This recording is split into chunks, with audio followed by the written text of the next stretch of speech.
I simply could not believe it.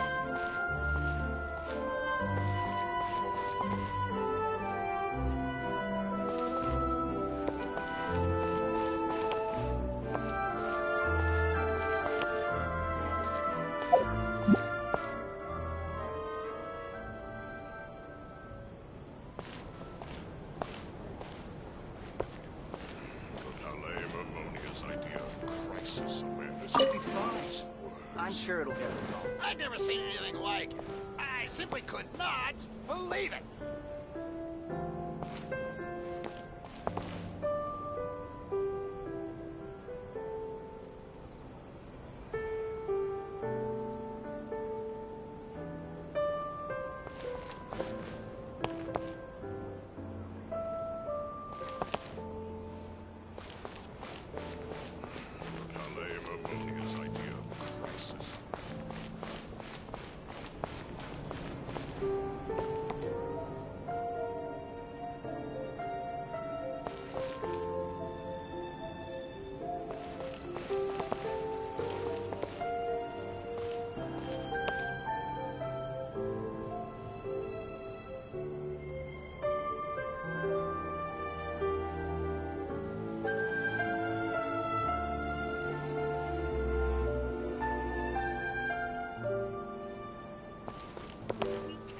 Just rely on the ocean's self-cleaning ability.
The show begins!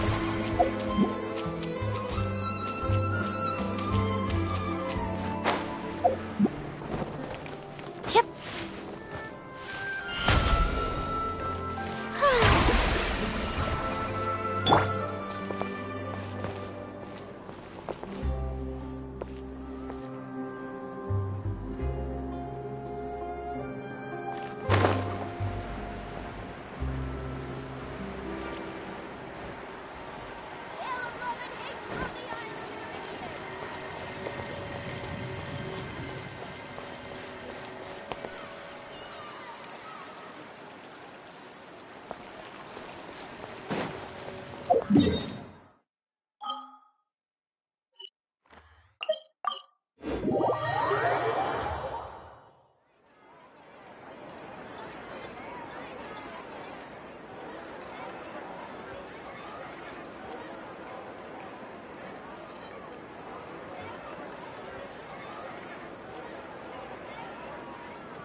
There'll be an extra fee for that.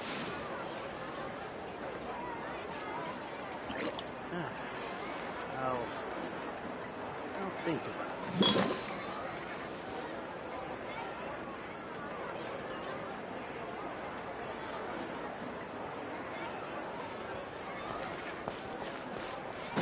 Ad Astra.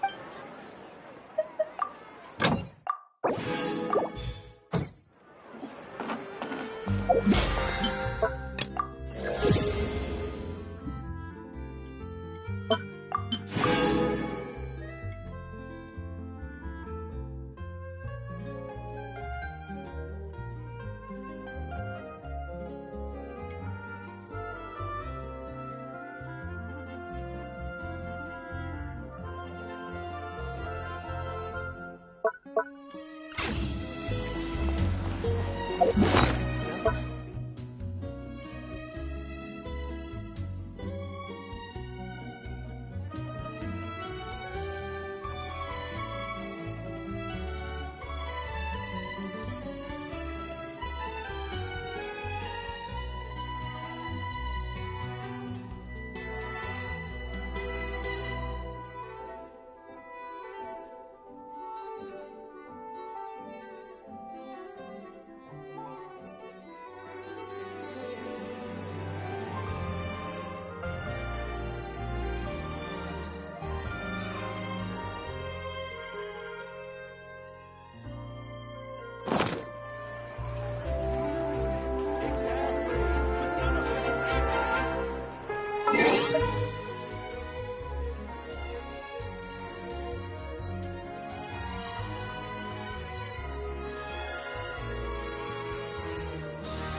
I see that.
introduce myself on here. There we go. Oh, my brain. Big brain. Huh? Damn.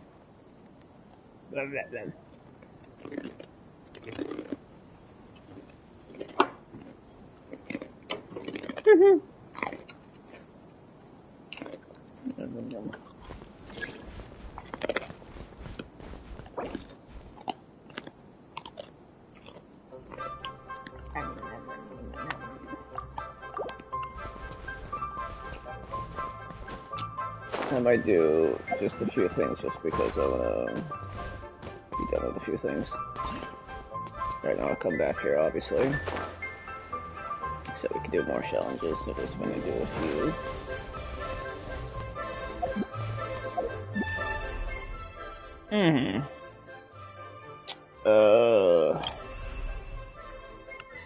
How do I do this? I mean, I kinda got, you know, the hang of it just a bit, but still, it's weird. I'll do this one, I guess, because this one is fun. Yeah!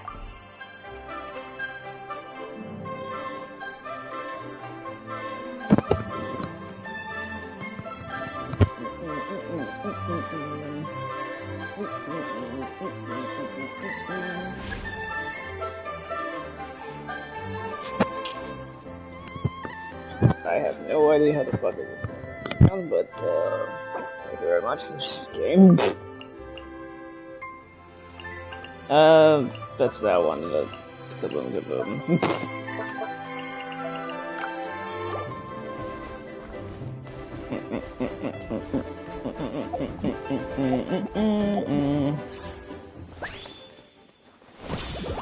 I still don't understand this wishing bullshit.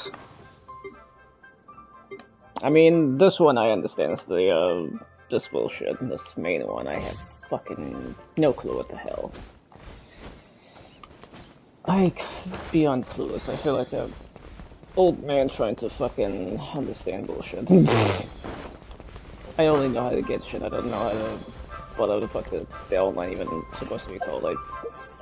What is even the honest fucking called?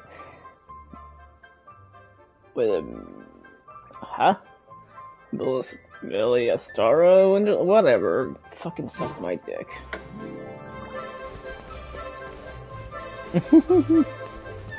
I don't have the outfit, Brian. This is the temporary one. It's about to expire in 4 hours, I think. No, oh yeah, this one's 23 hours, what the fuck? The game was baiting me to fucking to use it.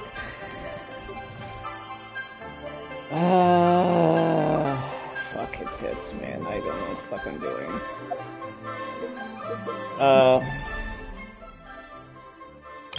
Hold on. I'm gonna do something that I don't suck at, I guess, I don't know. I need to do competitive, though, because... fucking challenges.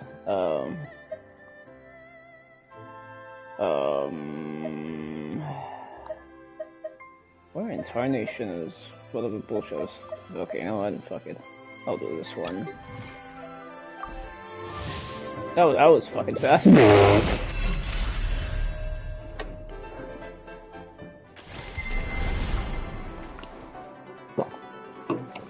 Damn, that's a nice outfit.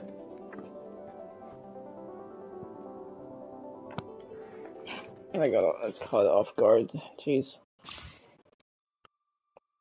I am choked. Oh, it's this one. I actually thought it was a different game. Okay, I am ready. I know how to do this for the most part. I go.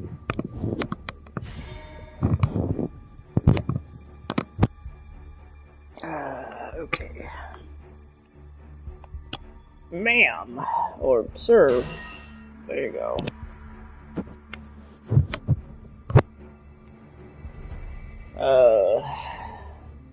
Get caged, bitch. Opponents. Nice.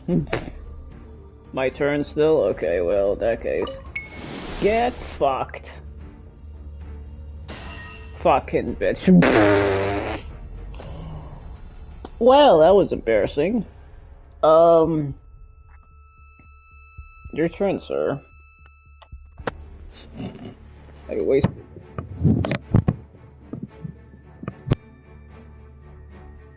Oh god. Ow.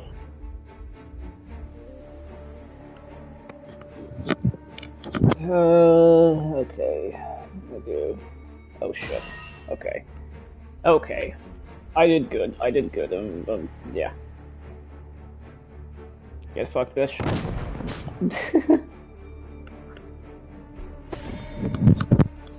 Oh, Brian, did you see, did you see what I fucking posted?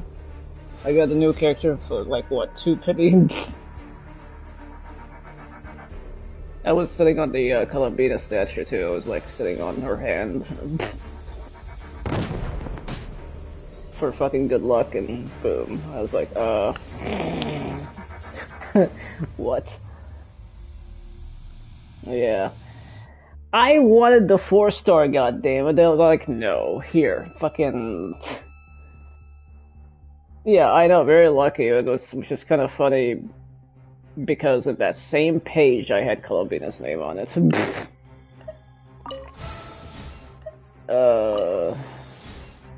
Okay, let me see. Opponent. Fuck. Oh, actually, it worked this time.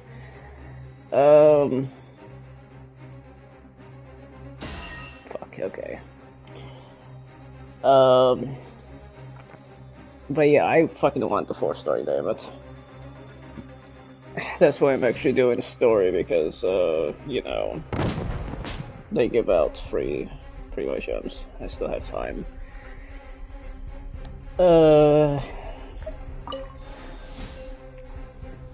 Yeah, I know.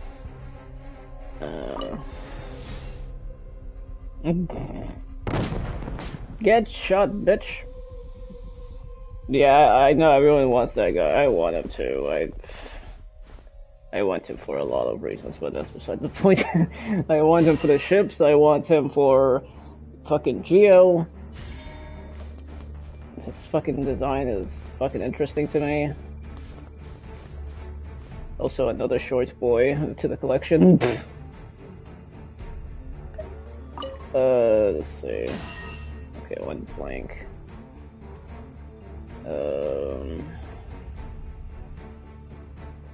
Opponent. Ah, okay. Getting better at this game.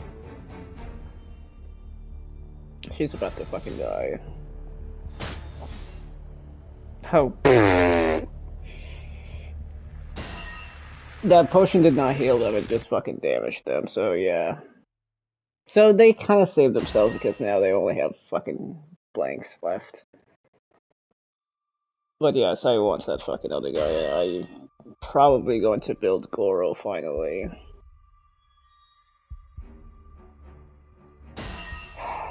I'm just hoping that the gacha doesn't be like, oh, you want 4 stars? Well, we will not give you 4 stars, we'll just give you fucking 4-star weapons and all that shit, and I fucking can't stand it. Ma'am! You have a decent build? Nice.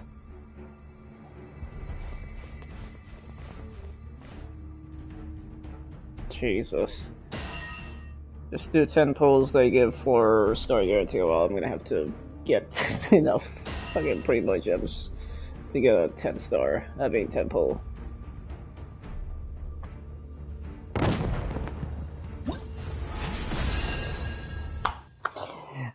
Yeah, I won. This person killed themselves.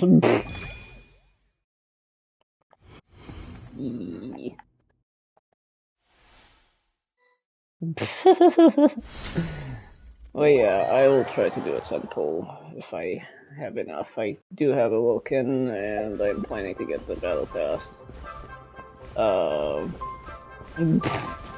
Because I'm almost done with the Battle Pass to begin with.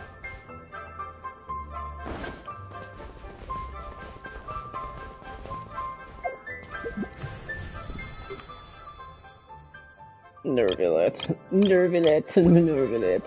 Yeah. Yeah. I mean, it's up to you if you want to do that, because why the fuck not?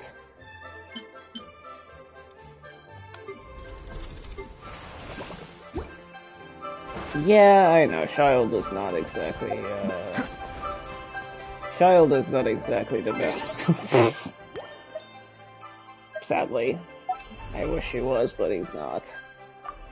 What? Yeah, hold on, what am I trying to do here? I'm so confused. Okay. Great, the thing I wanna fucking open, I don't even remember where it is. Fuck. Where is the battle?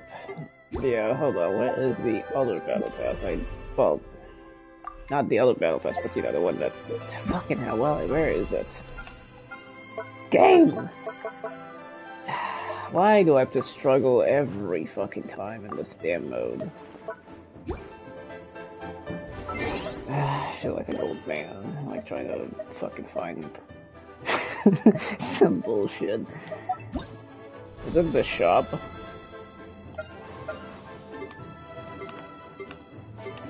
Okay, it's not the shop either. What the fuck am I trying to do? Here's what I'm trying to do. Fucking return back to Tibet, because I just can't be bothered with this shit. And yes, I'm in Fontaine, because I'm always in Fontaine. It's either that or not cry. But yes, I do have a sexy ass outfit that feels like it feels like a Honkai fucking Star Rail outfit. But yes, Brian, this is my home. Yep. But yeah, this is so Honkai Star Rail, I swear. It's fucking hot. I mean, it feels kind of out of place, but at the same time, it still works. Just because he's now wearing the coat, he actually just has it hanging over his shoulder, which I do like a lot. And all this fucking blue and all the different types of blue and this LED light over here. Kind of reminds me of Gaming a bit, but blue. And well, it's different. It's not like Gaming, because Gaming is just LED. His is, you know, just bright. Okay. Let's pass for Battle Pass right now. Bosses I need to torture, domains to finish, furniture. I'll go do the furniture first. So I can continue the story, because I am kinda lag behind. I lag behind everything. I need to do I need to do this quest with the lantern right, but I kinda wanna do the story first because I keep talking about fucking moons, so I have no idea what the fuck they're talking about sometimes. Yeah. I need to do the small mini games. I've already got Yao Yao and what's the fucking Ladian.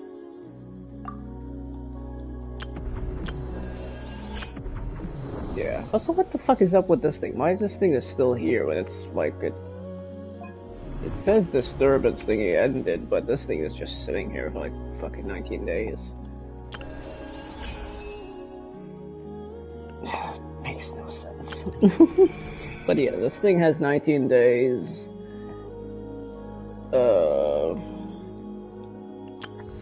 This still has fucking 61 days. I need to. Fucking hell, hold on. I need to do a quest to unlock. This shit was just basically the new map, which is way up north. Okay. Here's where I am in the story, Brian. Let me fucking see. So I am right over here at Act 2. still need Act 3, 4, 5. Water comes in many flavors to the discerning And then, palate. of course, Mondstadt's you water know, is crisp and pure, where the patch while water from has Liyue ended has so an far, enduring which is 7 aftertaste. and 8. In Inazuma, And then, of the course, water this possesses to a be continued depth thing. of flavor unlike any other. Sumeru's And water has my a rich and dumbass, complex Jesus flavor Christ. profile. No, but it Led, can must you be savored stop with passion. talking whenever I'm talking? Damn, please sit down and fucking think about what you did wrong. My fucking dumbass, okay, here's the thing. Because I've, you know, this is back in Fontaine. After I finished my Fontaine, I did the bedtime story. I did not do this fucking thing under it, which is, you know, the whole thing with Albedo being accused, which is the Windbloom Festival. I didn't do that shit, for some reason. I immediately went to fucking Natlan, because everyone was like, Natlan is here and shit. Hi there, Sabrina. I'm doing good. So I immediately jumped to Natlan, because everyone was hyped over it and I fucking completely forgot. Again, was not exactly too excited for this. Well, I was excited, but not. Certain points of the fucking story kind of pissed me off a bit. I didn't do this quest. I went to instantly. I didn't do space, you know, space and time for you. I instantly went to Dark Corridor, like the prelude, and then I was like, hold on a second, why is there something for, like, why is there an event for, what's his face, Doran? And I was like, okay, this is weird. When the fuck is it? When did I even meet him? The fuck? So I come to find out that I did not do, like, the quest that, you know, that they brought after Bedtime Story. So I did that shit just a couple weeks ago. Which I kept fucking leaving it, and, like, leaving and coming back to it every time. And I remember I was like, why is this quest still here? Windbloom ended like a fucking century ago. So, you know, I do that shit, and it was amazing. Minus the fact that half of it was, wasn't voiced. Pretty much this was back in the strike, I'm assuming. So we did that shit. And then we did, like, this quest, which is when you see, Lumina again. Before she goes and be like, I'm gonna, you know, create a new country or whatever the fuck. And that was depressing. The ending for that was depressing. Like, just seeing Ether, like, depressed and, like, sad. Apparently in Japanese it's more fucking sad, the way, his defeated sound that he makes is way more sad than the English, if I'm gonna be honest. Yeah, it sounded fucking fucking heartbreaking more than the English, because the English one was like Lumine, and then like complete silence and like, you know, slumping and shit. But in Japanese, like, it, you know, makes a very sad fucking noise. It just makes me feel like, damn. Would it fucking kill you to fucking do extra acting, Zach? Would it fucking kill you to fucking actually, you know, add whimpering noises? If fucking Goro can make doggy whimpering noises because he decided to do that as a fucking actor, so can you, Zach. Not me fucking calling him out like this.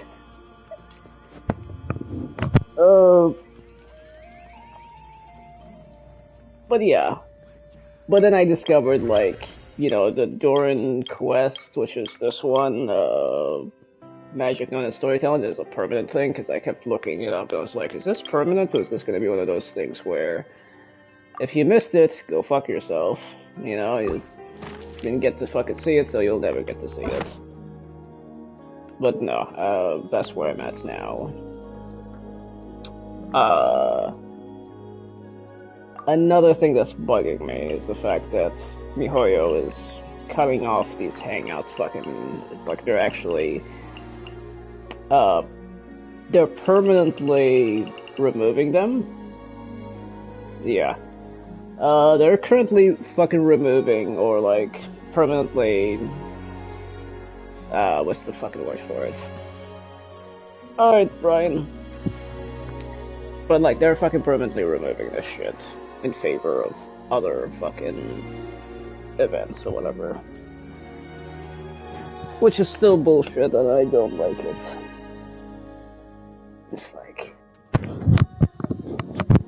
It's like, oh, here, do story, or some fucking events that you might miss if you took a break. Still bullshit, honestly. Also, it's fucking hot for no reason right now. It's like, I'm literally fucking sweating over here for literally no reason. Just decided to go fucking hot. I'm going to open my window a little bit more. How am I supposed to fucking stay cold? The fuck? I mean, I would open the AC right now, but, like, it's kinda weird for me to do that at the moment. It's not the season for that shit. Oh yes, I have to craft shit. This realm is...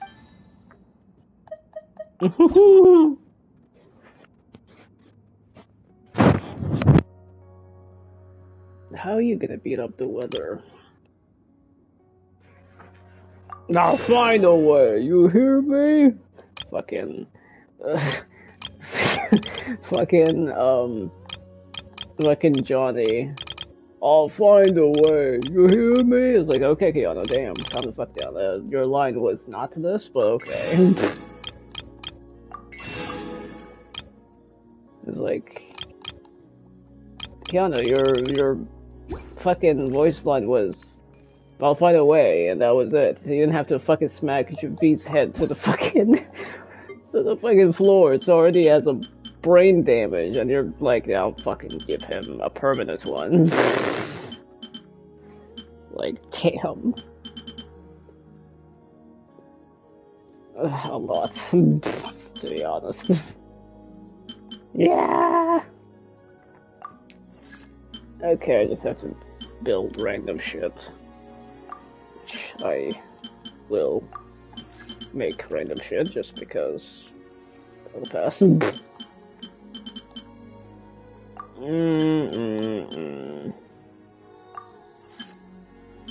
Yes, just doing stuff.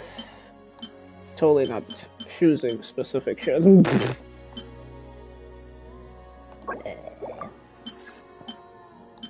Understandable, sir.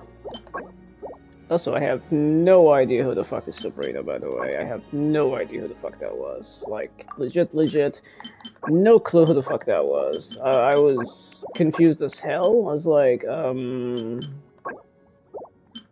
I don't know you. You know, and like, the person that joined the stream, like, there was a Sabrina chick. I was whoever the fuck it was. It's like, I do not know who the fuck that is. Like, no idea. I was confused when I saw it, and I was like, I don't know you. You know, it's like, huh? Did the fucking bots follow me from fucking Twitch to this place? God. Unfortunately, I will fucking bust anyway. Let me go on YouTube just to see if that's a subscriber, because I have no fucking clue. Okay, let me go and garden this thing. Sabrina Smith. The fuck?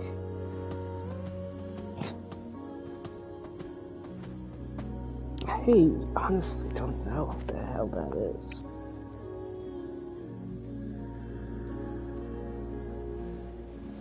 I mean, I would know, but I don't know.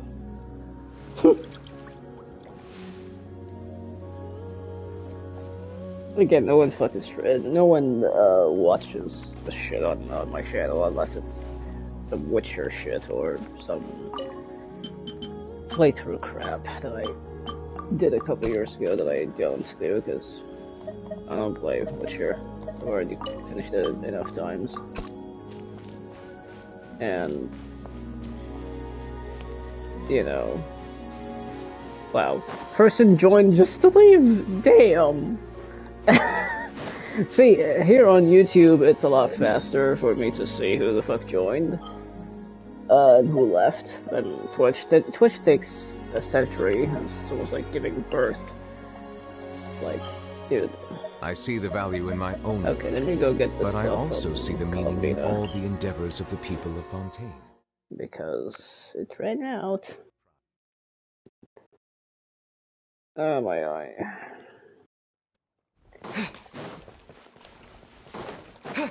Yeah, I'm good.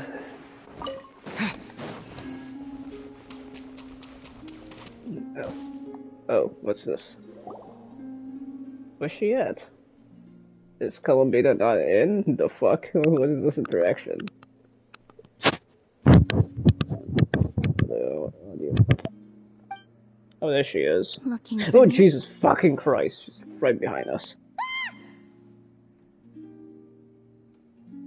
You really had to pop from behind like that? I'm just gonna say you scared me. After sensing your arrival, I wanted to see how close I could get to you from behind. No. Because you had nothing better to do, or...? Is that how it seems? No different than when I was with the Fatui then. There was never much for me to do. Damn, so she didn't have much to do even back when she was in the Fatui? Fucking hell. Kinda wonder exactly, like, how exactly did she join them, and, you know, what fucking role, you know, did they give her? And how the fuck did she get this title, the Damselette, you know, it's fucking weird. Doesn't seem like she did anything, like, because most of them have killed, and most of them stole, and most of them is, you know, espionaged and shit. But, like, for her, it's like, it's fucking strange, I don't know, like, she doesn't seem to be any of those things. It's almost like she was, if anything, like a priestess of some kind, maybe, or something like that. But they just simply didn't use her much because, you know, they weren't still not cry, they were still planning other fucking shit. It's weird. The Tsaritsa only sought the power of the moon goddesses. I was never dispatched to Susannosis or anything like that. She answered my question. Yeah. And, yeah, she answered my question, which is my lucky guess I was thinking about just now before she even said that. I was about to mention the Tsaritsa, but I was like, eh. So yeah, like I guessed it. They only sought her fucking powers, and again, her time wasn't due until, you know, now, not sure but she decided to dip on them. Damn. Take walks, watch the moon, sometimes sing. But I came to do that last one less and less after Sandrone forbade it. Oh, so she basically was just chilling with them. Damn, so what, Sandrone doesn't like you singing? The fuck? She didn't like your singing? Paimon just said the same thing. Am I Paimon now? The fuck? Maybe it's not.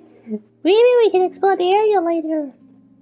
Maybe we should fucking throw you in the fucking river, well, just like how fucking Traveler found you. It's okay, you can fucking fly. No, she praised it actually. But I had only recently joined the Fatui then, and she said my singing set the others on edge. The singing set the others on edge? Okay, that's kinda stupid. But then again, she was a moon goddess, so I guess they all assumed negative shit. Which is kinda wild. Only singing, you losers.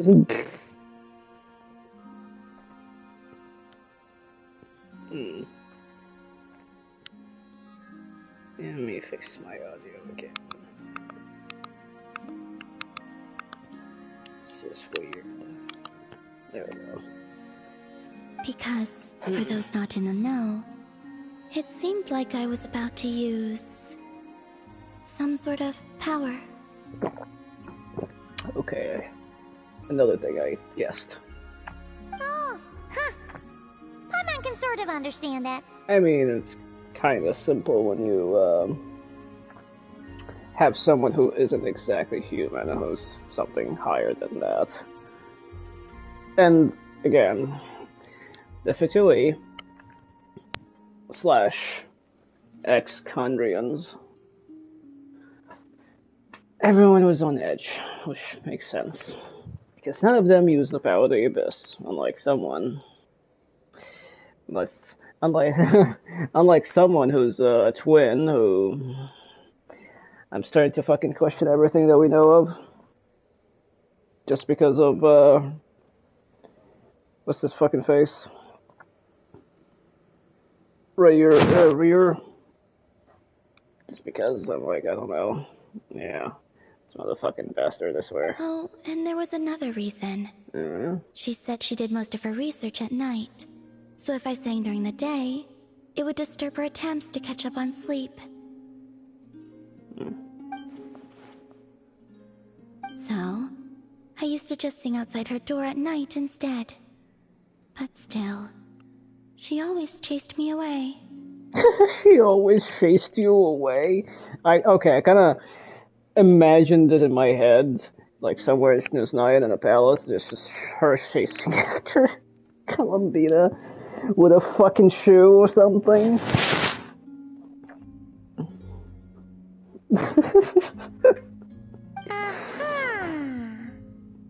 Oh, that is so funny.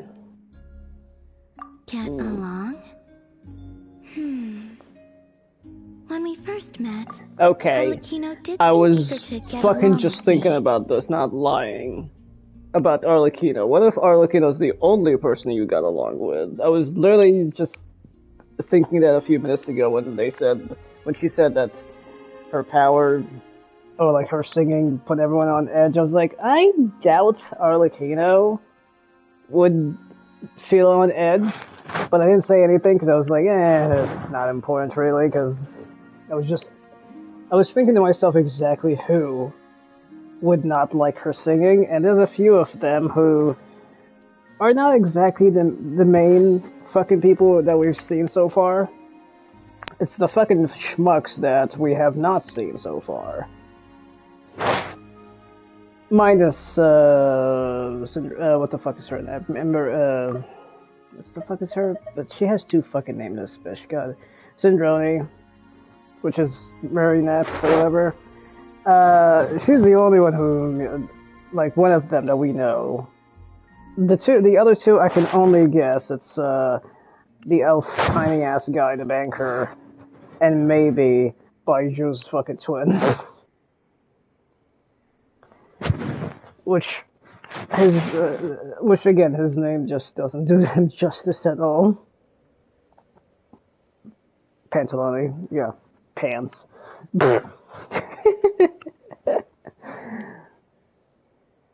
Lord. She often showed up behind me without making a sound, like I did to you earlier. She said it was an attempt to test me, I believe. I too attempted to join in on the game, but she always managed to spot me before I even got close. Eventually, I resorted to using Kuvaki and managed to give her quite a scare from behind. But she never played that game with me again after that. Damn. You managed to fucking scare Arlecchino? That's interesting. Yeah, Paimon doubts that was a game to the knave at all. What else? Oh, the doctor often asked me to assist in his light realm-related research. Yeah. So, But yeah, of course the Tory gets mentioned. His Light Realm? Oh, okay, I've heard of this before that card even came out, like maybe a year or two ago. I obliged him a few times, but it was so dull. Use Kuvaki to strike this. Use Kuvaki to control that. I stopped going after a while.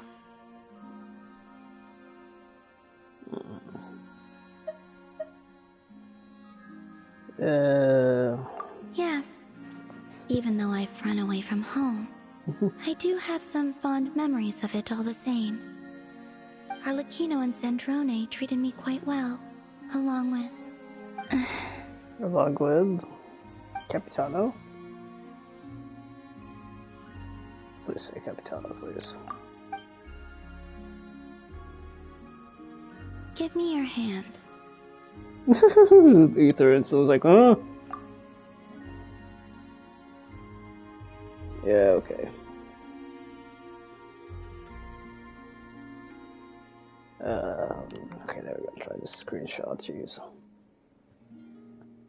Rosaline taught me. Oh, it's important to always Rosaline. express Holy gratitude shit. to Also, others. Rosaline treated you nicely? Well, that's actually interesting.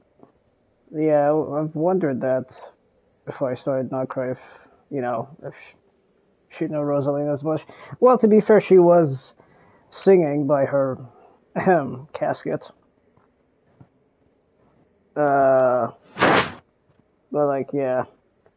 I love how we're actually referring her as Rosaline instead of Senora.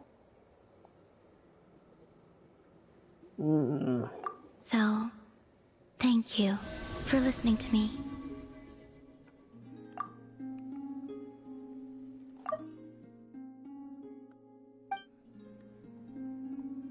Oh, Moon Goddess's favor. She just gave me Moon Goddess's favor just through a cutscene. Amazing. I believe that's enough for today. Whoa, that was sudden. Shish, Paimon. Yeah, guess you're right.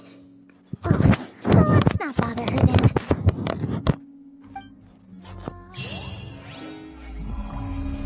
Yep, I just got her,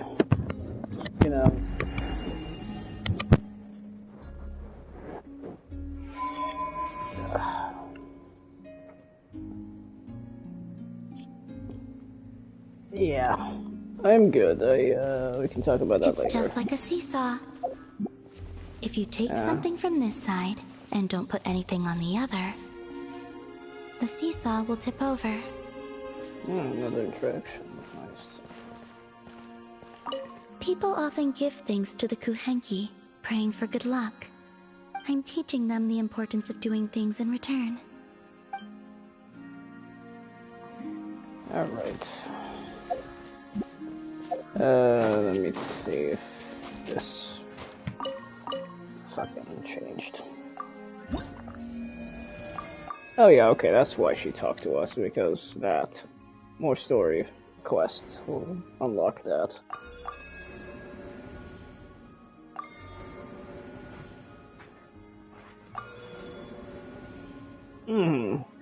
Okay, this is good.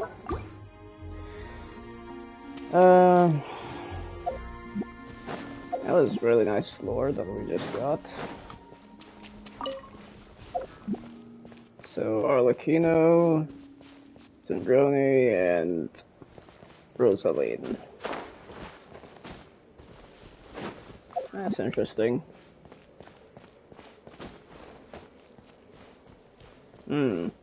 Alright, see you later. Talk to you later.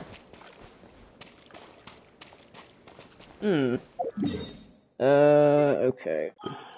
We can go now back to...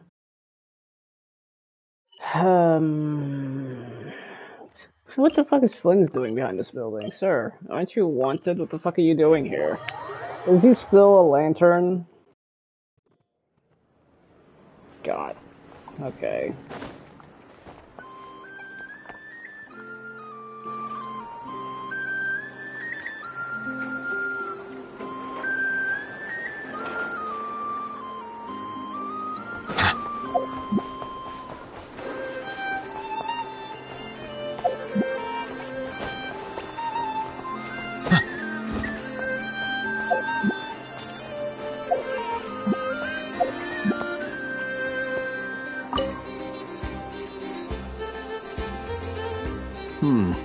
Is no one here?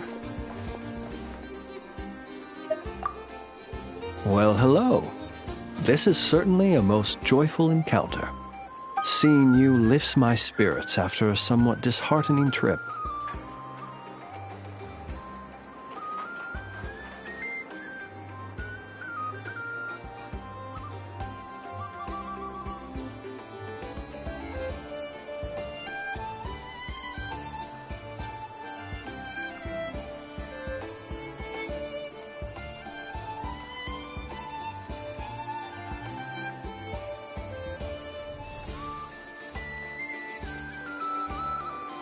I wouldn't say anything's the matter, merely that I am dealing with some unexpected circumstances. I recently learned of a collector in Nasha Town who, due to financial concerns, has been obliged to offer a pair of ancient coins for sale.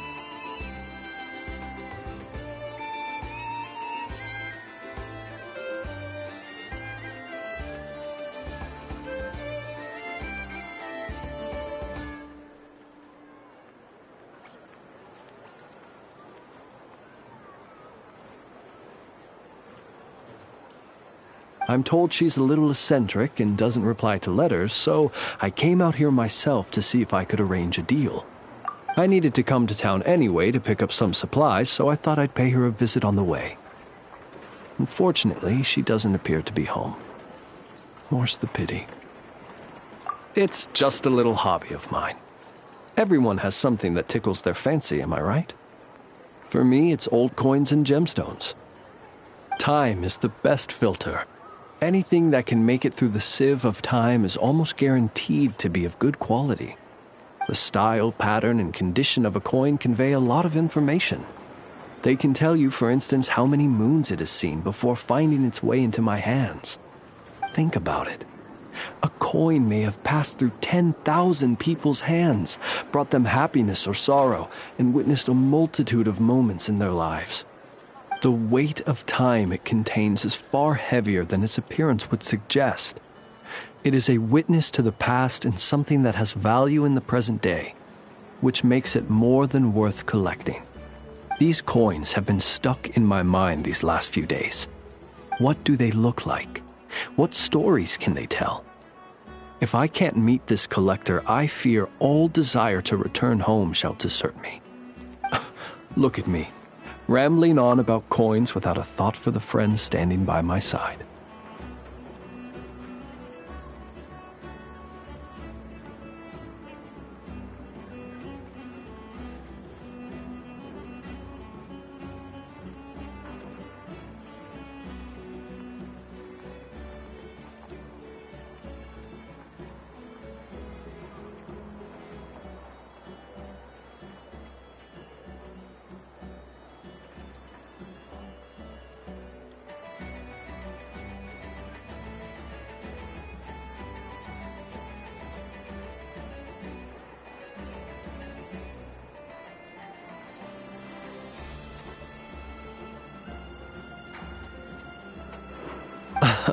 Let me think of a more interesting topic to make up for boring you just now. Ah, yes. Recently, I purchased a beautiful azure gemstone from a Fontanian merchant. It had long slumbered at the bottom of the ocean until being recovered just some days ago. I was told it was once embedded in the sword of a champion duelist at the court of Fontaine, while another story claims it was a pirate crew's prized treasure. That's exactly what I thought. Whenever a merchant starts waxing lyrical and weaving tales, it's usually a sign that they don't have faith in their wares. Fortunately, I'm very good at appraising a gemstone's true worth, even if its owner hasn't the faintest idea what they're holding. Please, allow me to invite you to my residence once more. I have a feeling you'll appreciate the gem itself, and you may well find my valuation of it quite interesting too. I'll be waiting for you.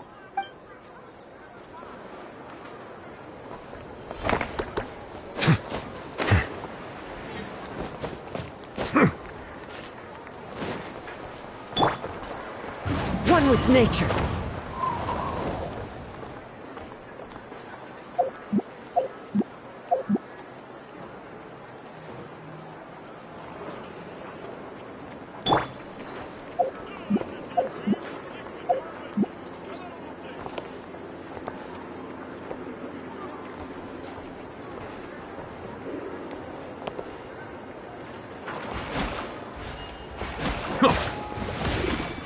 Bow your head.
I see.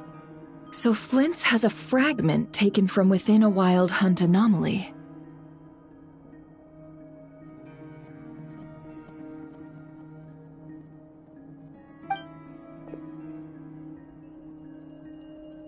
Is he gonna be okay now that he's on his own again?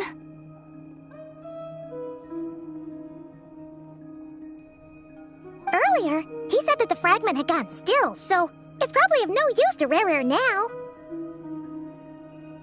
In that case, Rare shouldn't have any reason to keep pursuing him, right? So was all that ruckus back at the flagship just an act of spite? Or what?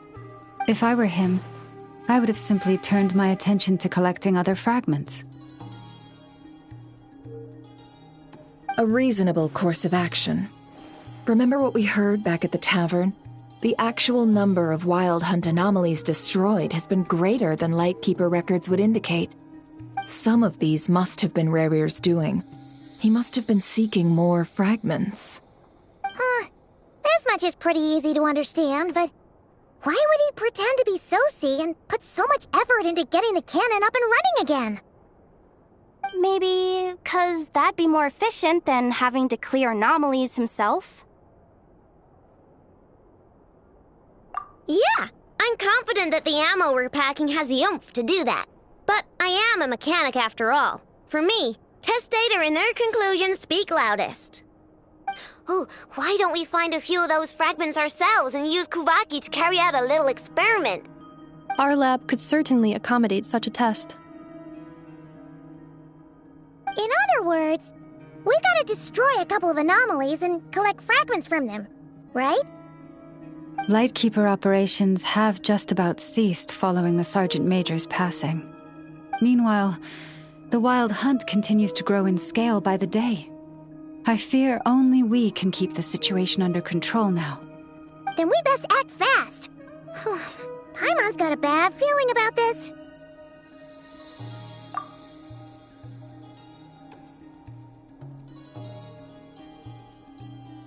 A feeling we all share, I'm afraid.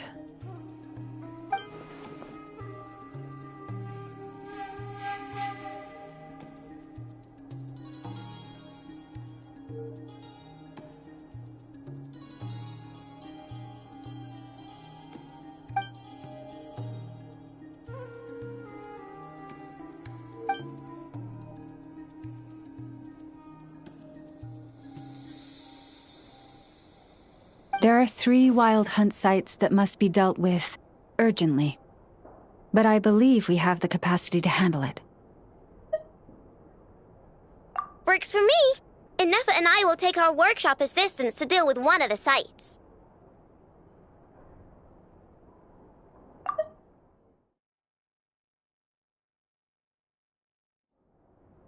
The curatorium will handle another. And we Frostmoon Scions shall deal with the remaining one.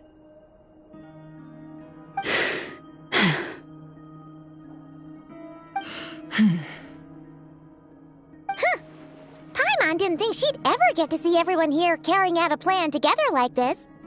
Never mind you. This is a first for me, too. Let's head out then. We'll meet back up at my lab with the fragments. Understood. Time is of the essence now. Our foe could make his next move at any moment, so we must stay in contact with one another. Gotcha! Stay safe, everyone.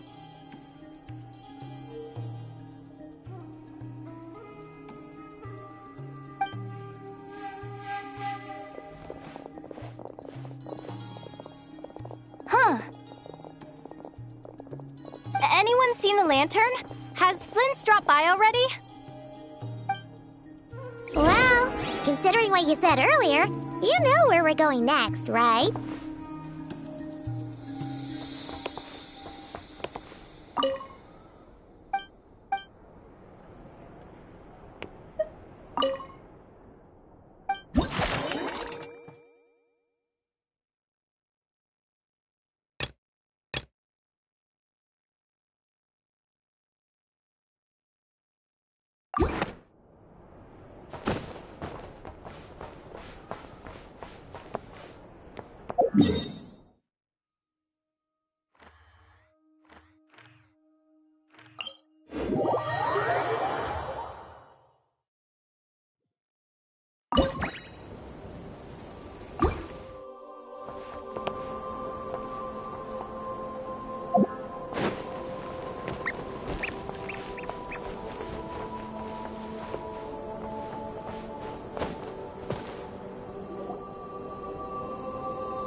No one's guarding this place, just like he said.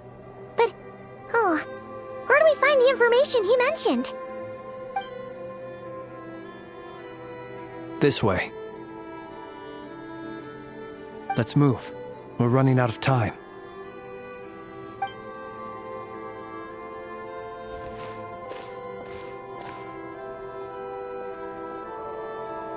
Ah! There you are! Okay, let's split up and make this happen.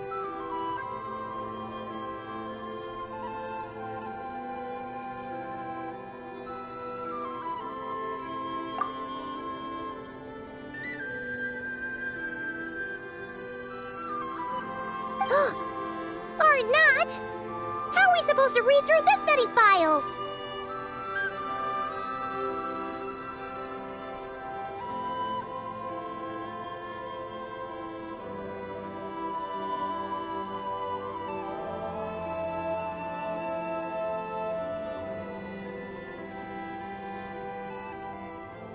Difficult, yes, but it is also our most efficient option. To expose the true intentions of this Rerir, we need to dive into Notcry's history. Hope we don't land on our heads then. Ah! Ghost! That file suddenly moved by itself. This is a graveyard, right, Flint? Do these things just gotta happen?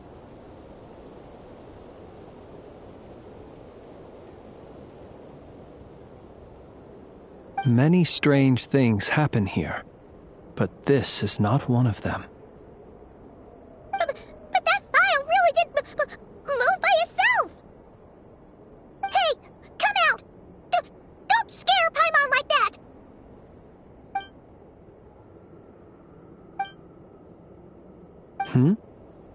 Wild Hunt Phenomena Log? Hey!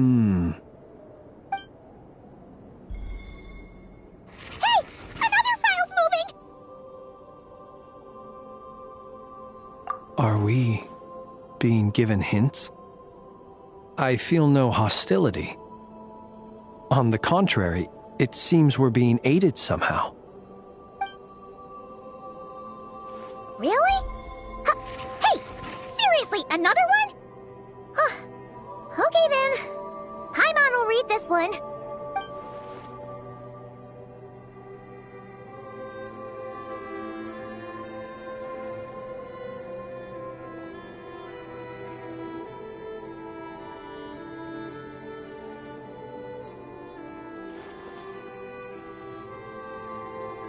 Phew!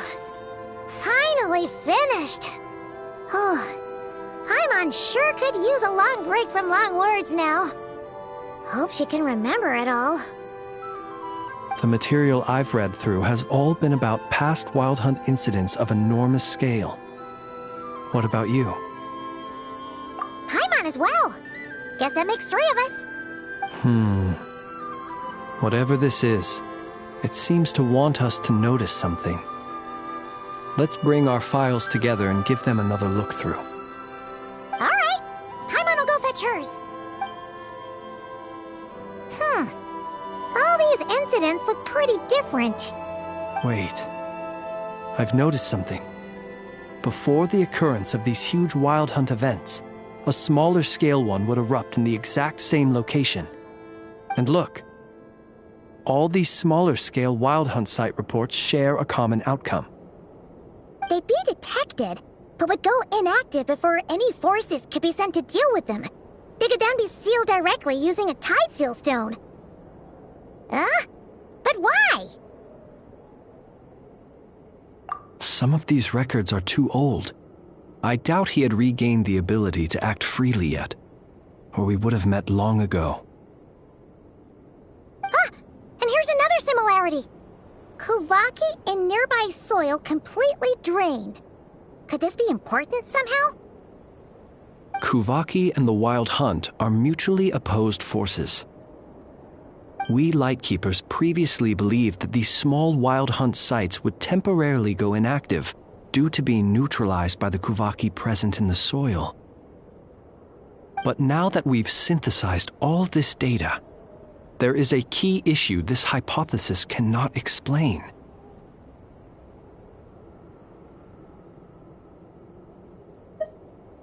Indeed. Despite the name, I would not call a tide seal stone's sealing powers watertight exactly. But for it to fail and the situation to deteriorate in such short order.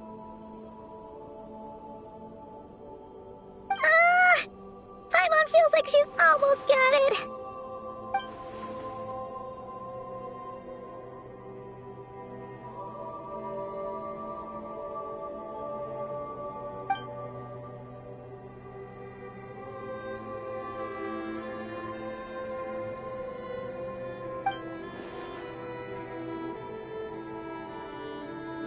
Yes, that might be it. It could be that when Kuvaki and Abyssal energies meet, the stronger side will suppress the weaker one. And while Kuvaki can indeed destroy small-scale Wild Hunt anomalies, should Rerir be strong enough, the Kuvaki might be his for the taking instead.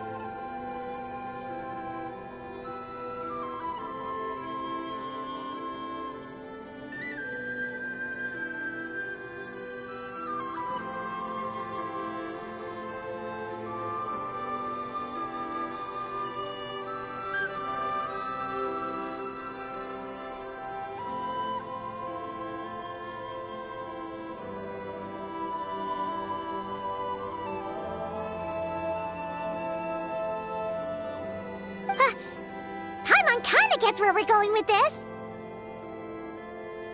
What are you referring to? We had a real close encounter with the Abyss in Netland. It's a force that tries to taint everything. It's hard to explain in detail, but basically, your reasoning makes sense. Was there a gap between him pretending to be Sergeant Major Sosi and the cannon being fired? There was. needed to make some adjustments after we finished those repairs. Rerir, disguised as Sosi, left at that point, leaving him more than enough time to shapeshift into you, return to the Lightkeeper's office and set up the crime scene, before heading over to the cannon's target area and absorbing the Kovaki. It all makes sense. And all that just for the fragment I had with me. It begs the question, what makes it so special that he needs it so badly?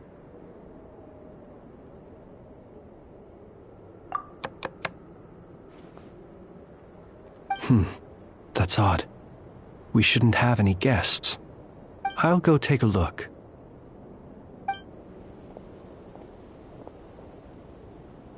Ah, it's an ibis. It's carrying a letter!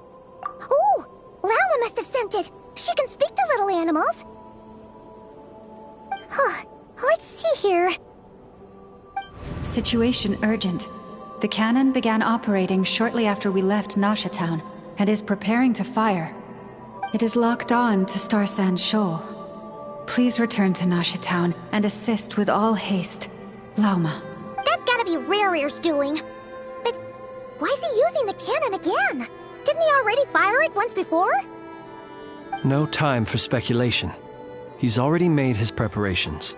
If you recall, his body was incomplete when we last met. If this bombardment continues to increase his strength, he might regain his complete form.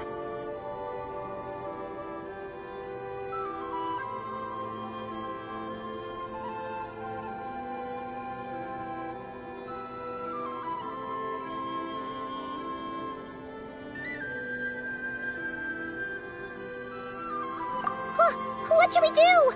There's no way we're getting back to Nasha Town in time. Let's go to the cannon's target site. That's where we should find Rerir, and that's where we'll stop him. One moment. Just let me get this news to Lauma. Nasha Town is in their hands now. Go! Fly! Not a moment to lose!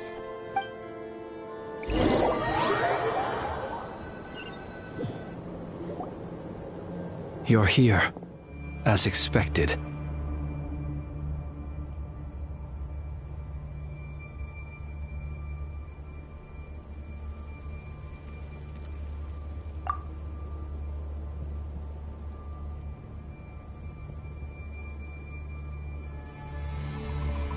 Humans, you never change. Always trying to use powers you neither comprehend nor control.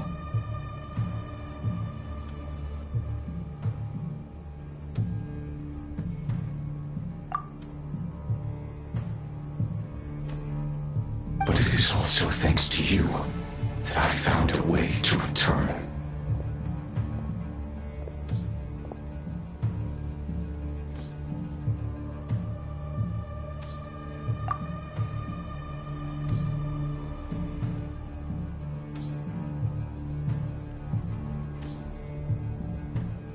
You've messed with the cannon again, huh?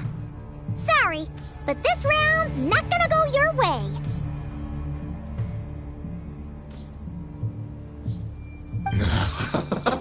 Such faith in your companions.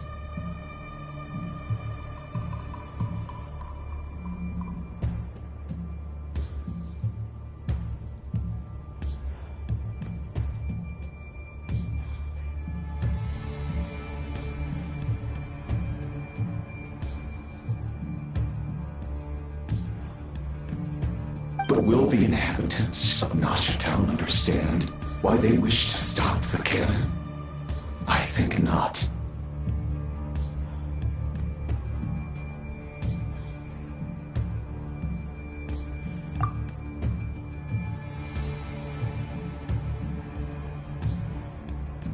When all they see is the wild hunt surging up everywhere they look, the cannon must seem like their only lifeline.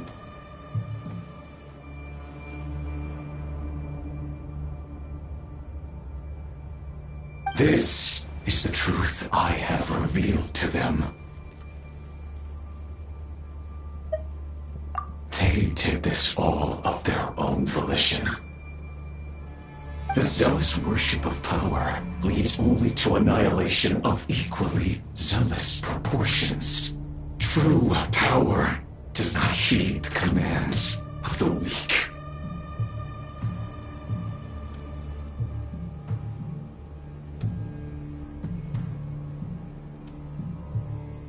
You were waiting for us to leave Nasha Town then? Of course. I imagine the one you call Aino would have managed to stop the cannon otherwise. Shame, then, that you proved one step too slow. In their folly, the townspeople will bar the path of all who seek to stop the cannon. And your kind-hearted, weak companions have not the stomach to deal with them. The cannon will not be stopped now. Well, sir, you look most pleased with yourself. In that case, before you put us out of our misery, I would like to ask you a question, if I may.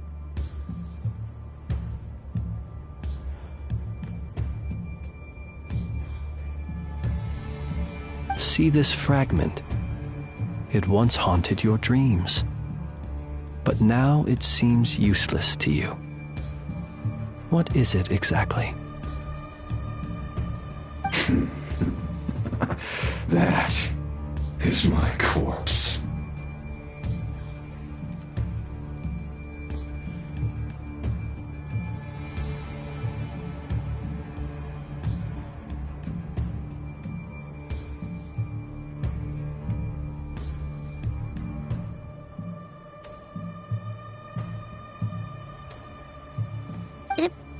Sorry, what? My body was once torn into countless pieces and hurled into the swirling chaos of time itself. But even so, my life and will were not extinguished.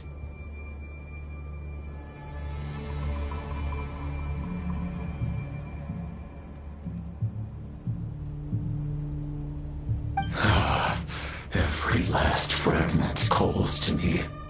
Sooner or later, they shall welcome my return. What are you even saying?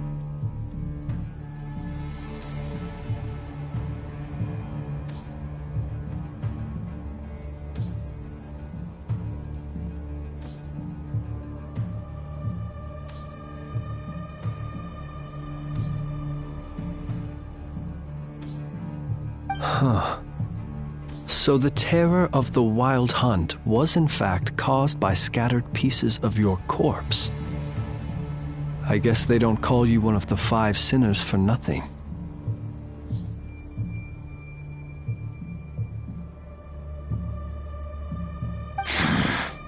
Serendipity guided the fragments to construct an incomplete version of myself, upon which I began collecting more within Wild Hunt sites across the land.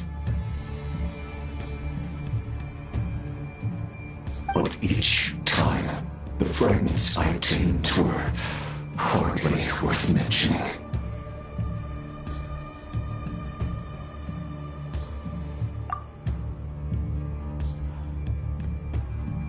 While that which you hold in your hand was my heart.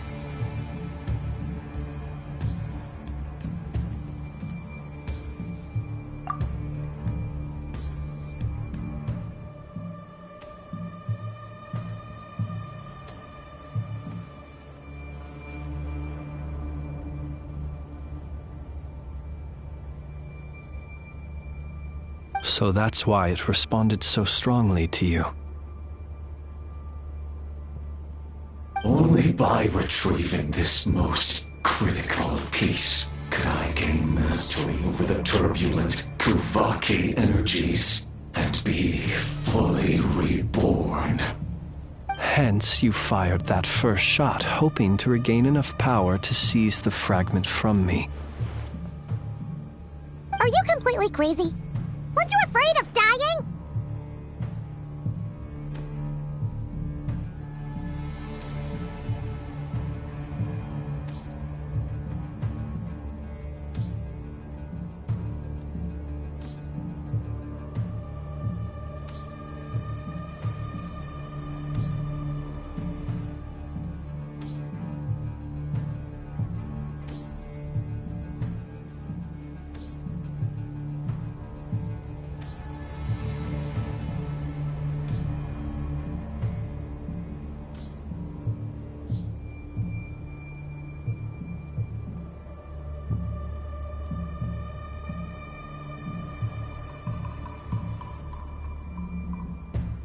dying? Such power has no hope of killing me.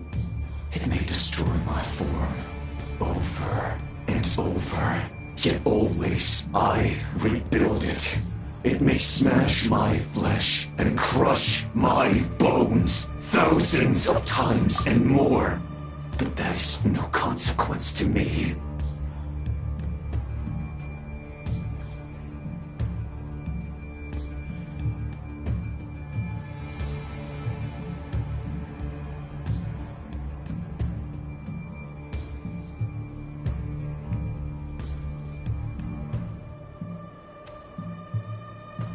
What truly infuriates me, however, is how you've destroyed my heart. All that suffering, everything I endured, and all for nothing.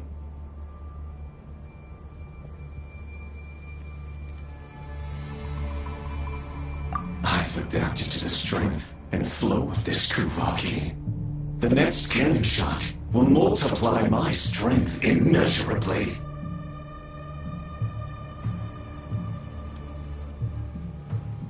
It will not be a full restoration, no. But it will be more than enough to destroy any in this world who stand in my way. Still, I suspect the Kuvaki will have rendered you down to nutrients for my consumption well before you have the time to kneel before me.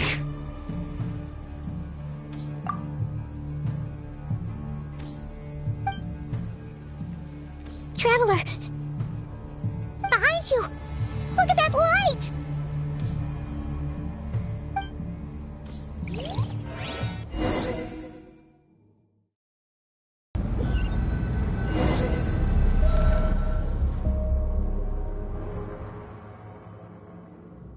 Dang it!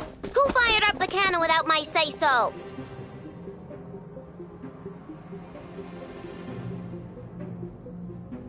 Its defensive barrier has also been activated, likely in anticipation of interference by malicious actors. The air is thick with fear and anxiety. It's spooking the birds and beasts.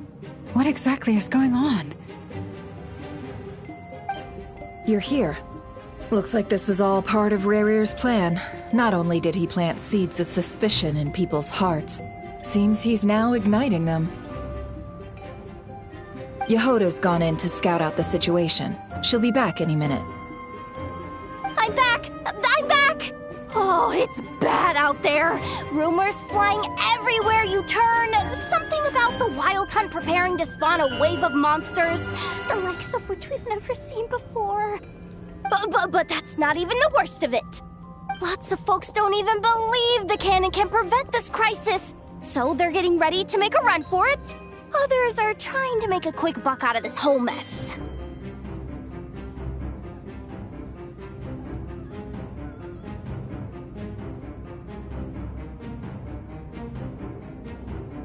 How could they still be thinking about Mora when such a catastrophe is imminent? Unprecedented danger brings unprecedented opportunities in its wake. A chaotic situation can bury much wrongdoing. Even those who flee without reserve put themselves at the mercy of the divine. Is it any wonder, then, that some will aim to profit? After all, a gamble that might rewrite one's entire life is hard to come by. Even so. Well, seeing as you disapprove of their actions so strongly, Lady Moonchanter, I suggest that you be the one to handle them. Not like that's the only major problem on our plate right now.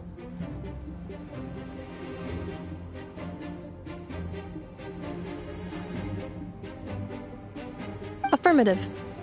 We must quell the chaos in Nasha Town as soon as possible. Also, the unexpected activation of the cannon entails a high risk of incorrect operation. This must be stopped in a timely manner. Well, about that, people have been talking about how someone might come to stop the cannon. They've decided they won't let anyone in. What? I made that thing! They can't just take it from me. Let me over there. What are they gonna do? Stop me? They might, if Rerir has already formulated some countermeasure.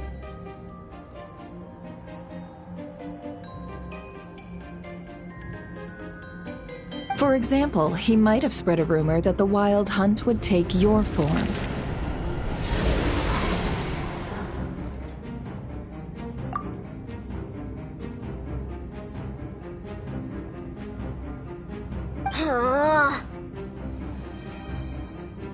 Possibility, high.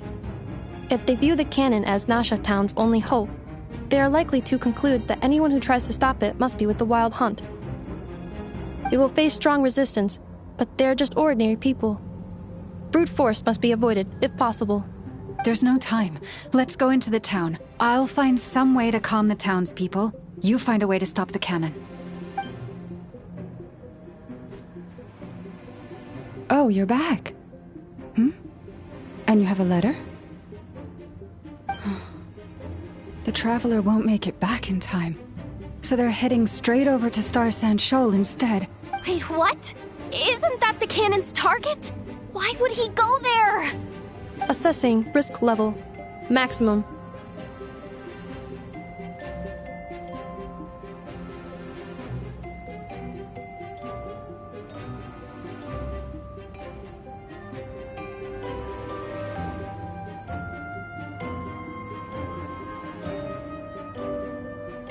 So if we can't prevent the cannon from being fired...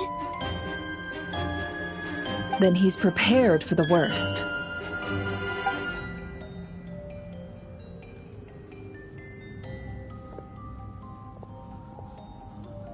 And we must ensure that his trust in us is not misplaced. Let's go.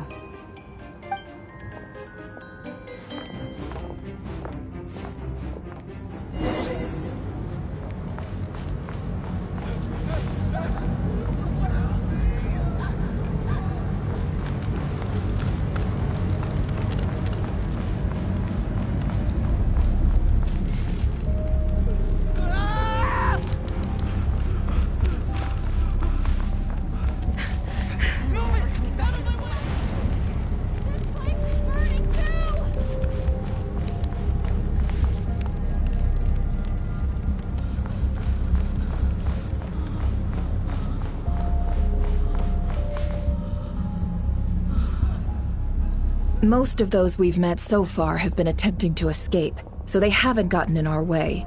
But it won't be so easy from here on out. Looks like they formed groups to protect the cannon. If they believe that we're with the Wild Hunt, we'll have no choice but to force our way through.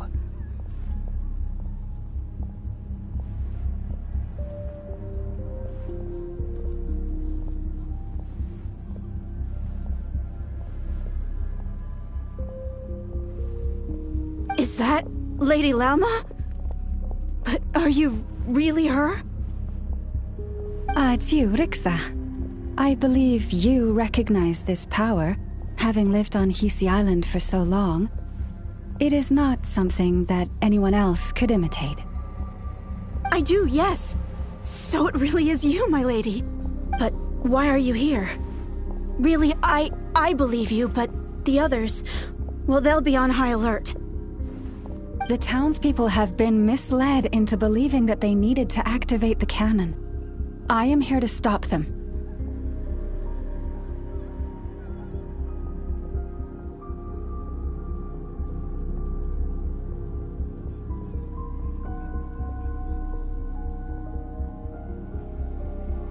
But... I know what you wish to say. Our island and Nasha Town have never had close ties. There should be no reason for me to intervene. But you chose to leave the island. You had the resolve and the courage to start a new life. It is unfair, unjust, that you should be dragged into this mess just as that life was about to begin. I seek to redress this injustice, not only for you, but for everyone here who wishes to live their lives free from this chaos.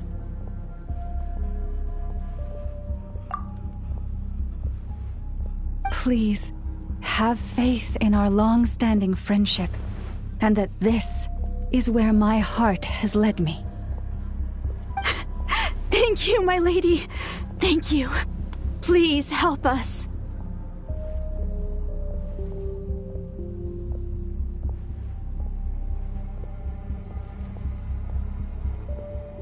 Then come. I need you to step forward alongside me, and to do your part too. All right, I understand. Seems we chose the right person for the job. All right, everyone. Let us meet again later. Huh? You're not coming with us? We won't be able to calm this storm by our power alone. As such, I'll need to contact some... let's call them friends in high places, shall we? Let's go, Yehoda. Okay. See you again, everyone! That is, if we can.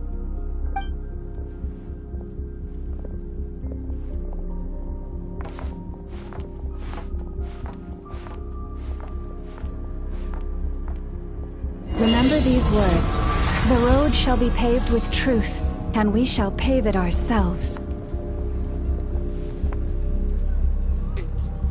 It's you, Lady Moonchanter. It's her. Everyone, it's her. You're right, my lady. At times like these, we must rely on ourselves.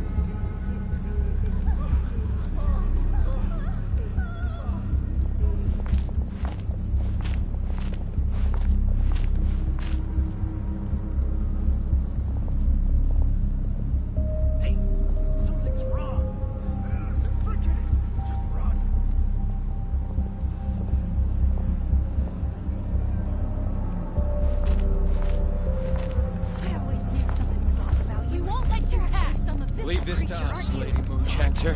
Go!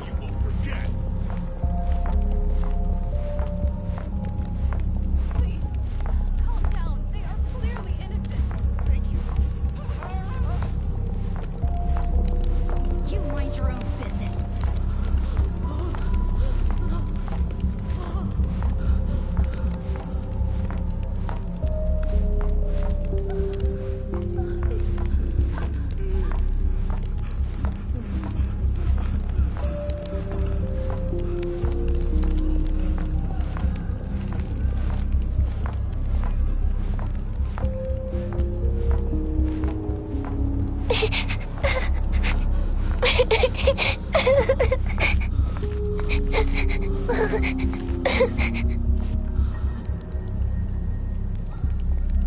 Lady Moonchanter, there's a child here! It's all right now. Go, quickly.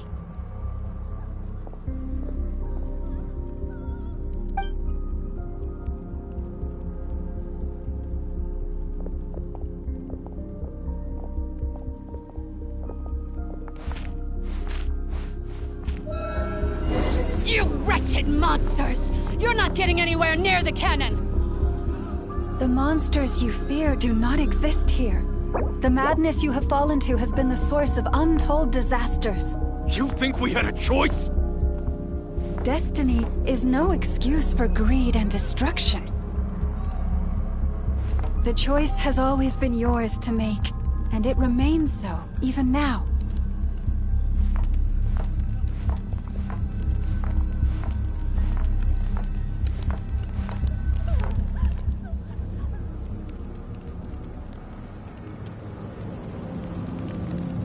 Thank you for bringing us here. We can quickly overcome the barrier by going upward from over there. The cannon is all yours now. Got it. Thanks, Lauma. Inefa, give her a crankake. Orders received and immediately deferred. Departure takes priority.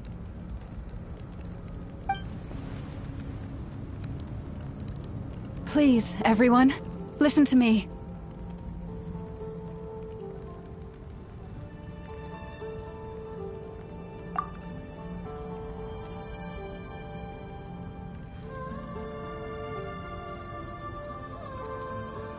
I will not deny that we hold different beliefs, but in the face of the immense threat that hangs above us all, we must persist in trusting one another. Otherwise, rifts will surely form, prized open by those who harbor ulterior motives. If your fear is born of helplessness, if you flee because you know not how to fight, then follow me, you who are lost. I am no god, but so long as we hold our candles steady and unite beneath the same moonlight, no deception or rumors can be concealed from us.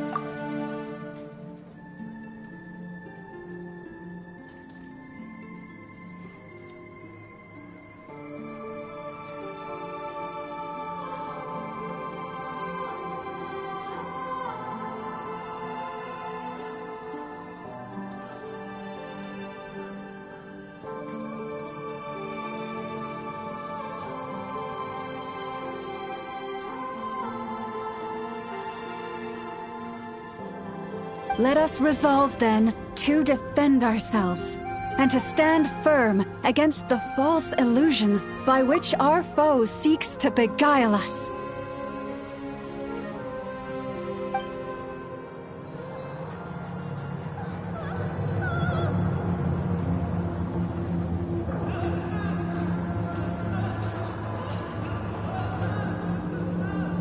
Let's go, Anafa. This way up.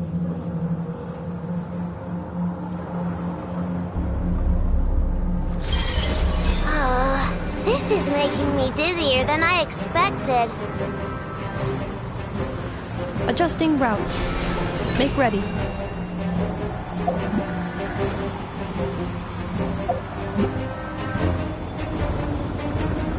Out of the way, small fry.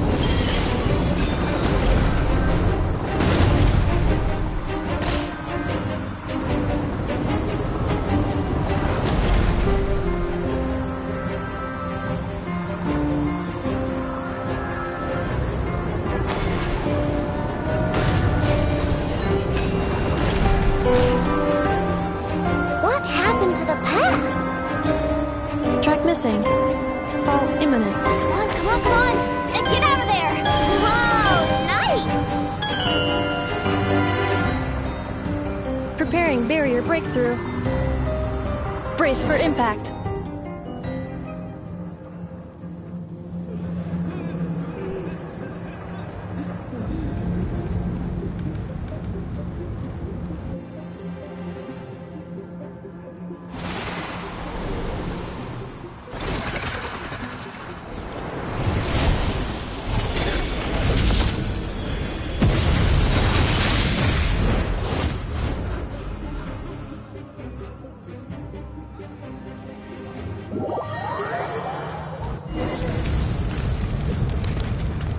Knuckle, what are you doing here?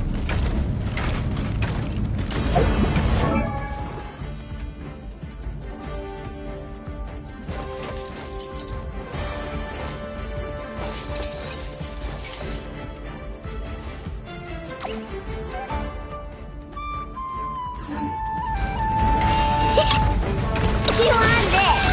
Being done? Cleanup sequence initiated. Preparing for dust up.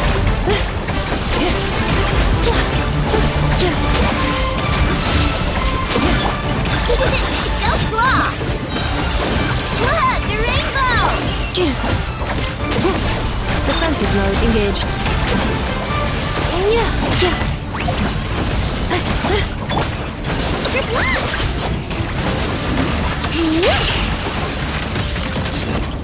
Interference detected. Entering countermeasure mode. Ultimatum protocol. Easy peasy. What made you think I couldn't take out one of my own designs, huh? This isn't good enough, we gotta hurry! Scanning. Kuvaki ammunition fully loaded. Preheating complete. The cannon is going through its final pre-fire checks. Aw, alright. Let's hit the emergency brake. Assessment. Not enough time. Emergency brake will cause internal explosion of stored Kuvaki. Damage assessment. Incalculable. Nasha Town likely to be blasted skyward. No! I mean a manual brake, the primitive kind. A manual brake. Understood. Roger that.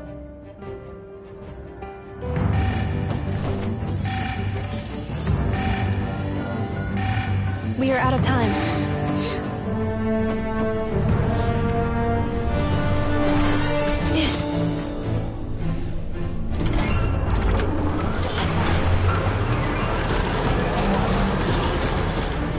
All your efforts have been futile. It is too late now. Perhaps you're right. Why aren't you running?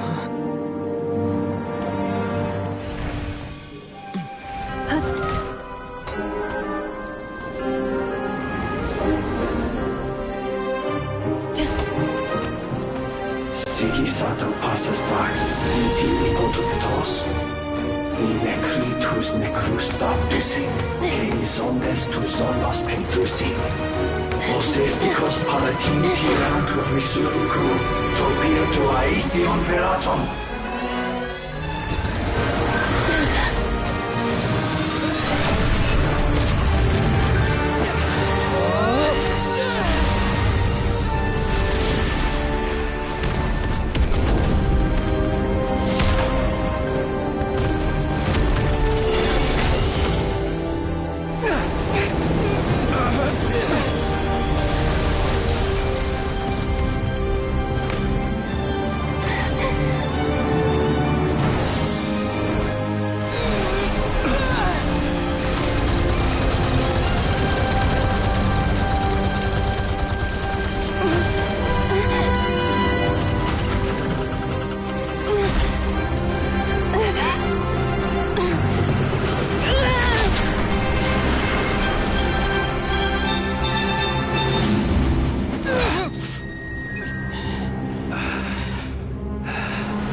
Well, that's not good.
torpid. This body is a disappointment.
I can barely muster 10% of my original strength.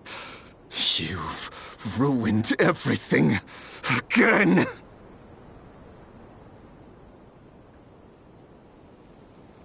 Let me guess. You didn't get a human body back, did you?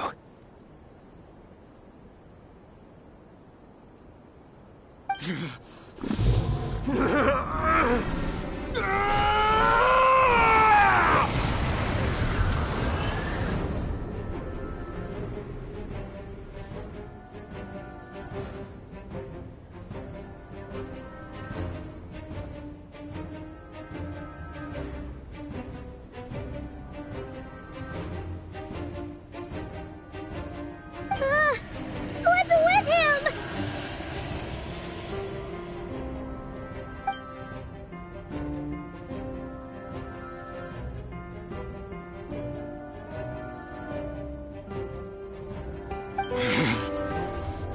Verfnir, Vrindaughter, Flinders,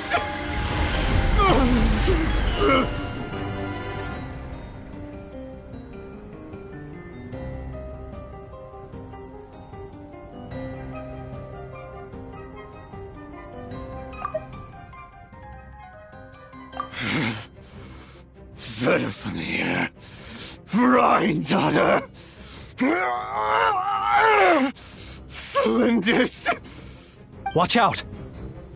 Whatever rationality he still had when he was searching for his body is gone. All that's left is the calamity you see before you. A monster fueled by nothing but his own obsession. Matters not. Having a heart, being human, it's all irrelevant. Completely and utterly insignificant.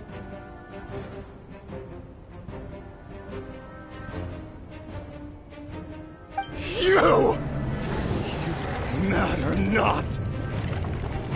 Does anything in this world? None of it matters to me!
time to die!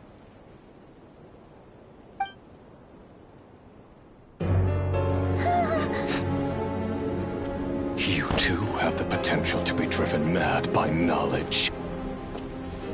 But the truths you seek are so insipid, how laughable that you should die for their sake.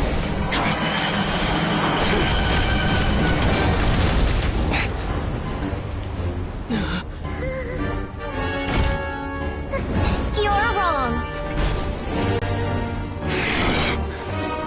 The unknown is but a fog to be dispersed. Knowledge is the true pillar of the world.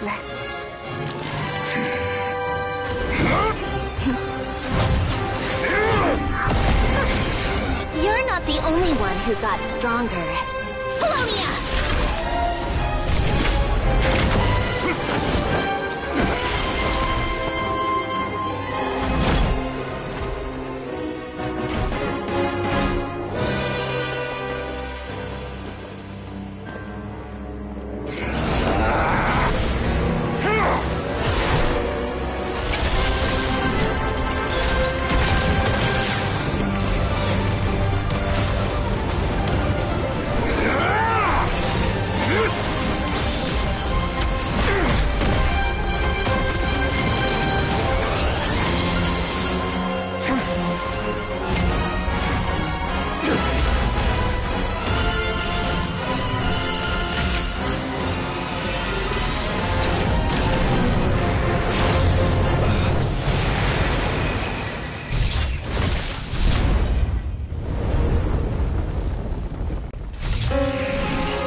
We're safe?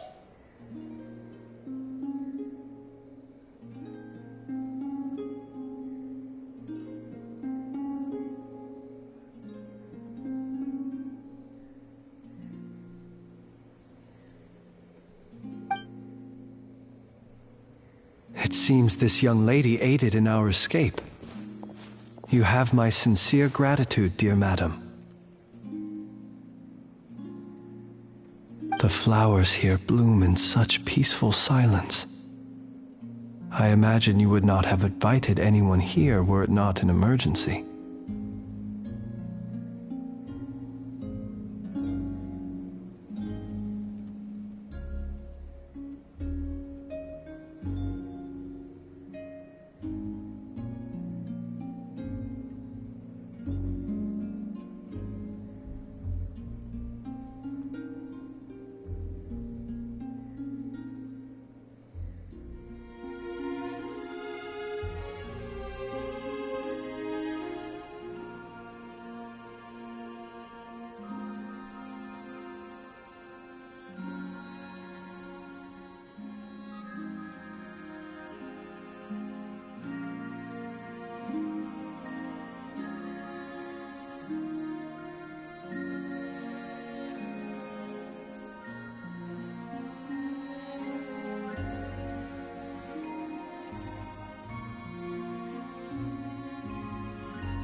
Oh? I take it that means you've been here before then.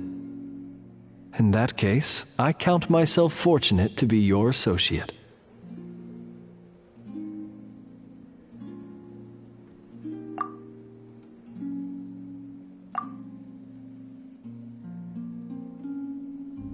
Columbina! What did you do that for?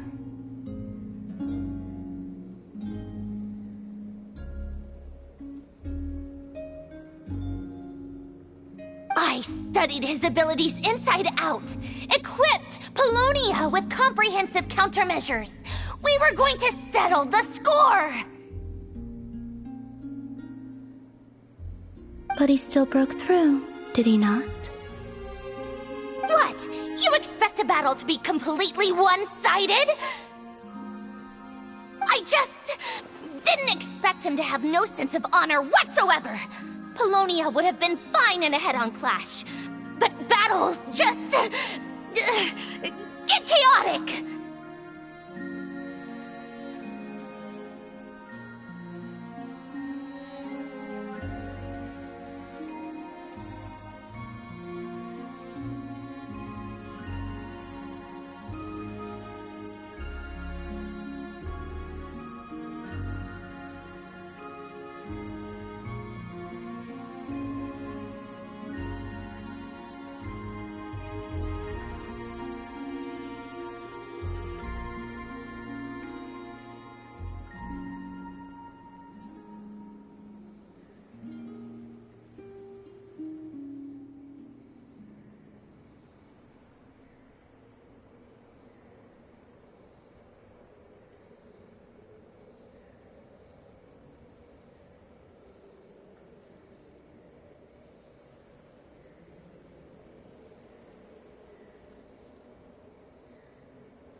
Oh, so you actually thought you could win. Have you been taking care of yourself lately? Your calculations seem to have deviated quite seriously. Perhaps you could try sleeping and rising earlier. Or you could adopt my previous recommendation and...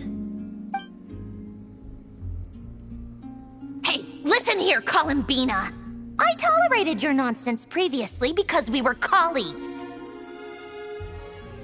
There's a Fatui warrant out on your head, and don't you forget that. Don't make me fight you right here and now. Oh, I was just a little concerned about you, that's all.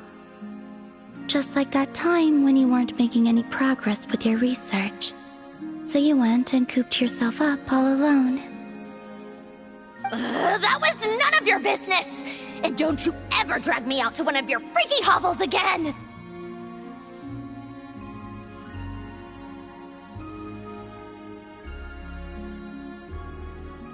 Come on, Polonia! We're leaving!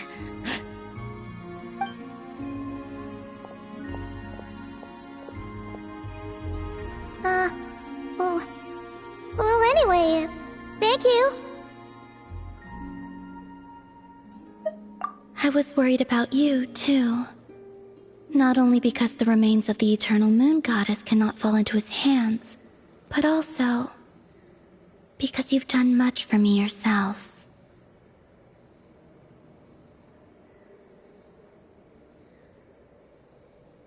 And then well, I brought your associate along for the ride too, but that was as much as I could do. You're not afraid to speak your mind, miss. I like that. Please call me Flint. It is my honor to make the acquaintance of one such as yourself.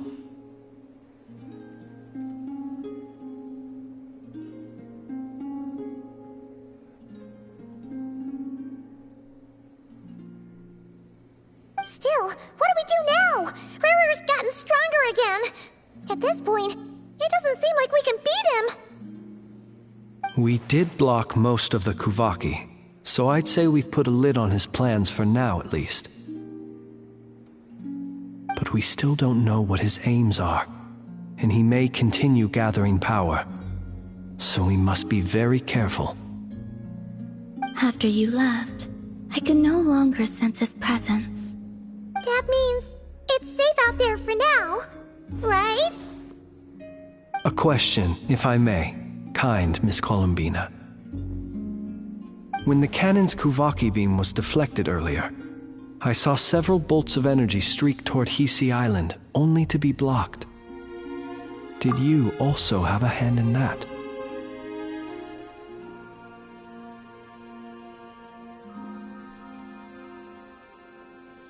No.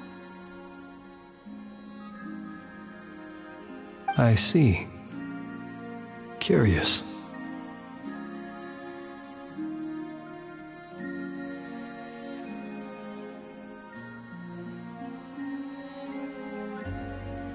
Oh yeah! The cannon veered off course in the end, didn't it? Paimon wonders how Aino and the others are doing. Let's head back and check on them. In that case, Miss Columbina, I shall not disturb your serenity any longer. Thank you once again for coming to the rescue.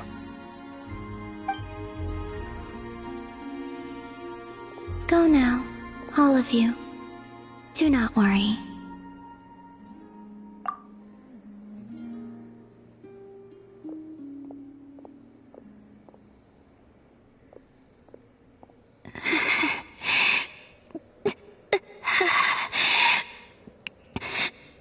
My strength still isn't returning.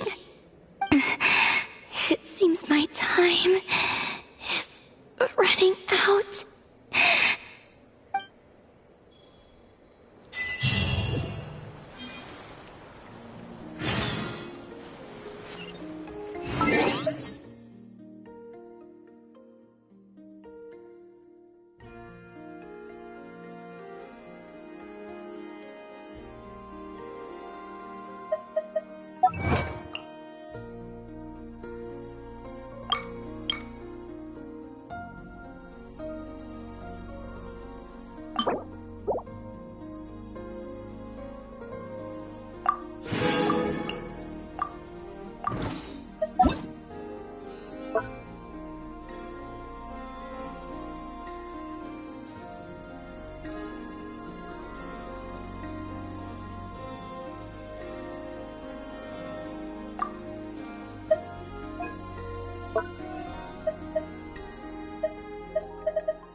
Thank you for completing to... Ad Astra...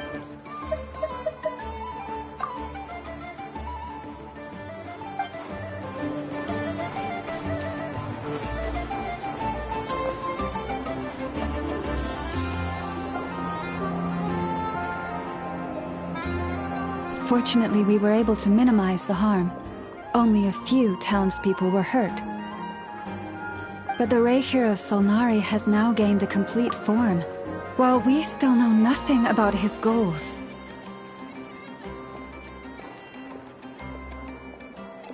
It seems we have done something akin to releasing a vicious Kukusaur into the wild. I'm sorry. Is no one here familiar with Kukusaurs? Paimon knows what you mean, but that analogy seems more than slightly understated. He said that this world means nothing to him, so it is possible that he doesn't have a reason to fight us at the moment. If his objective had been revenge alone, we would likely have no recourse.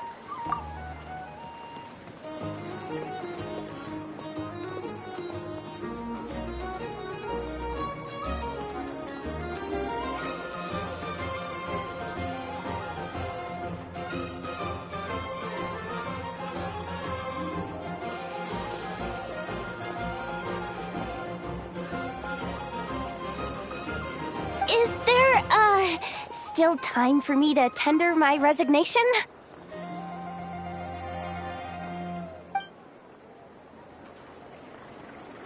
Just kidding, just kidding. Don't worry, boss. I know there's no running now.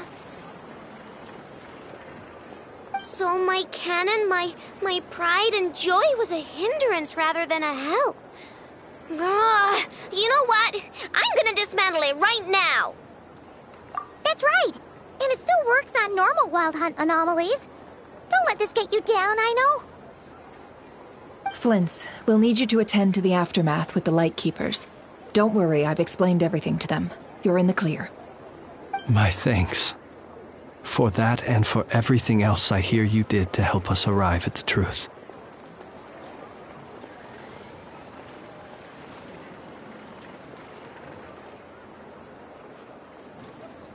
Had you been willing to show yourself in public more often, you would not have been so easy to isolate, you know.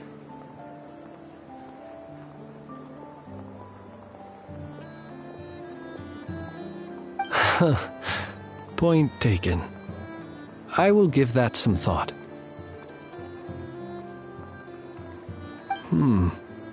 I suppose that's one way I'd benefit from replacing Sergeant Major Sosi. You mean you're being promoted? Was Paimon the only one who didn't get that? Well, if you've got a moment, would you like to come with me?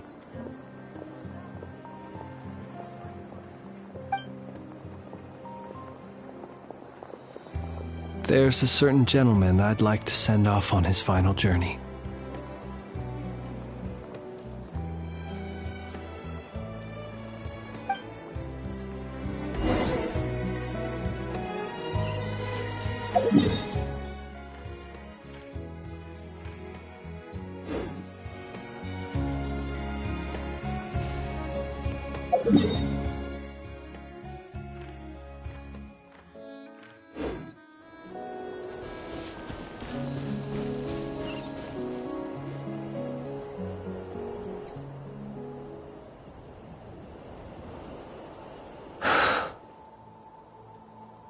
This man was like a lighthouse.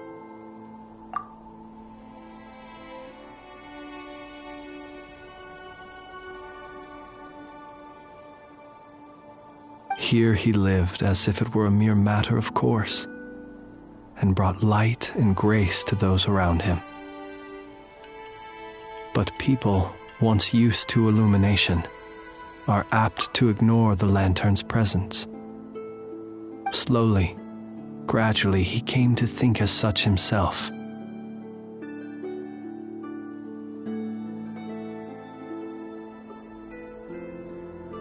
I have achieved too little. I must do better. there is more work to be done.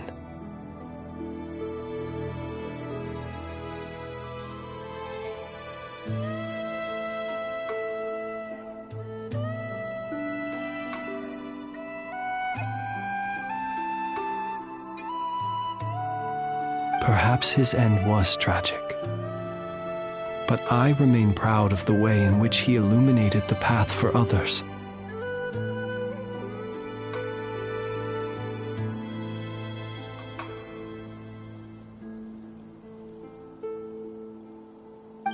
Every shadow born of the light shall remember it.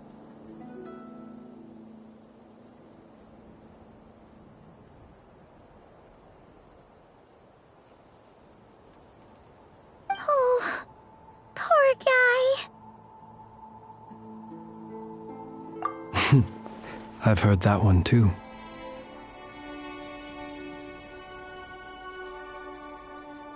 Is that so? Well, you're right. It may seem that our efforts were in vain, that Rerir achieved his goals.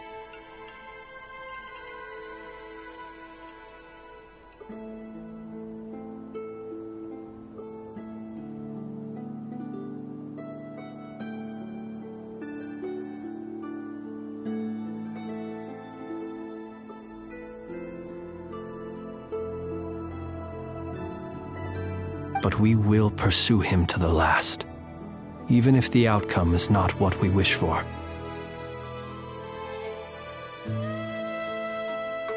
It is not dissimilar to the role of a graveyard keeper.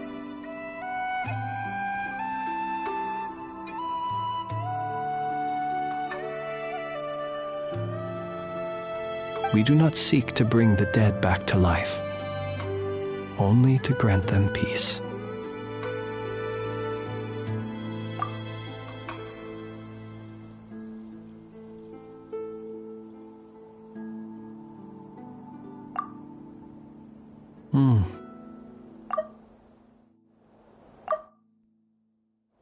Oh, what are you two talking about?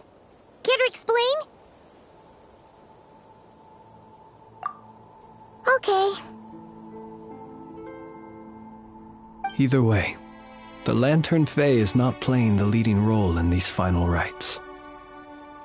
Lightbearer, with your blood you have paved the road to glory and justice. Even as we hurry on, bruised and battered though we may be, stay a while and look back upon the world and all its love and hatred. Until it closes its eyes in the depths of night, and a lantern lit for you alone flickers softly into life. Thank you for everything, Sergeant Major Sosi.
you'd like to meet.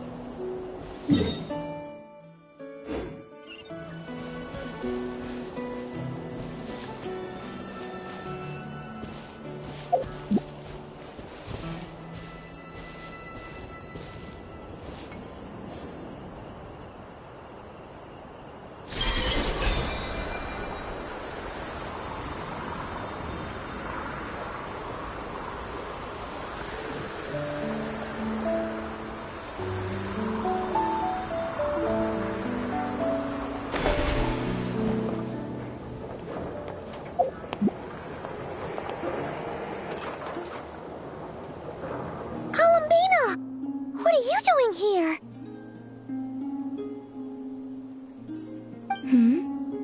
Was it not you who recommended such walkabouts to me?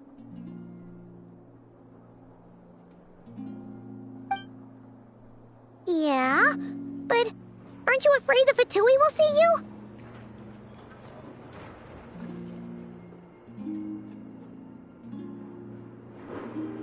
Zandrone seems uninterested in my capture, and the others are unlikely to risk making contact at all. They have more troublesome affairs to deal with.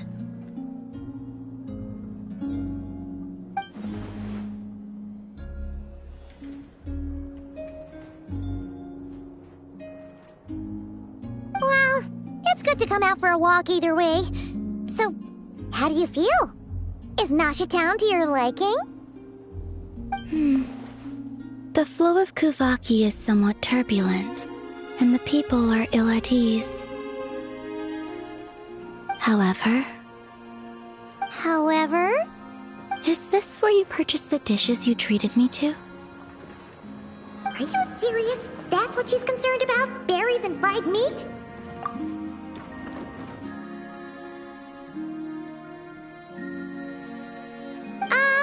Well, we can take you to grab a bite if you'd like to. There's all sorts of delicious stuff out here that you won't get to try at home.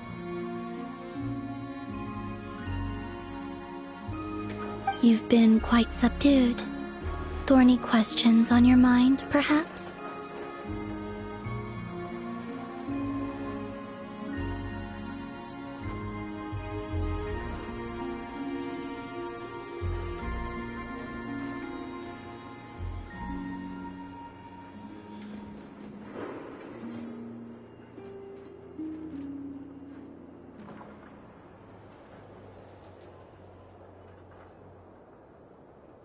I could not gain any insight into his schemes, I fear. Now that he has donned a shape and form, selling his power short would prove a fatal error. But that power of his plays host to an obsession that borders on mania. I cannot say if that fixation is directed at the moons or at something else.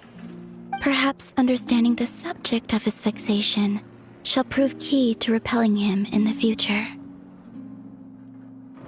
Well, Zandrone's daily routine is highly irregular, while the doctor often orders people around. As for Arlecchino...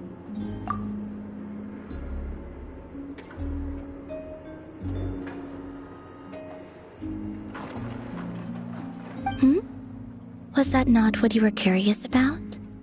Well then, have you been to that experimental design bureau of theirs? That weapon will play a key role in the Tsaritsa's plan. That's what I've heard, anyway. And what plan is that precisely? Well, I cannot say I care.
could look into the Eternal Moon's marrow for you if you wish it so. But after our previous attempt, I suspect your spaceship has been intentionally hidden away. Perhaps someone has certain truths they wish to hide from you, or from others. And I doubt there are many who could accomplish such a feat. I still wish to return to the moon that belongs to me. That is where the answers lie buried. That is my true home.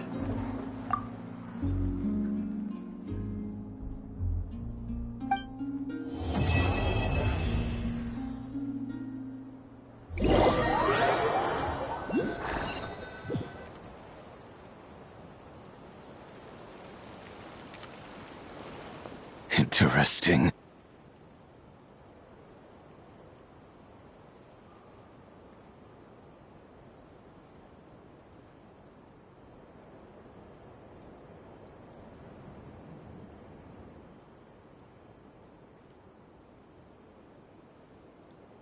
You followed me this far. Why not show your face?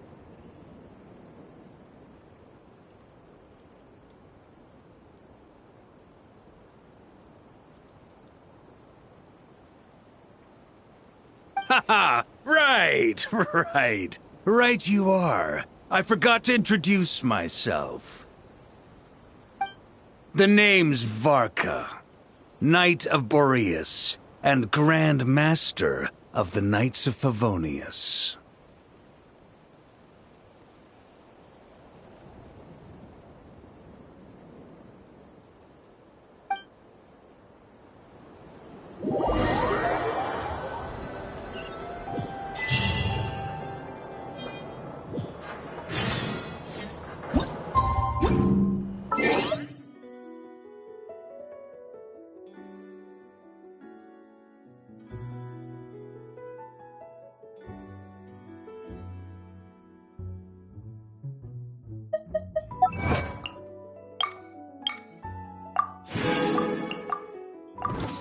Melusines are beautiful creatures.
We are out of time.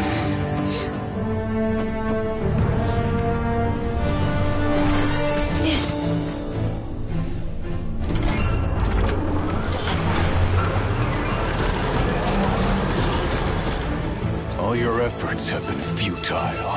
It is too late now. Perhaps you're right. Why aren't you running?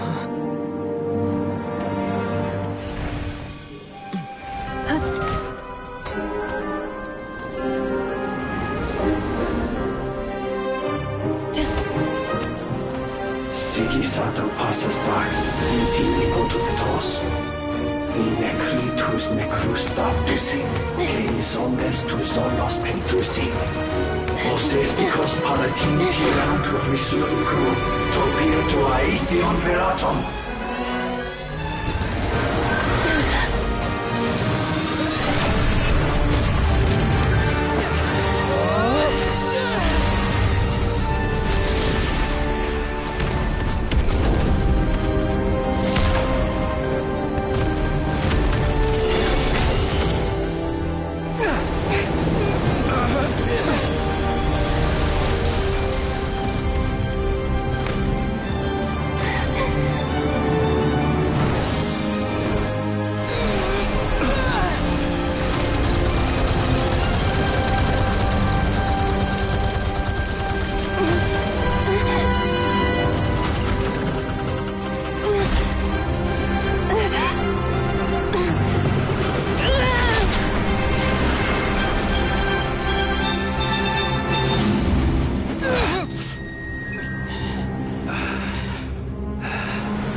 Verfnir, Rheindaughter,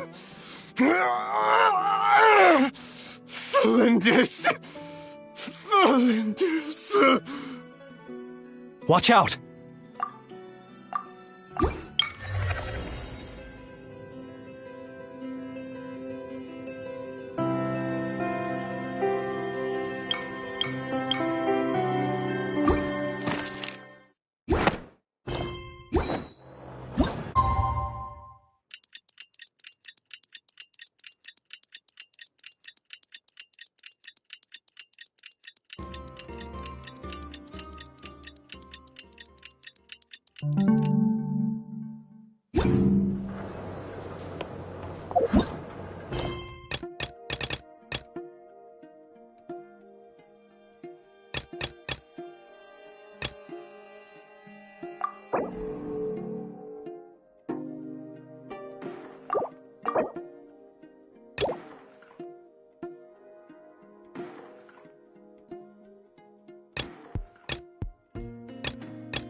Abandoned property belongs to whoever finds it first.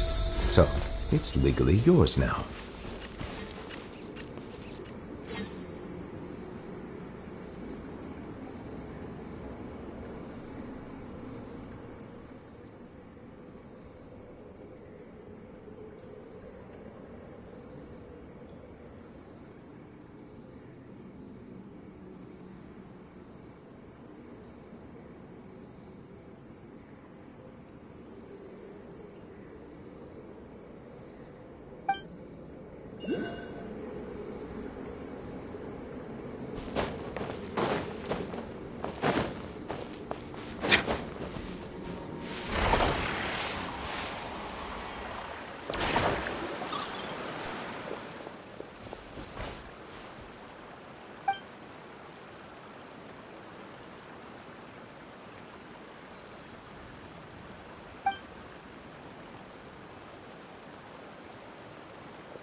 Into the wind. Time to shine. Be sanctified.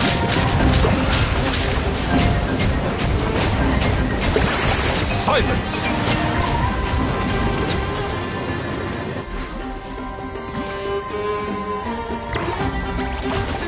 Time for the big one! Smile!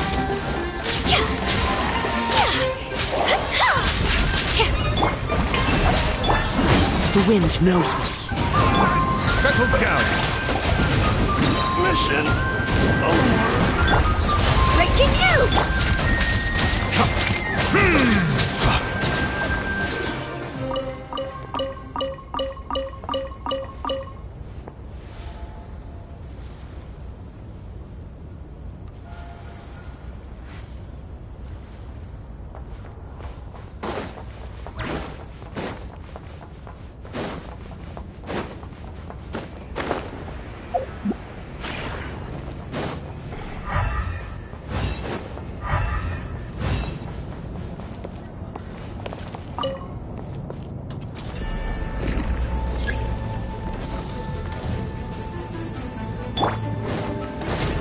Strike a pose!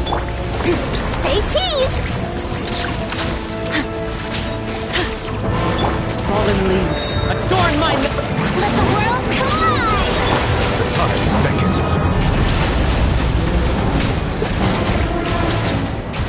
Bow your head.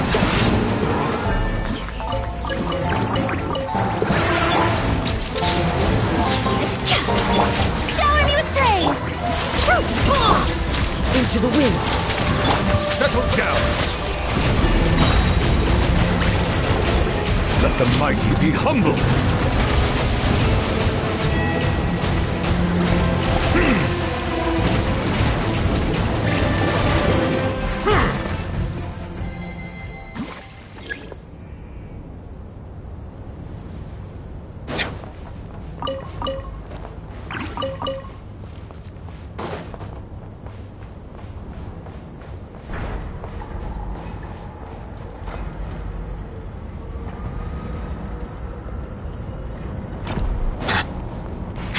Better hold back this time. One with nature. Strike a pop! Bow your head.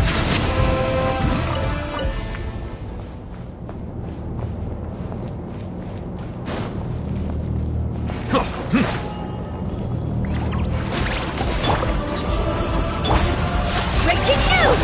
As one with wind and cloud. The wind knows me. Time to shine!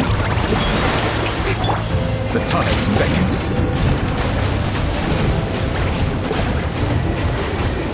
Silence!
Into the wind.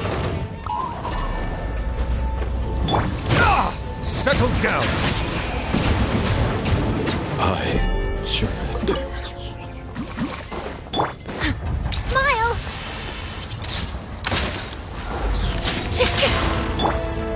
One with nature.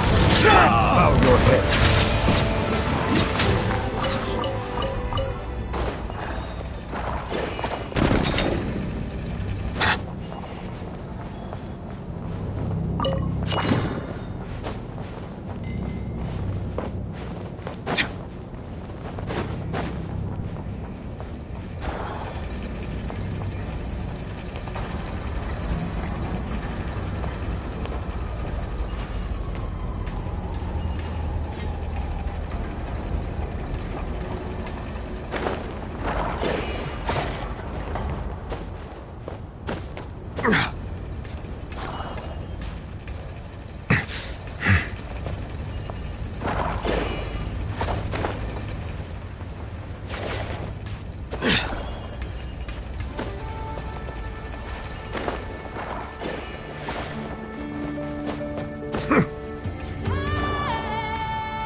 The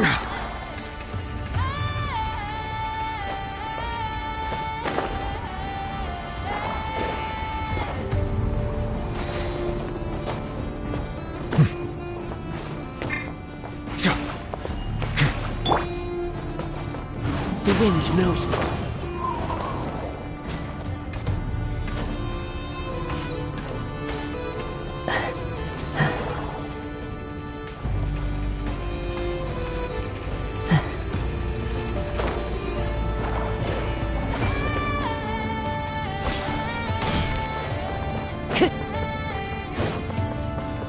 Time to go.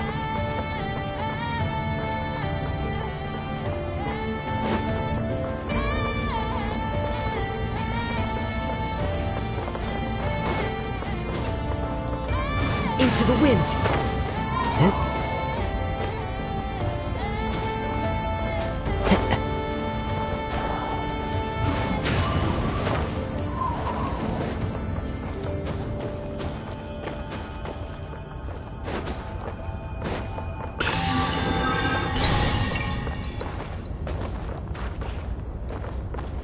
The wind knows me.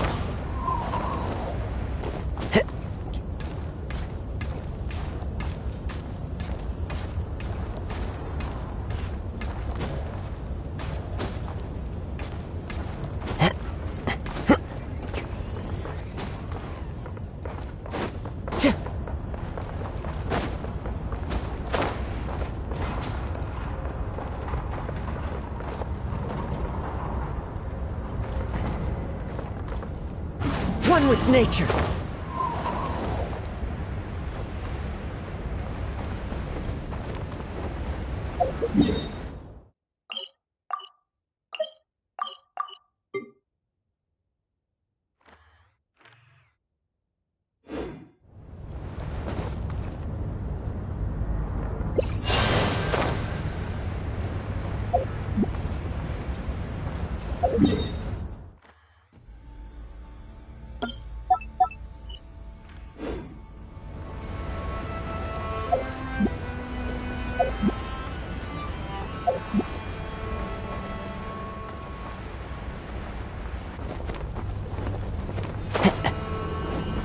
Follow the wind.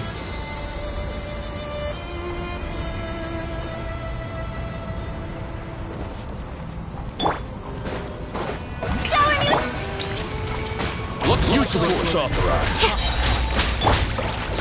Into the wind. Settle down.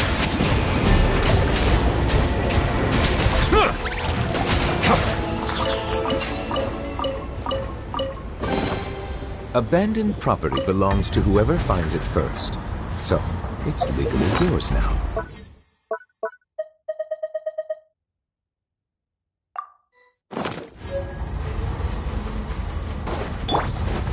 Say cheese!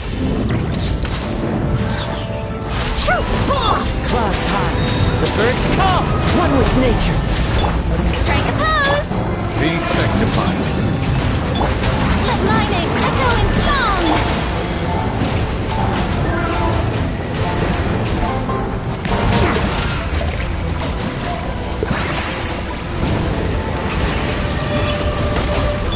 Smile! Hard hitting it! Silence!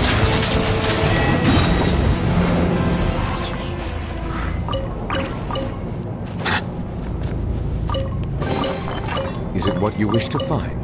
Hopefully the excitement of opening a treasure chest has at least made it a worthwhile experience. Into the wind.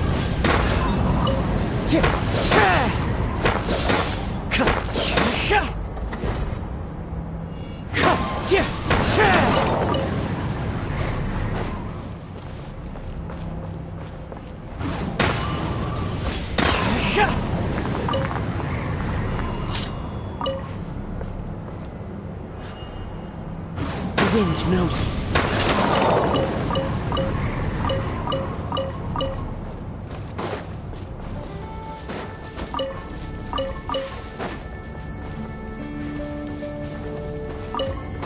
Time to go.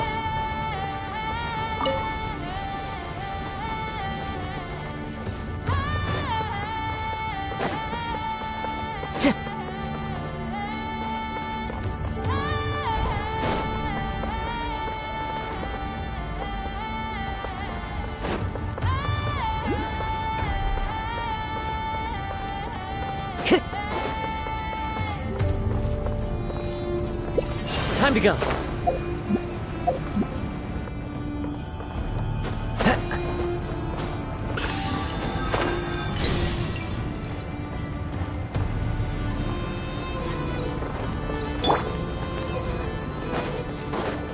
Say cheese!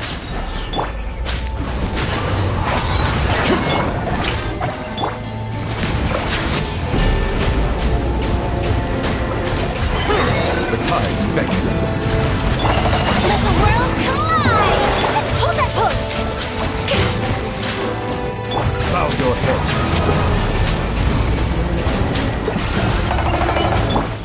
True form! As one with wind and cloud.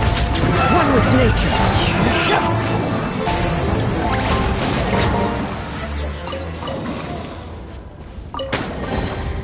Let the record show that I verbally consent to relinquishing these items into...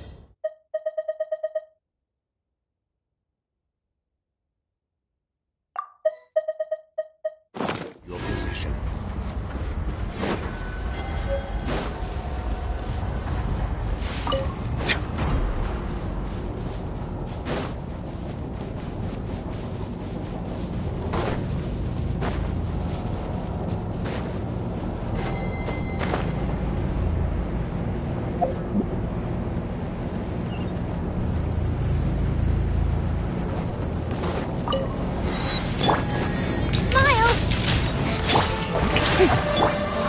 The wind knows it.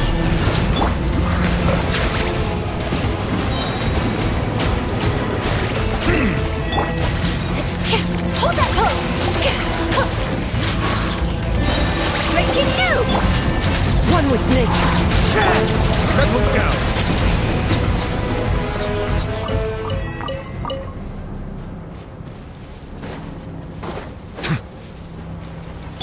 Say cheese!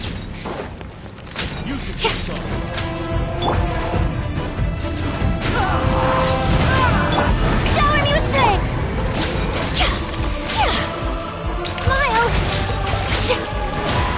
Clouds high. The birds come. Let my name echo in song! Sing your sight, be humble.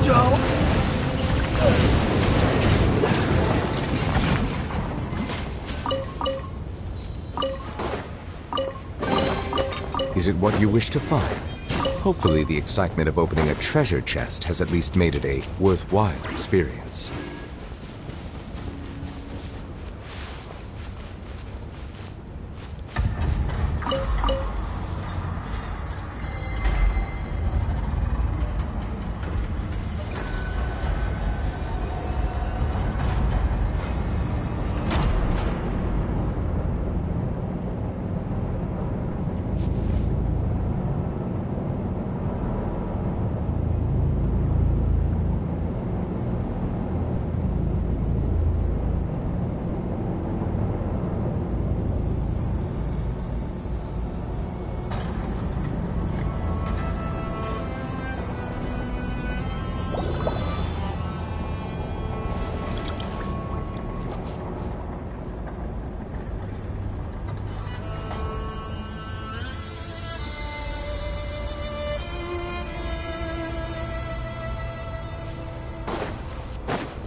I see the value in my own work, but I also see the meaning in all the endeavors of the people of Fontaine. I believe I will continue to take pride in fulfilling my duties.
Water comes in many flavors to the discerning palate.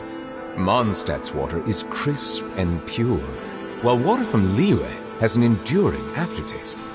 In Inazuma, the water possesses a depth of flavor unlike any other. Sumeru's water, meanwhile, has a rich and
Is it what you wish to find? Hopefully the excitement of opening a treasure chest has at least made it a worthwhile experience.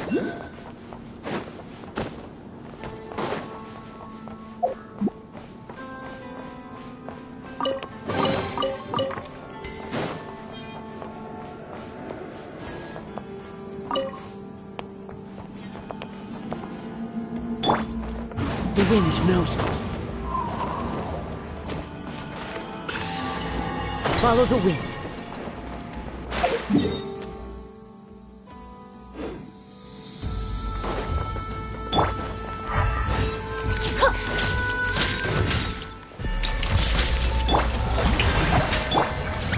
One with nature. Bow your head.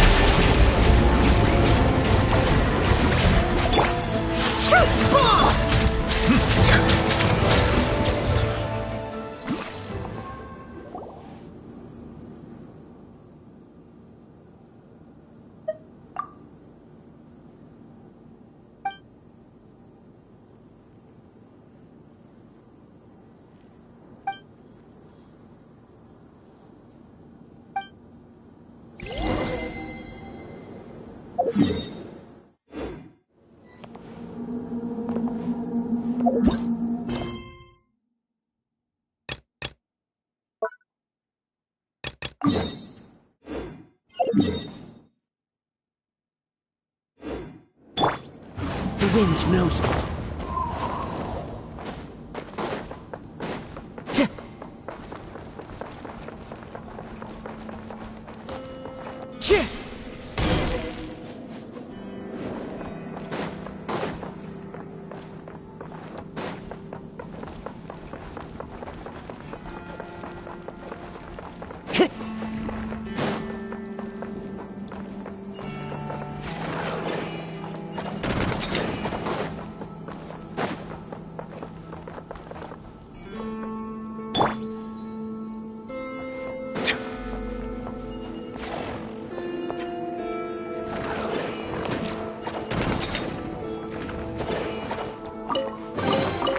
Let the record show that I verbally consent to relinquishing these items into your possession.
Melusines are beautiful creatures.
All right, here comes another one. Yoo-hoo! Into the wind. Silence! Did it take too long?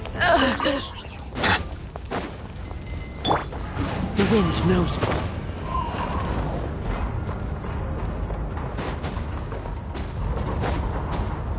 Time to go.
It's been a few days since we said bye to the others in Nasha Town. Still no news about Rerir, though. Where could he have slunk off to? If only he was gone for good. But with all the trouble he stirred up before, there's no way we've seen the last of him. Hello! You must be the traveler in Paimon? Mr. Flynn has been looking for you. Unfortunately, there's been a serious wild hunt attack over at the quarry. He thinks it's time to regroup and figure out a plan. The wild hunt? Oh, uh-oh. We better get over there, right away! Come on, let's go!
can barely sense any Kuvaki at all.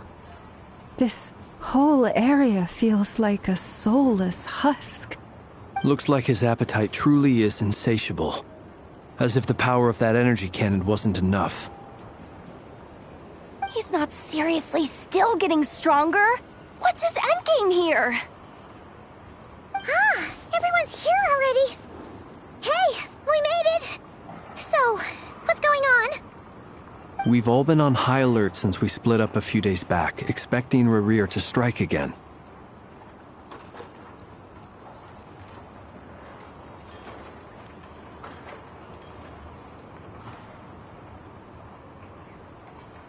But it's like he just vanished into thin air. No one has seen him nor found any trace of his presence.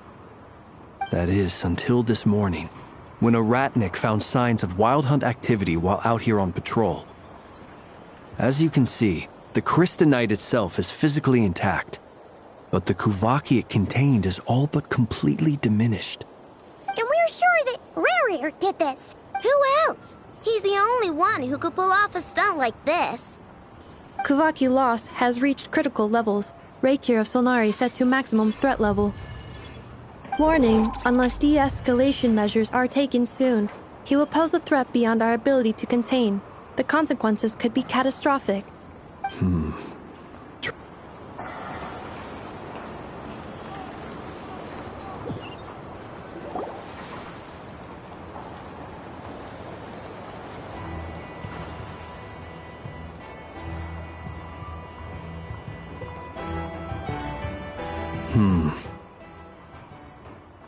I can barely sense any Kuvaki at all. This looks like his appetite truly is insatiable. As if the... He's not seriously still getting stronger? Ah, everyone's here already.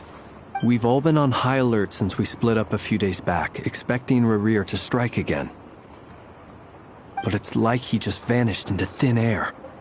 No one has seen him nor found any trace of his presence. That is, until this morning. And we're sure that... Who else? He's the only one who could pull off a stunt like... Kuvaki loss has reached critical levels. Reikir of Solnari set to maximum threat level. Warning, unless de-escalation measures are taken soon, he will pose a threat beyond our ability to contain. Traveler, do you remember when we encountered Rerir just after regaining his body? There wasn't a shred of sanity left. Nothing but madness and rage. Yeah, didn't he shout out a bunch of names? Then he started raving about how nothing in this world mattered to him. Oh, Paimon gets chills just thinking about it. Oh, but the thought that he's still out there, lurking somewhere in Notcry, waiting for his chance to strike? Oh, even chillier. Last time we fought, we were already at a disadvantage. If he has such overwhelming strength, why would he suddenly go into hiding? Yeah, if I were him and I wanted more Kuvaki, I'd just take it by force. No point staying in the shadows. Unless something went wrong. His whole resurrection thing didn't exactly go smoothly. The other thing is, how does someone who's completely lost their mind still have the wherewithal to cover their tracks so perfectly? Beats me. According to certain medical studies, insanity does not always entail a complete loss of rationality. It may be that he is simply living in a world of his own. That actually sounds about right. He was ranting away to himself the whole time, like he had zero interest in talking to us. There are many unanswered questions here. He could be right under our noses, and we'd still be in the dark. Besides his name and title, we know little about him. Certainly nothing about his past, or what he might be hoping to achieve. Exactly. And we wouldn't even know where to begin looking. Even Boss hadn't heard of the Reikir of Solnari before all this. I'd be willing to bet that even if we gathered together every scrap of intel in Nodcry, we still wouldn't find more than, 3 useful facts about him. if we do nothing, he'll just keep getting stronger. But if we want to investigate him, we have no idea where to look. Last time we had Marionette and her big robo-buddy to help us, and we still barely held our ground. If we had to face him alone... Paimon's head hurts just thinking about it. What are we supposed to do against a threat this big? Well, I do have a little hunch about his next move. Given that he attacked the quarry, I'd say it's likely he'll target other places rich in Kuvaki. Somewhere like the Eye of Krati, or the Pillar of Embla. One thing's for sure. If we just sit back and let him keep absorbing Kuvaki, we really won't stand a chance against him. A perfectly reasonable hypothesis. However, it is worth noting that these two locations are quite far apart. To investigate them both, we'll need to split up. I agree, we should split up. Right now, Rarir's goal seems to be gathering Kuvaki, not fighting us directly. Once we're done, let's regroup on Hisi Island. Wait, why Hisi Island? If I recall correctly, your largest goddess statue was carved from Kuvaki-rich ore, was it not? That's right. Yes, it could well be a potential target of his. I should head back and start evacuating the pilgrims.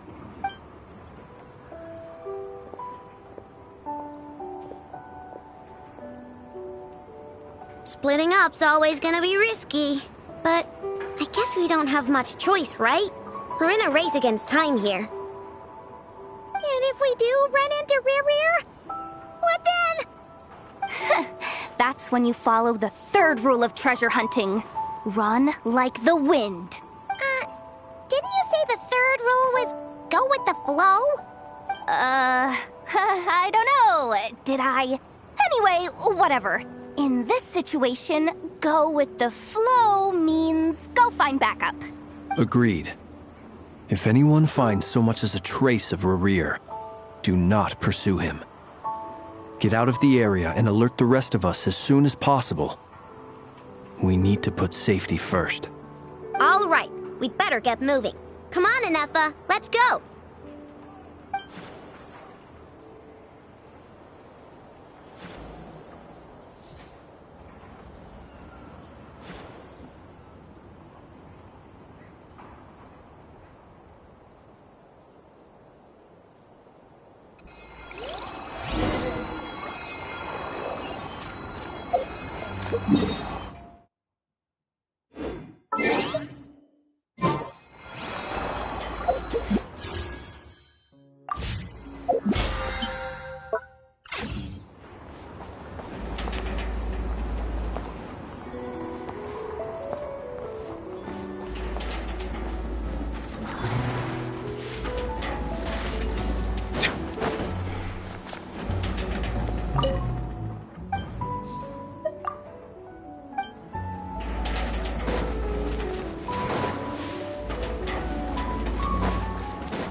It's too late for regrets.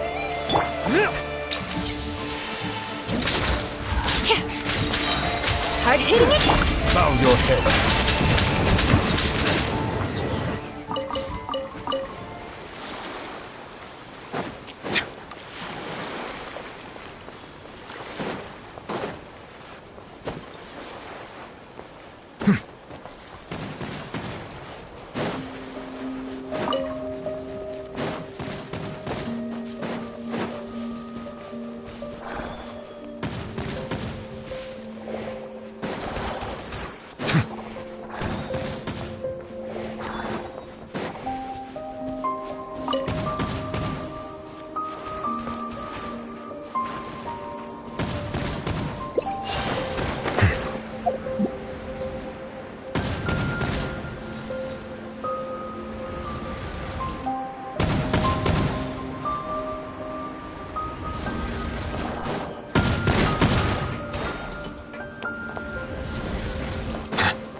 Any leads? Nope. Diddly squat. No clues to where he might be hiding. It's like he's a ghost. It feels like we're sitting on a powder keg that could go off at any second. Ugh, I hate this feeling. I'd rather face him head on than be left hanging like this. So, you guys didn't find anything either? Not loving the word either. How about you, Flint's? I questioned a few Ratniki and eventually narrowed my investigation down to one suspicious individual. But by the time I got to his place, he was already gone, almost as if he knew someone was on to him. Either that or he's just extremely cautious and doesn't stay in one place for long. He's been biding his time for a while now. The question is, where or what is his next target?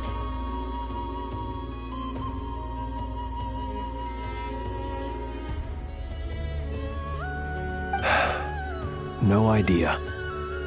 Since regaining his body, he seems to have lost all interest in the fragment in my possession. If he did still want it, he's had plenty of chances to take it. All we can do now is hope that Aino and Anefa turn up some leads.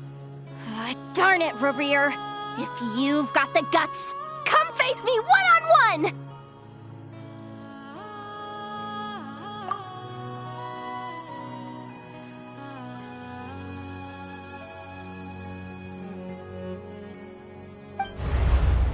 Wait, he's actually here? I didn't mean it! I swear! No, it's coming from Silver Moon Hall. The Lady Kuthar might be in danger. Let's get over there! Quick!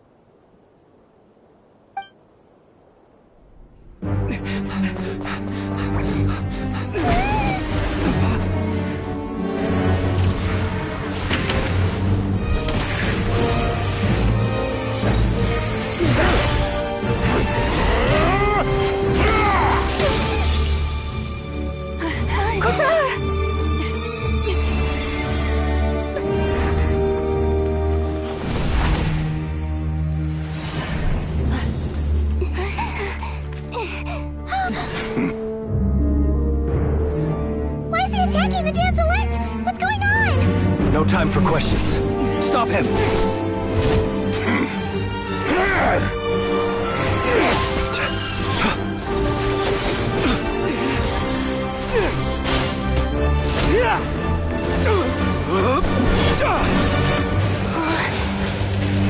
This is insane. Yehoda, get Kuthar out of here! On it.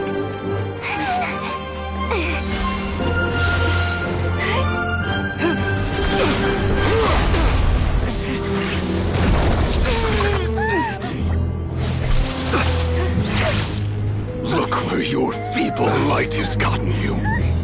Now, you shall plunge into darkness. Thalindus, soon, I will find a way. Watch out!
barely made it out of there alive.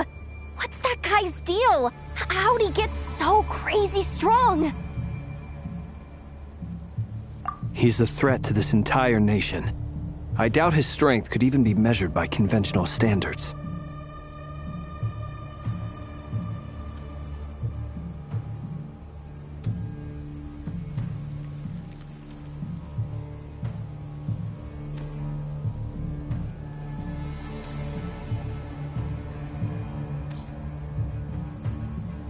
I have a question.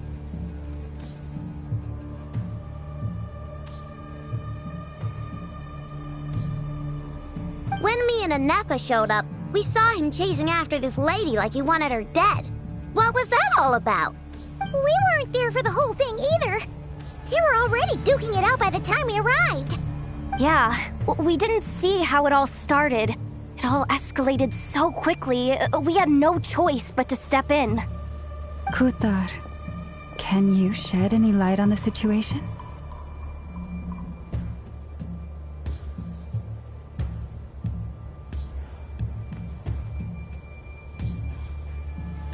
Kutar.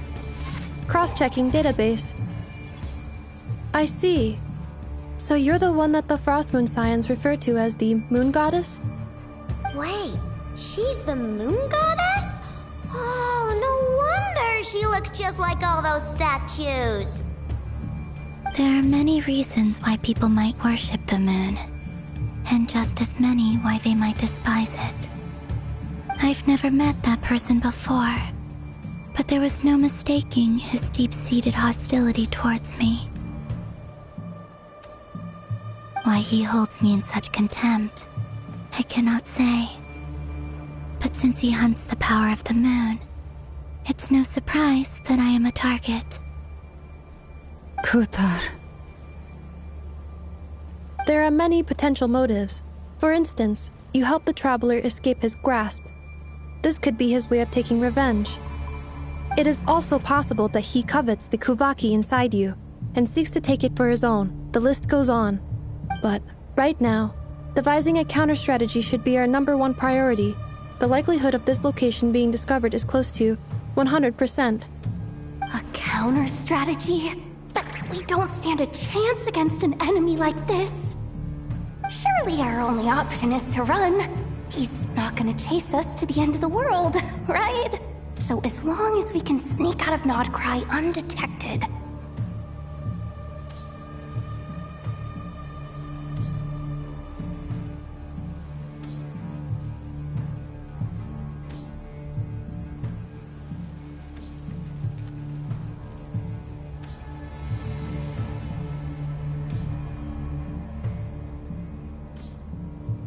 No, I can't say that. Come on, Yehoda. This is serious stuff. You can't suggest we all just chicken out. Running is our only option. Huh?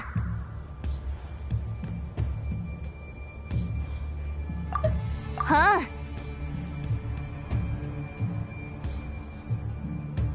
You seem surprised. But what other choice do we have? We are facing an enemy we cannot possibly defeat in battle. Well, I mean, yeah, but still. It's not too late. I can distract him, so you'll have plenty of time to make your escape. Wait, what? You're gonna act as bait? Doesn't that make sense? I'm the one he's after. There's no need for you to risk your necks on my behalf. A coyote doesn't stop for bypassers while it's howling at the moon. What is it, Loma? The Frost Moon Scions have already grown accustomed to life without their goddess. My presence here is no longer essential, and this is not my home, so you needn't ask me to stay. We can't just roll over and let him get away with this. That's not our style. Yeah, we can't just call it quits after everything we've been through together. Besides, she pretty much saved my life back there. If I just ditched her now, I'd never forgive myself. We can't overlook that you have saved our lives multiple times now. To talk of returning the favor would be a little crass for my liking. But suffice to say that we are friends, and friends look out for one another. River's true objective remains unclear. Even if we were to sacrifice Miss Kutar, there's no guarantee he would stop. But... Kutar, I know why you left the Frost Moon Scion so long ago. It was because people started treating prayer as a form of trade. They would make self-centered wishes, force you to accept meaningless offerings in return, and then expect you to perform miracles for them, as if that were their entitlement. If it were me, I might have walked away too. But I believe that time can change everything, and that sometimes it takes losing something precious to appreciate its true worth. After much reflection, I've realized that this was never about whether the Frost Moon Scions need you. Any relationship based on need is purely transactional. What I truly hope is that you'll choose to stay, not out of obligation, but as part of our family. You were born here, and now you've returned. Who knows? Perhaps it was the moonlight that guided you home. Thank you, Lauma. But my power is on the wane. I'm afraid I will be of little use to you now. Very well then. I'll do as you say. Both times you saved us, we were transported across great distances in an instant. Is that one of your powers as the Moon Goddess? It is, but I find it very draining. I barely managed to pull it off just now, and it will be some time before I'm strong enough to do so again. Rejected by the world, my power is dwindling. Like a lake cut off from its source, slowly shrinking away. Now, it has almost run dry.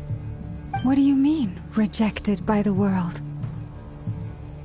The 3 moons belonged to the ancient bygone era in which they came into being.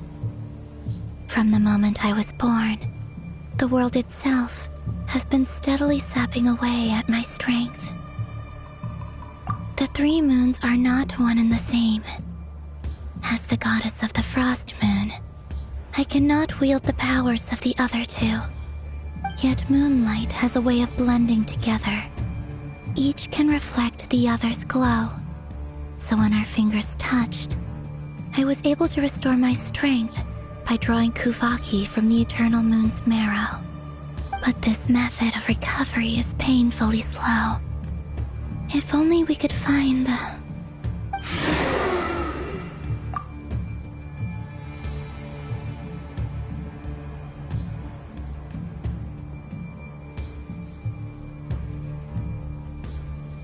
It's the Wild Hunt! Even faster than we expected. We'll have to finish this conversation later.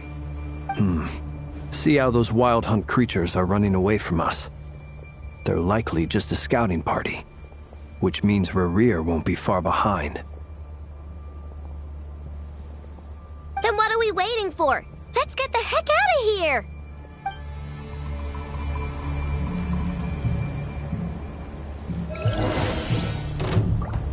Leave this place. Annihilation mode. Oh, they just keep coming! This is driving me nuts! Rerir's closing in on us. We need to pick up the pace. There's too many of them!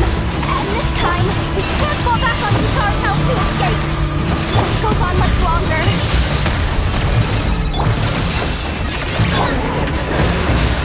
Be silent.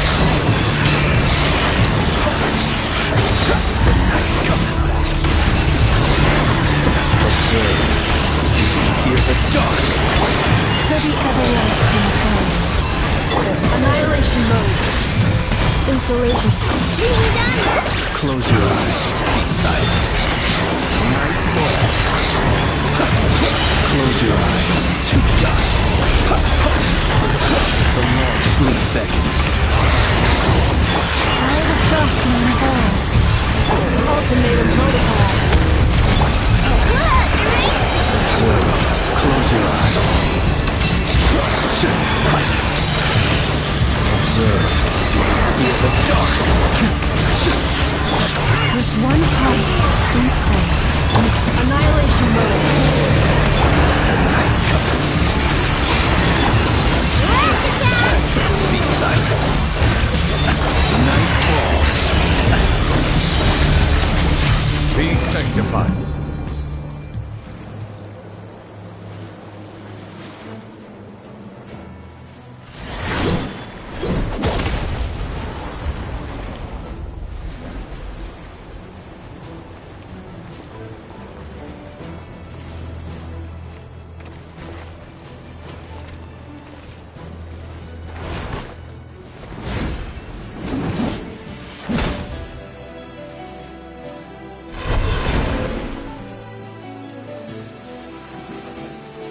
What's the matter? Bit off more than you could chew?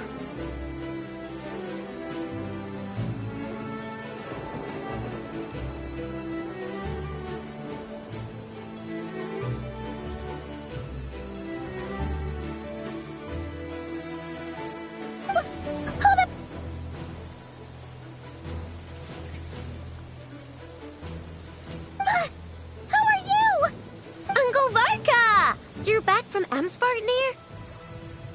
Whoa! You're Varka? Grand Master of the Knights of Favonius? We could save the intros for later. Right now, let's get you all out of this hellhole. Follow me. I know somewhere you'll be safe.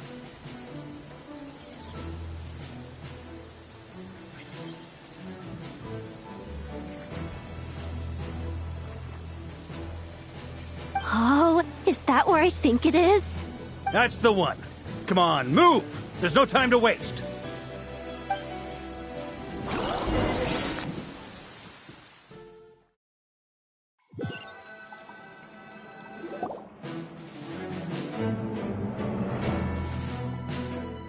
Wow!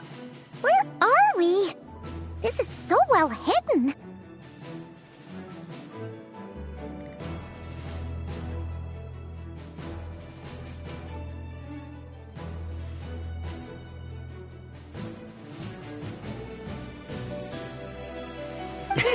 Well, that goes without saying.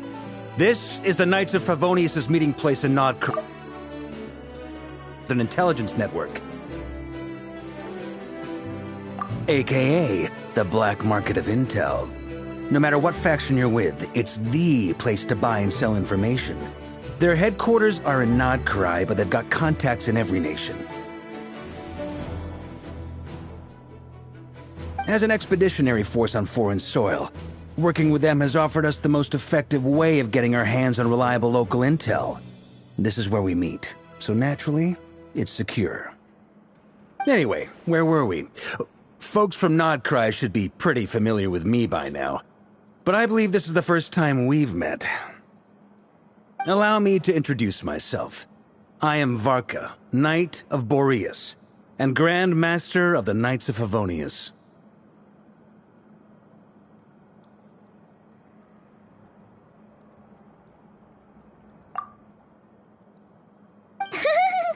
We've heard all about you. This meeting's been a long time coming.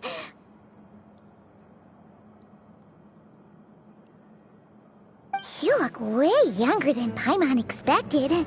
But you definitely have that Grand Master vibe.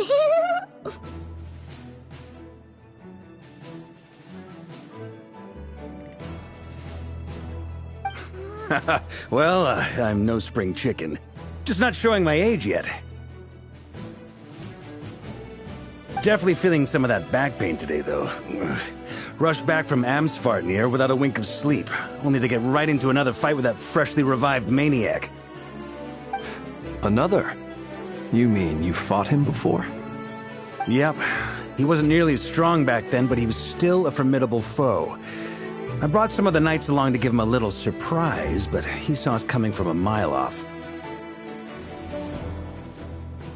My squad took heavy injuries, and I barely made it out alive myself.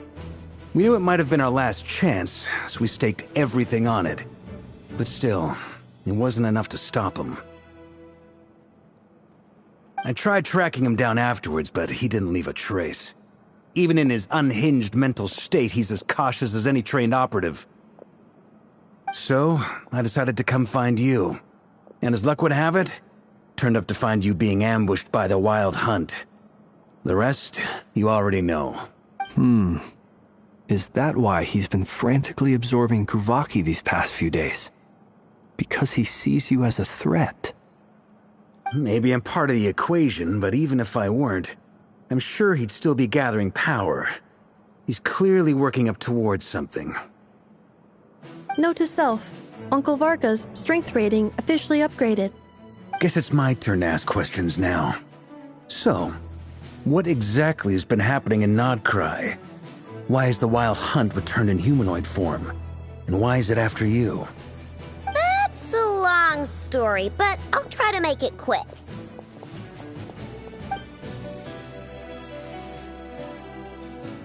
Wow, I had no idea so much had happened. Sounds like you guys have really been through it. So, the Kutar is actually a Fatui Harbinger. And all this Wild Hunt activity in Nodcry is the work of the Raker of Solnari, one of the 5 sinners. That's a lot to take in. Need some time to wrap my head around it all. I'm truly sorry, Mr. Varka. You stood with us against the Wild Hunt, and did everything you could to stop it from escalating into a full-blown catastrophe. And then, the one time you're away, it all comes to a head and all your hard work gets undone. You've got nothing to apologize for, Miss Moonchanter. You can plan 100 steps ahead and still slip up. That's just life. No one knows what tomorrow holds. You can't predict which way the wind will blow next. And, to be perfectly honest, I can't say I'm surprised. For all the times we've defeated the Wild Hunt in the past, we've never been able to completely wipe it out. Turns out, we were just delaying the inevitable.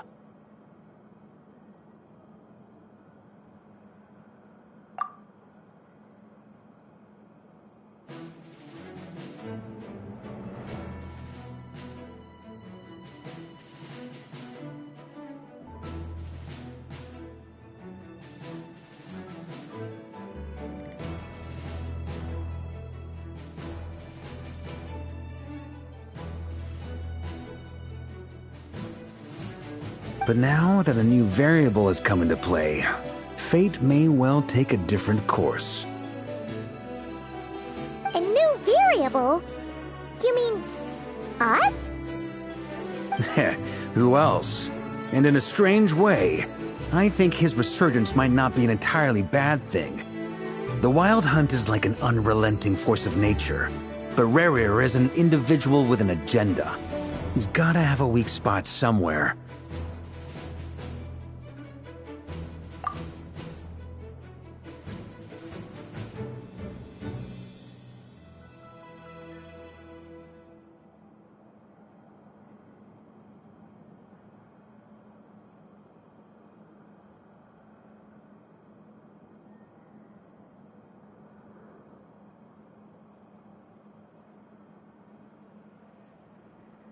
That said, while Aino was explaining everything just now, some of the points that Mr. Flint's added caught my attention.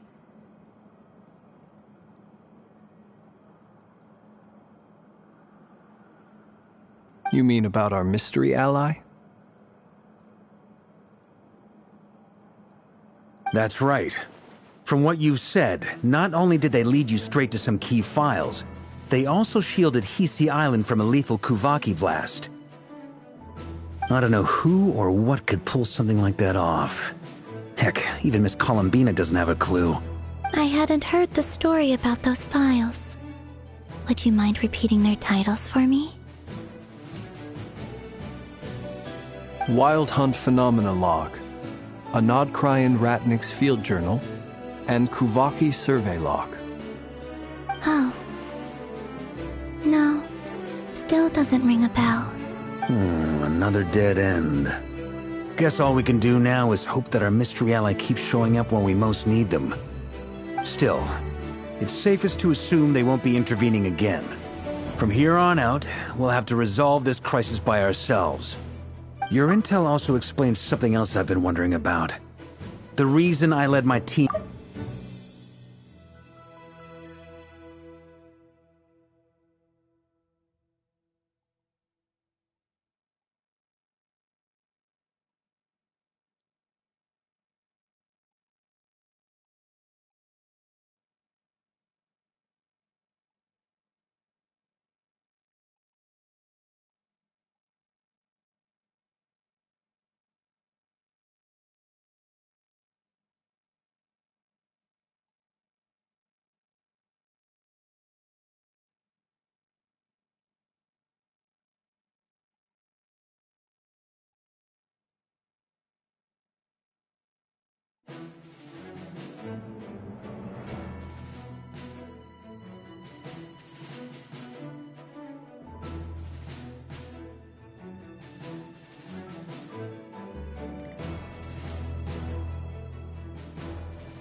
But once we looked into it, it turned out to be a red herring. I don't know who was behind it, but clearly, it served its purpose. I doubt it's by chance that he happened to make his comeback while my attention was diverted. And from everything you told me, it sounds like his scheming began well before his return. So maybe luring me away was all a part of his plan. But is it even possible that he orchestrated all of this by himself? The Moon Maiden and the Raker of Solnari. Nodcry of all places. The way everything is unfolding, it can't be a coincidence. So, what do we do now? Got any ideas? Right now, we've got at least 3 things to consider. Let's go through them one by one. First, we need to figure out how to take down Rerir. If we can't beat him in a straight-up fight, the rest won't even matter. To my knowledge, the bulk of Nodcry's fighting force is already gathered here. But even with everyone united, we're still no match for Rerir in his current state, let alone with his power still growing. What if there was a way to tap into a new power of our own? How so? Have you thought of something, Columbina? 3 moons once watched over this world. The Eternal Moon was the largest. The Frost Moon was the brightest. And the Iridescent Moon was the most mysterious. They say that back then, the 3 moon goddesses wielded immense power. Enough to shape the workings of the world itself. I now bear the Frost Moon's power, and the Eternal Moon's marrow resides within the Traveler. Hold on. Are you suggesting... The iridescent moon. The last piece in the puzzle. That's right. If we can find the Iridescent Moon's marrow, I will be able to regain my strength much more quickly. The 3 moons are said to stir the tides and illuminate all things. Perhaps they hold further secrets beyond our understanding. According to my analysis, the solution is feasible. However, it is subject to one major condition. How do we locate the Iridescent Moon's marrow? I know a way, but... we will need to visit the Fatui's Experimental Design Bureau. The Experimental Design Bureau? Are you saying we need to involve Marionette? Yes. I must speak with Sandrone. It's a long way from here to the Experimental Design Bureau. There's a high chance you'll be spotted. You shouldn't go alone. Then that's settled. Next up, our second priority. Somehow, we need to figure out Rerir's end goal. As you saw for yourselves, when he was still in his wild hunt form, everything he did was for the sake of recovering his body and resurrecting himself. His first act since then, after laying low for a while, was to try and assassinate this young lady. People's obsessions often reveal their greatest vulnerabilities. There must be a reason why he despises the moon so deeply. Perhaps it shed some light on his title, the Raker of Solnari.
The Wild Hunt has plagued Notcry for centuries now.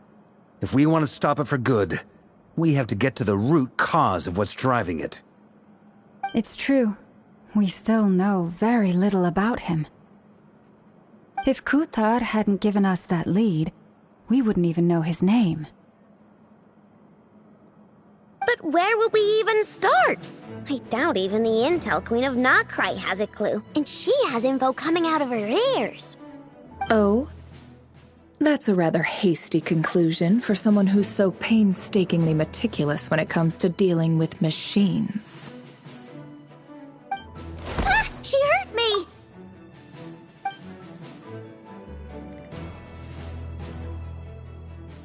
Boss! What are you doing here? I'm now asking myself the same question. I received a letter from a humble knight of Favonius, requesting a meeting to discuss a major business deal. But it looks like this humble knight had something else in mind. Details, details. Miss Neffer, the important thing is that you've arrived at the perfect time. Since his failed ambush, I've been racking my brains trying to come up with a plan to fight Rerir. Given the severity of the situation, I think it's fair to say that our only chance lies in uniting as one. And I'm talking all the factions in Notcry.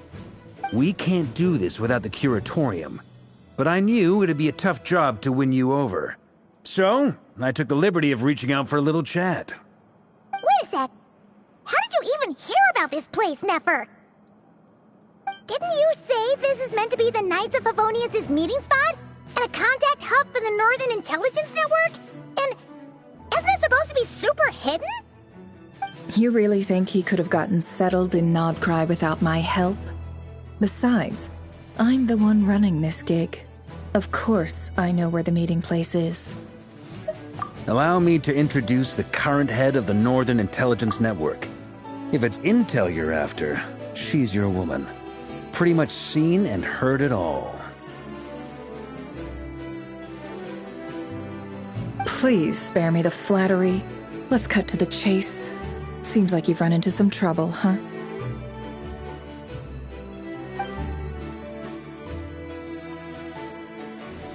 Well, this certainly qualifies as an unforeseen crisis. On behalf of the Curatorium of Secrets, I wish you all the best of luck. So you're just going to sit this one out? Why should I get involved? What could possibly be in it for me? What if we told you we can't do this without you? Oh? Then I'd say you'd better make it worth my while. I don't work for free. I can't put a price on something like this. It's just not in my nature. But then again, you and I have always been polar opposites in this regard. So I can't exactly say I didn't see this coming. If you insist on compensation, I will pay you. Consider this a formal commission. Sound fair? You just don't give up, do you? Too bad. I know you well enough to know you can't afford my prices. The riskier the job, the more it'll cost. And a Moonchanter's stipend isn't exactly generous. Unless you're planning to start passing the donation box around among the faithful. Boss, just a thought. If they come up short, maybe you can take the difference out of my next few paychecks. Things got really dangerous during the fight with Rerir. If this girl hadn't saved me, I'd be leyline fodder by now. I'd be gone for good, boss. If there's any way we can make this work, I'd really like to help her. Please, I'm begging you. This is why I'm always telling you never accept favors. They are the hardest debts to repay. You have to be careful who you get involved with, or you invite all kinds of misfortune. Very well, Yehoda, I will help. But just this once. Don't count on this happening again. Flins, that fragment that Rerir was after, do you still have it on you? Of course. Let me borrow it. I need it to follow up on some leads. Wait, you actually have some leads? Shh. This is top secret information. I get it. We all have things we'd rather keep to ourselves. Plus, I know we can count on you, so we'll leave the intel gathering in your hands. And that brings me to the third and final item. We need to find a way to distract him. We need time to make our move, so someone will have to stall him. I'm in for this part, no matter what. Anyone coming with? Count me in too. Come off it, you two. Quit playing heroes. I'm way ahead of you here.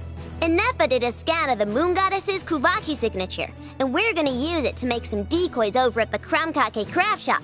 Anyone who's in, follow me. Once they're ready, we'll deploy the decoys across Nogcry. So as long as the rest of you keep moving, he won't catch on to your scent and won't be able to track you down. I like it. Genius idea. No biggie. All right then, we'll split into 3 teams. Once your team has finished their mission, return here and wait for the others.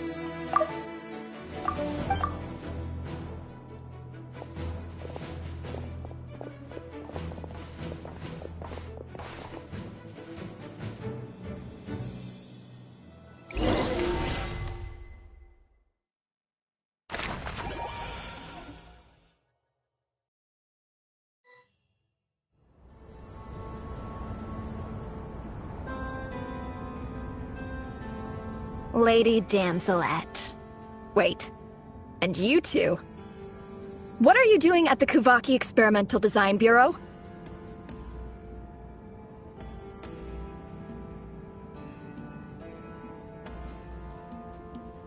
We've been doing our best to mind our own business lately. But if you're just gonna waltz up here like this, you're seriously pressing your luck.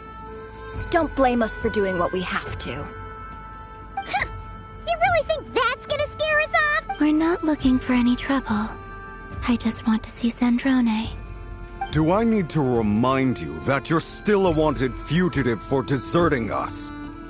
Out of consideration for our former ties and the crisis we're all up against, we'll let you leave in one piece. But don't even think about trying to get inside. Let them in. But... Are you going to make me repeat that? No, my lady. Zandrone seems to be in a good mood. Must be maintenance day.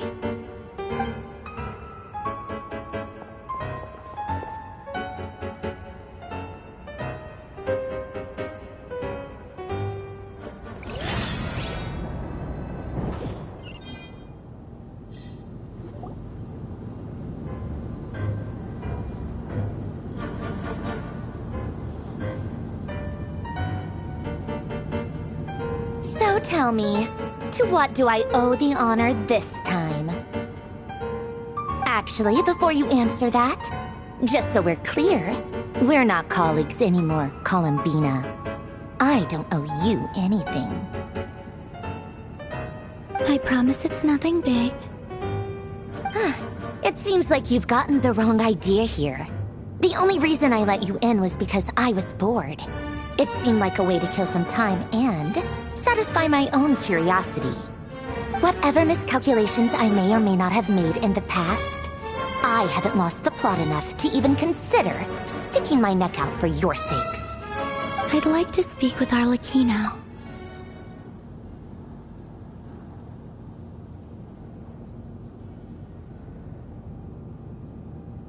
What? Huh? You mean the knave? I'd like to speak with Arlecchino. Is she in Nodcry? No, she's not. Once the work on this facility was completed, she went back with the Rooster and Regrator. The only ones in Nodcry are me and... What is it you need to speak to her about anyway? Rerir is hunting me. If I'm going to face him, I must first retrieve the lost moon.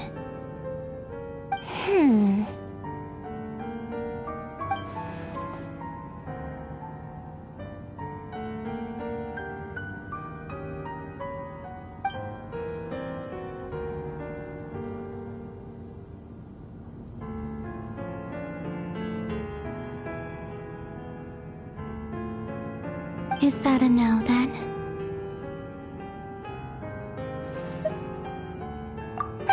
As if I need reminding. I was this close to settling things with him before someone decided to whisk me away to their weird little garden.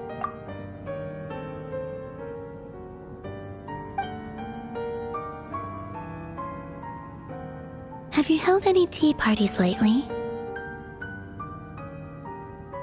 Tea parties?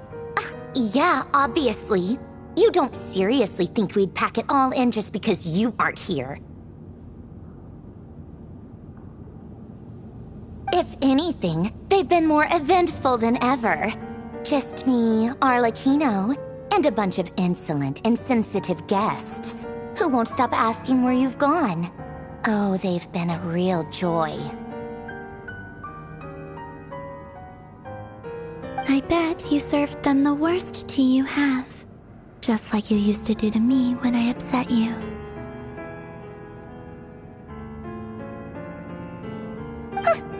Who cares about how good the tea is when there's no one around to drink it? I keep losing people.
First Rosaline, now you?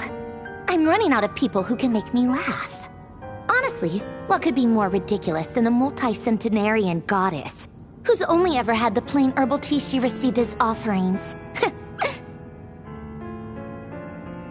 You'd always brew a different type of tea for me each time. Was it really just to see how I'd react?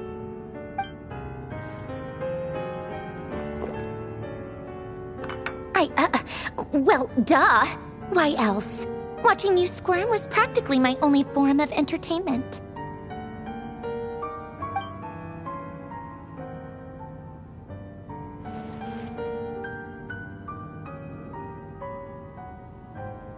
Oh, yeah. And Capitano sometimes used to bring Tartaglia around, too. But I guess we won't be seeing him again.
Well, I guess we are overdue for a get-together. Polonia! Have Febronia pass a message to Arlecchino for me. It's time for tea. Will suffice. Pass along a message for me, too, if you would. My body cannot contain the marrow of 2 moons, so I'll be leaving one of them in her care. Excuse me? Who said you were on the guest list? If my tea meant that much to you, maybe quitting the Fatui wasn't your brightest move.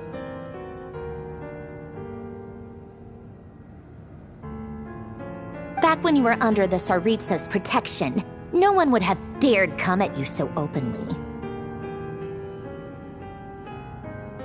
But that protection didn't come for free. In fact, I paid dearly for it. At the end of the day, it was just another transaction. I just got tired, that's all. I never wanted any part in their grand ambitions, and I've had enough of being treated like a bottomless supply of power. It brings back memories from the old days, when I was still worshipped as the moon goddess. Centuries on, it may be a different group of people, but I see the same greed in their eyes.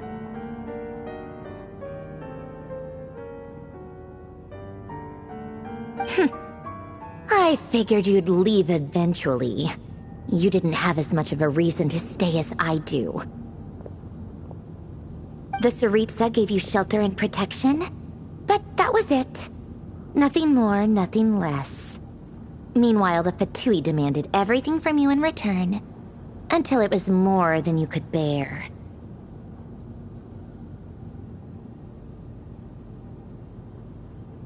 I get why you left. And frankly, I have no interest in dragging you back just because the higher-ups told me to. But if you keep hanging around with this riffraff, the next time we cross paths, we might be enemies for real.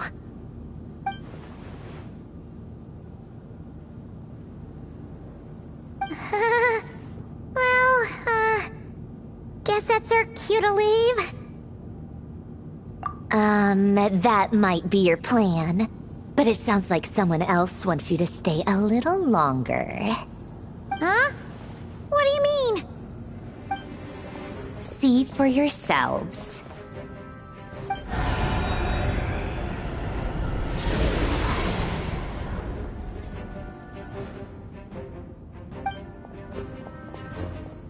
My lady, it's the Wild Hunt. A horde of monsters is headed straight for the facility. Another uninvited guest trying to crash my tea party. Clear the area. I'll handle this.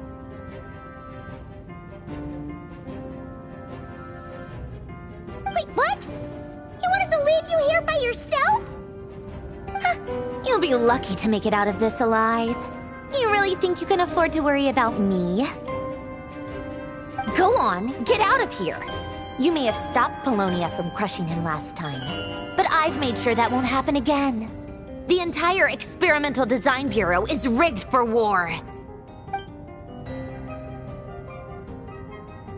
Stay and watch if you want, but it'll be at your own risk. You're not flagged as friendlies in the weapons system.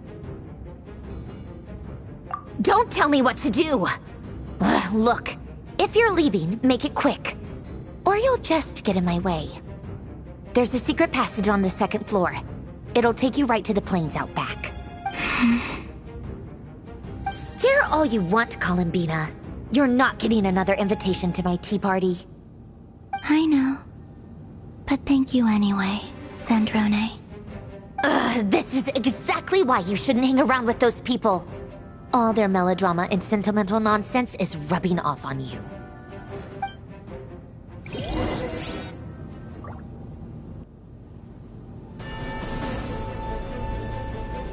Come on then, Mr. Ray here.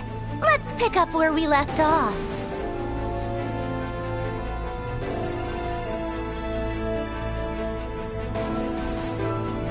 It's your Wild Hunt monstrosities. versus my beautiful creations. Let's see who comes out on top.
Polonia, get him!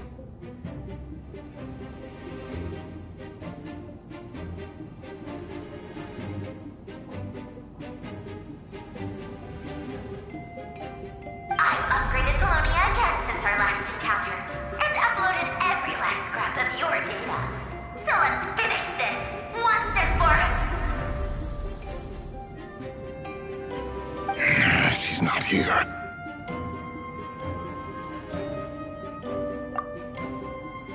Where did she go?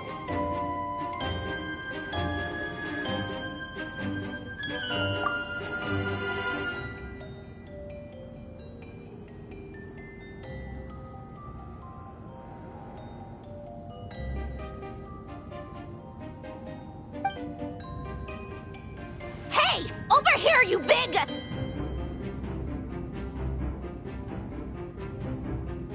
Cursed moon. Go. Keep searching. She cannot have gotten far.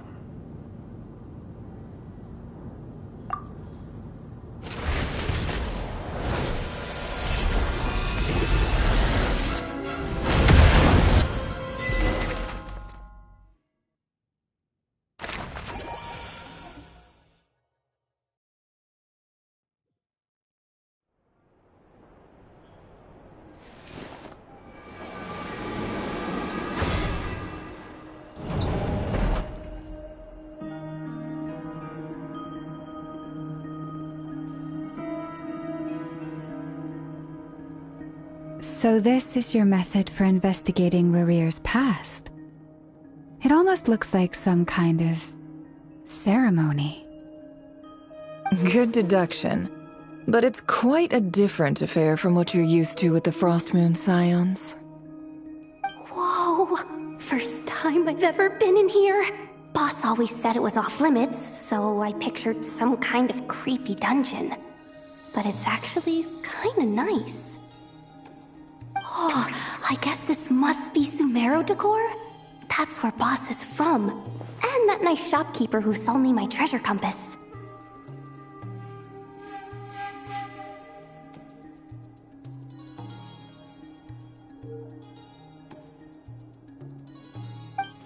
I'm not sure exactly what you've got planned, but it looks like you're all set. When do we begin? Whenever we wish. But for some reason, I've got a feeling this isn't going to end well. I've never faced Rarir myself, but from what you've told me, his power is beyond anything I could imagine. I, on the other hand, am just an ordinary businesswoman. Our paths should never have crossed, yet here I am, forced to make an enemy of him. If you ask me, you're about as far from ordinary as it gets. So what are you saying? You're getting cold feet? Once I take a job, there's no backing out. Still, I have to ask myself if the power I'm relying on will even work on an opponent of this caliber. And also how to make sure I come out of this alive if things spiral out of control. Death is the one thing we can take for granted. It is the great equalizer, however fortunate or unfortunate we may otherwise be. So it's important to consider how to spend what lifespan we have left. Come on, boss. Lighten up. Quit talking about death. It's bad luck. For once, I agree with you. When you're up against a foe like Rarir, there's no such thing as being too prepared. Is there anything I can do to help? That won't be necessary. I've already made up my mind. Time to cash in a precious favor I've been saving for a rainy day. Yehoda, I need you to find someone for me. The sooner the better. Find who? That shady merchant who sold you an overpriced treasure compass the other day. Come on, boss. You're pulling my leg again. In what way is she shady? She showed up when I was completely lost and sold me a neat little gadget that was exactly what I needed. Trust me, she's a good person. Anyway, I know who you're talking about.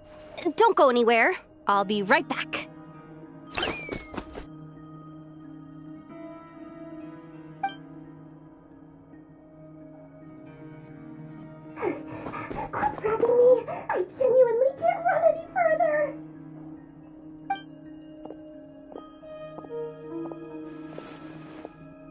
Hey, aren't you? What is it? What's the big rush? You dragged me out of a dream where I was literally swimming in Mora. I'm charging double my usual attendance fee.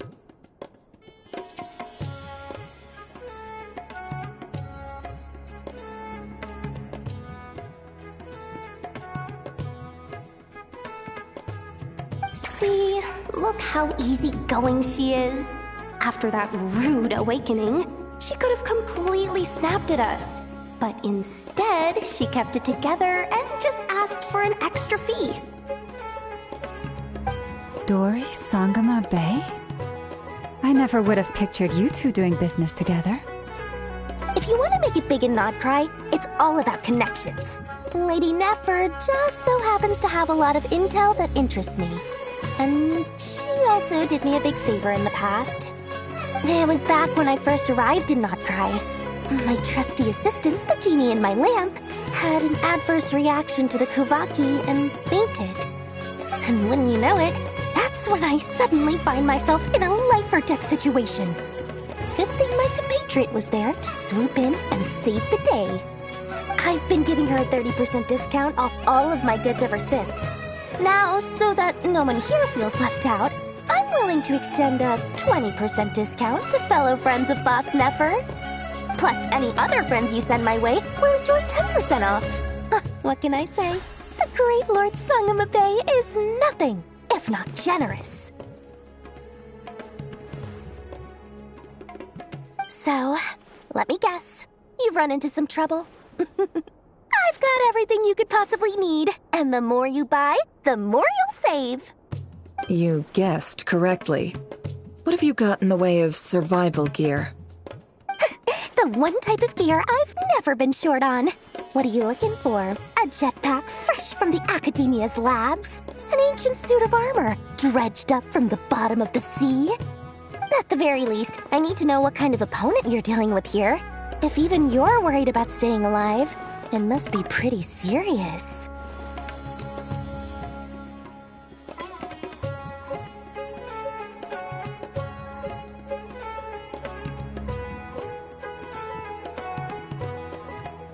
What if I told you it's someone with the power to bring a nation to its knees? Is that so? Then we really are talking top-shelf treasures. I don't have anything like that in stock right now. I'll have to ask my supplier. Your supplier? A powerful woman, make no mistake. I can't reveal her identity, but luckily for you, I hear she's planning to visit Not Cry in the near future.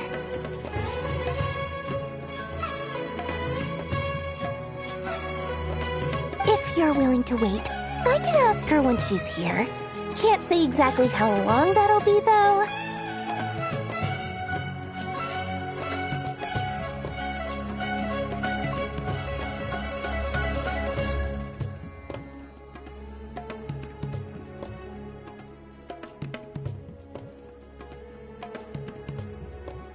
Then, let me put it another way. What would you do if you encountered an enemy like that? Roll over and serve yourself up on a silver platter? Of course not! I have a handy little trinket from one of my generous suppliers, which... Hold on. What exactly are you getting at? No, no! This is for my personal use only! Let's just say I'm borrowing it, all right? Just for insurance purposes. You'll get it back later.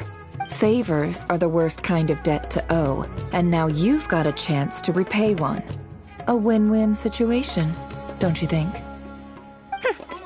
Fine. You can borrow it for 5 days. No, make that 3.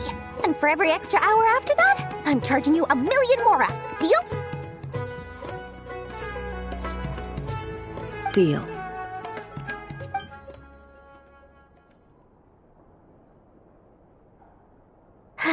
What a way to start the day. Now, was there anything else you wanted? Or can I go back to bed now?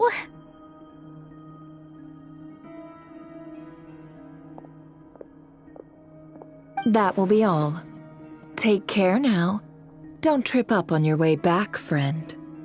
See you later! You're my favorite shopkeeper.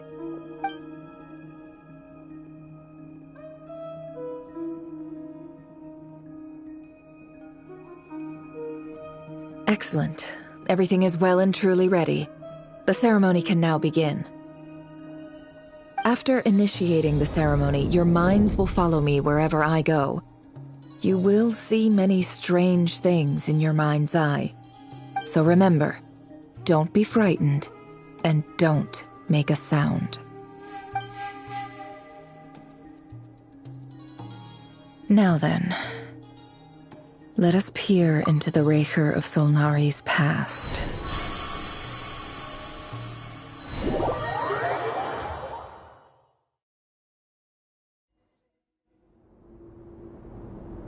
I made it.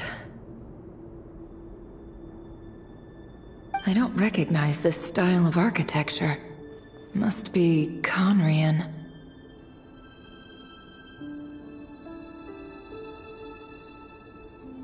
Simple furnishings, table and chairs. It's a more ordinary house than I might have expected.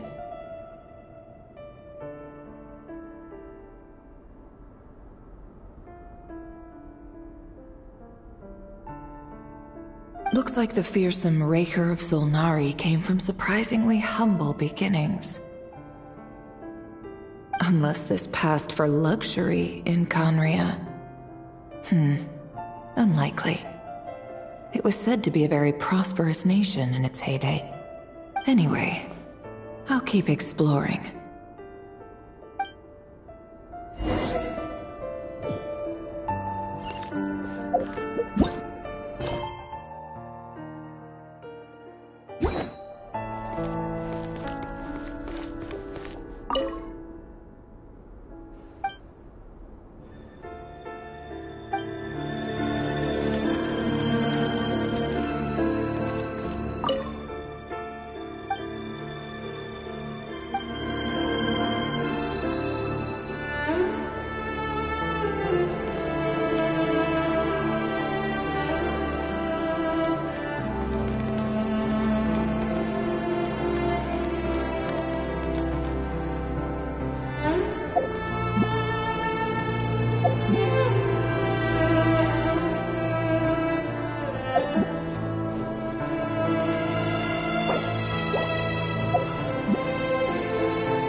all adds up.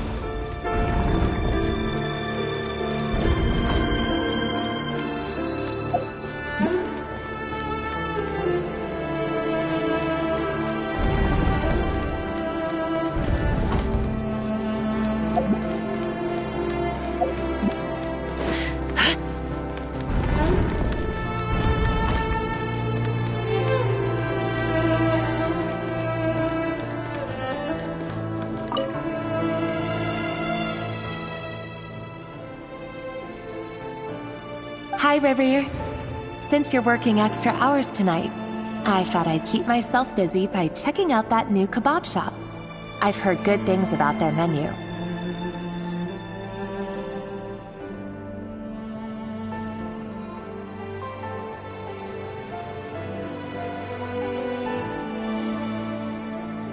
I'll test it out, and if it's as good as everyone's saying, let's go back together sometime.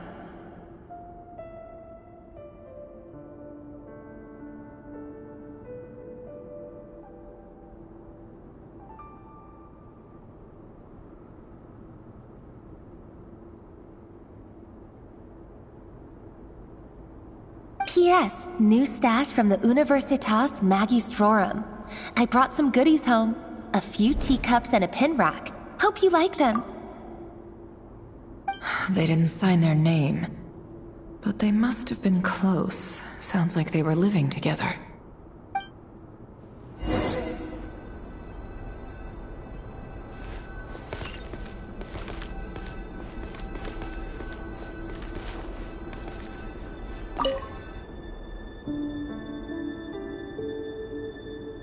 I went over to Joseph's for drinks today. They have a fine collection, but I went alone. Felindis was tied up with something and couldn't make it.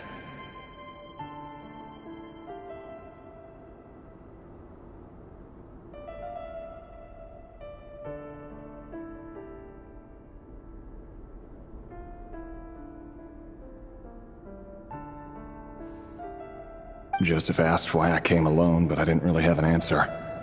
He then went on to ask about other things. If you ask me, someone who asks that many personal questions is too nosy for their own good. But if he invites me again, chances are I'd still go. The Lindis. That's the same name Rerir mentioned. Crane imports keep falling. If things don't pick up, we'll soon be back to meat and mushrooms only.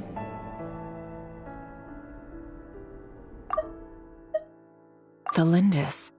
That's the same name Rerir mentioned.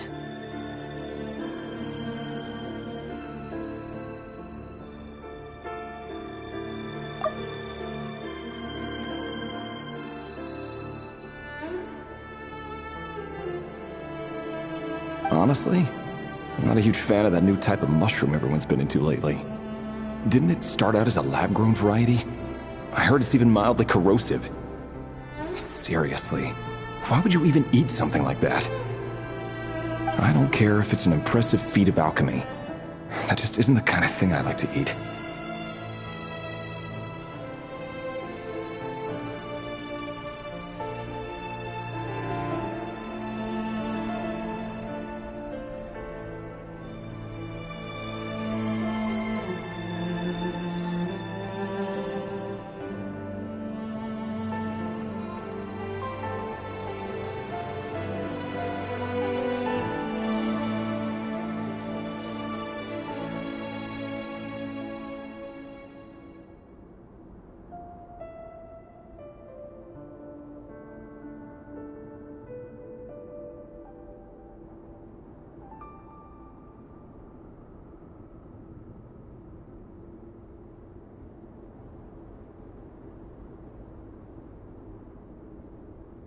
Grain has to be imported, and they're eating a diet of mostly meat and mushrooms. Could it be because Conria is underground, so it doesn't get much sunlight?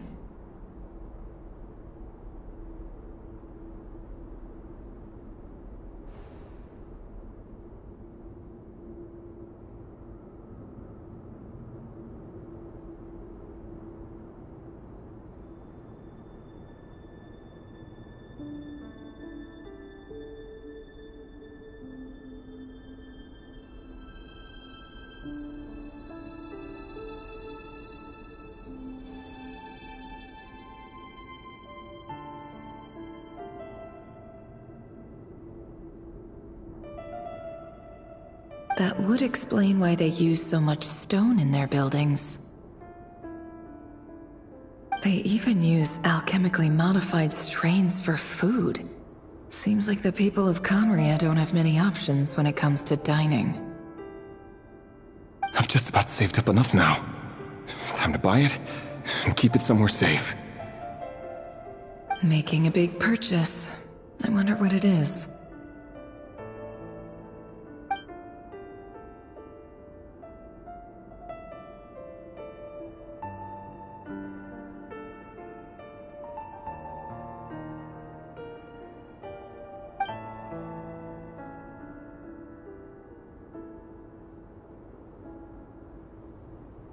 He really is a professional. No wonder he's so good at covering his tracks. Despite what he's become, it seems like he's retained certain habits, at least in this regard.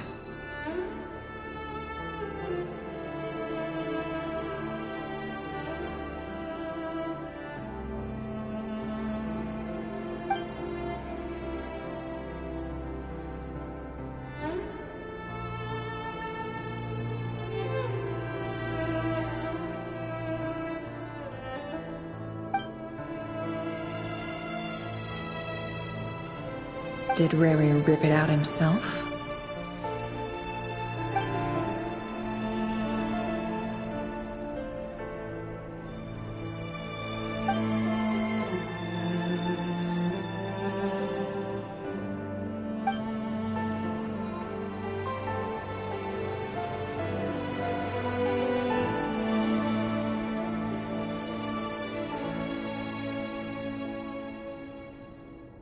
Before I met you, I was convinced that my heart was nothing more than a stagnant pool.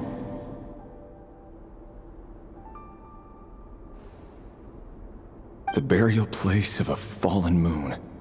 A withered, windless grove where the waters rested forever unrippled. It was you who helped me see that my heart hadn't entirely withered away. That it could still beat to the rhythm of love. This is just trivial sentimentality from the looks of it. Why would he go to the trouble of hiding that? The burial place of a fallen moon.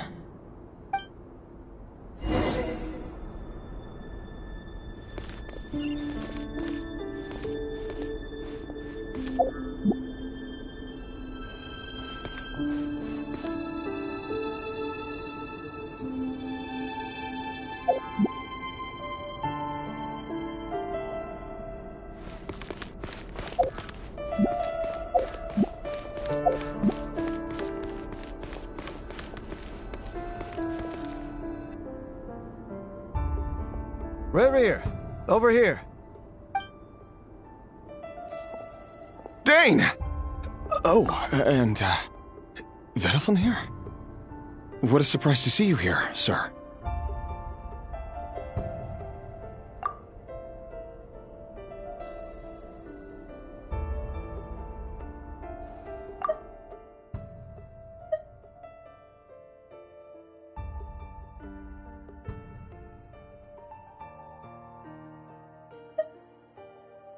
Dane! Oh, and, Vedelfin here? What a surprise to see you here, sir.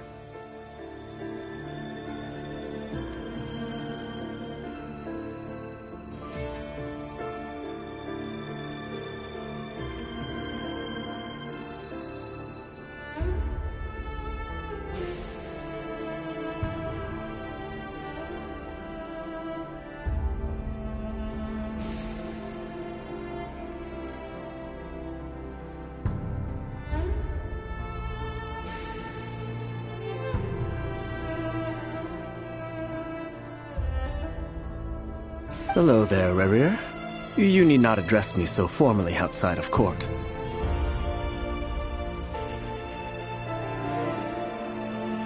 He doesn't get that much free time, so I invited him over for a drink. Even the court prophet deserves a break every now and then, right?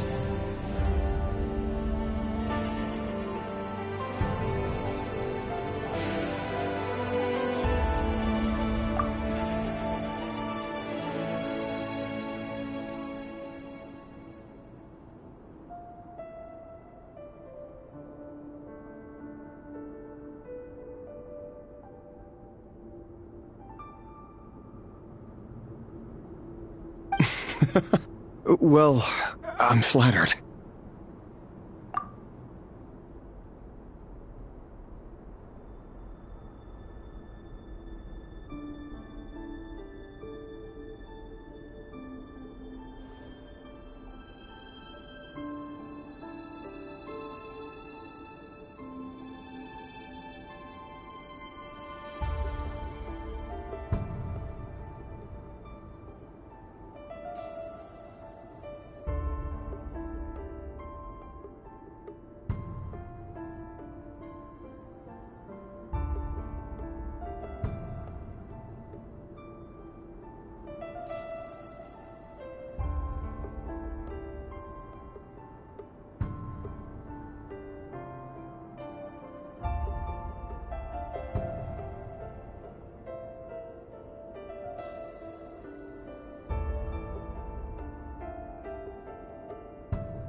So, what are we discussing today?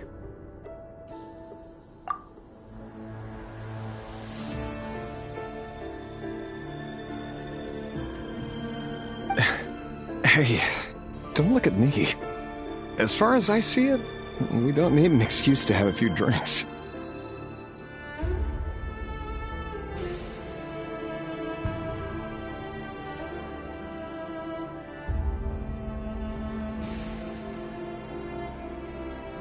Come on, don't give us that. Didn't you say you were about to pop the big question? How's that coming along?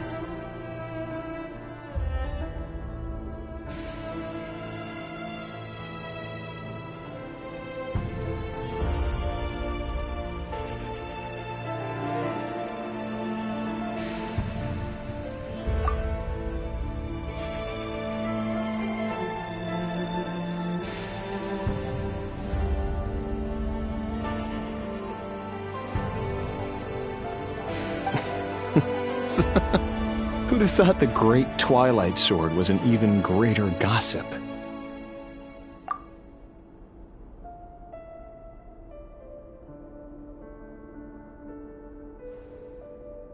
I just didn't expect you to be the first one to settle down and get married, that's all.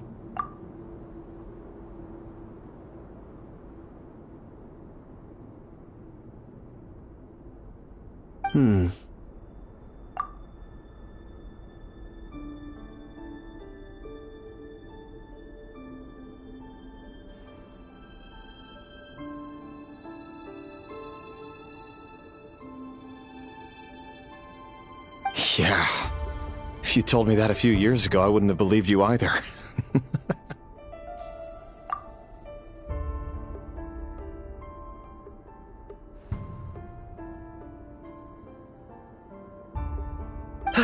So, are you planning to come clean about your job then? I'm guessing you still haven't told her. Sure, I'll have to tell her at some point. But I'll need to pick the right time and place. To be honest, I have no idea how she'll take it. Come on, stop being such a pessimist. For all you know, she could be thrilled. I bet she'll be much more impressed by your actual job than the one she thinks you're doing now. A member of the King's Guard. Quite the cover story. Does the king himself even know?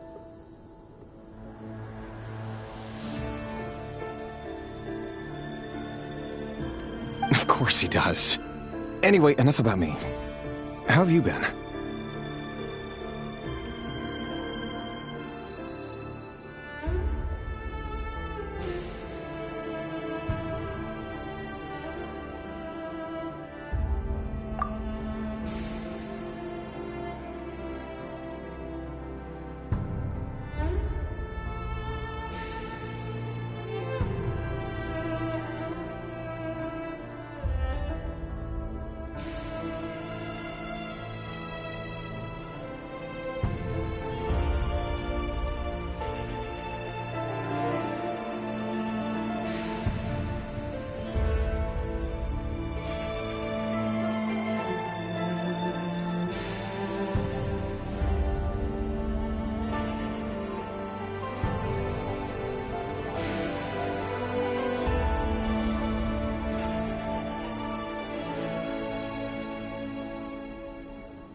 Me? Same old, nothing much to... Huh? What's up, Ved? It's nothing.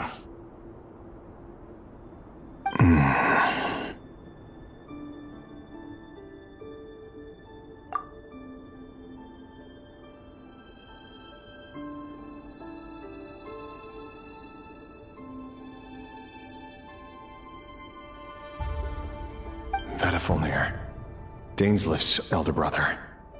Renowned throughout the court of Conria as the Visionary, and said to possess a wisdom far beyond the reach of any ordinary man.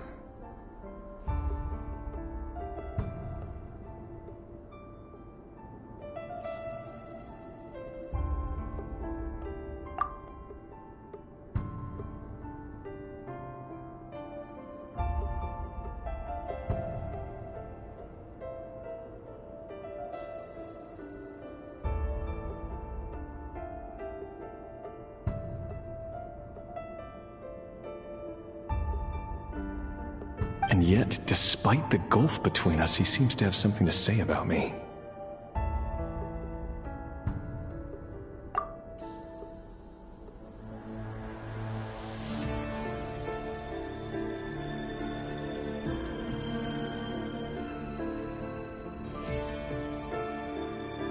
Does he even know me? Does he see me as a friend of his brother, or just another of the Vinster King's blades?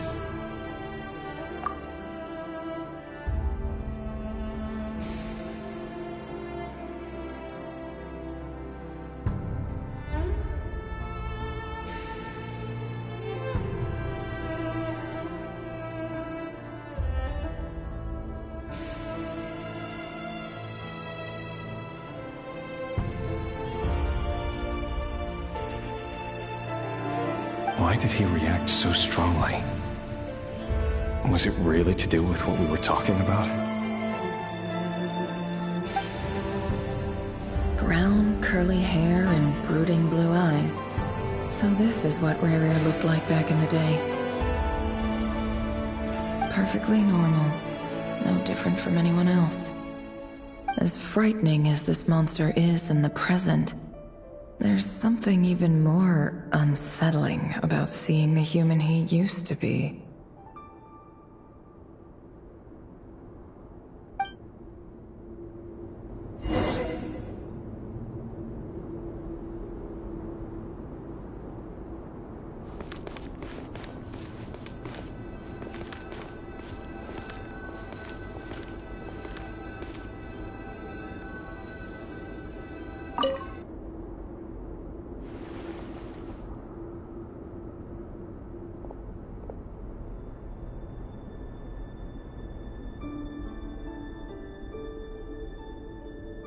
Felindus?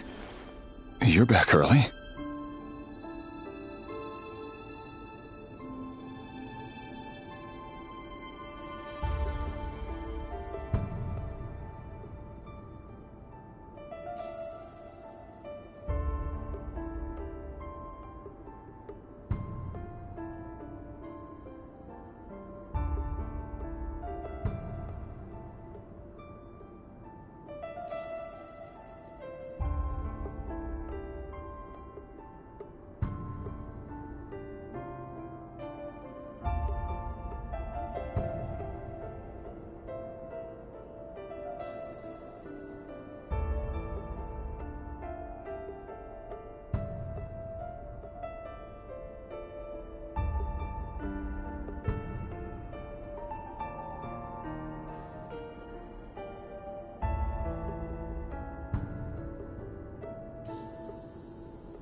Our equipment's being serviced today, so I got off earlier than usual.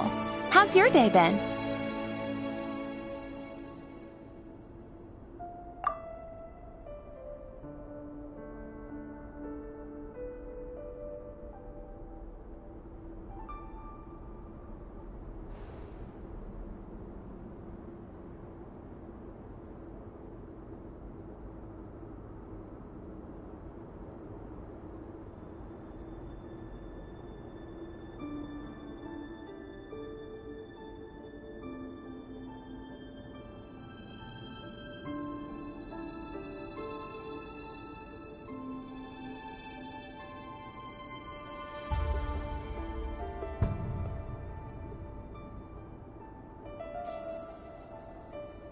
Aw, why the long face? Is something the matter? Has your boss been giving you a hard time again?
Went for a drink with Dane and the others after work.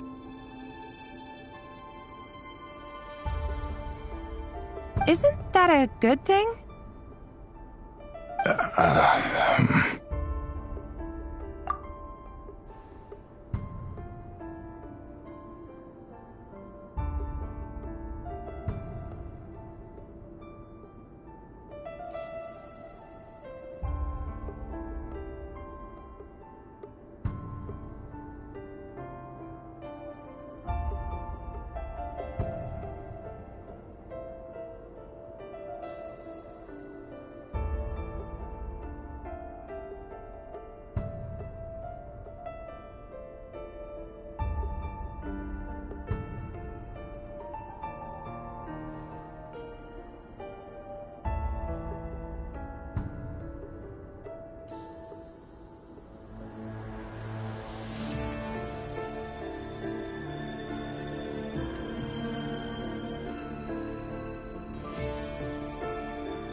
Vedifamir showed up today, too.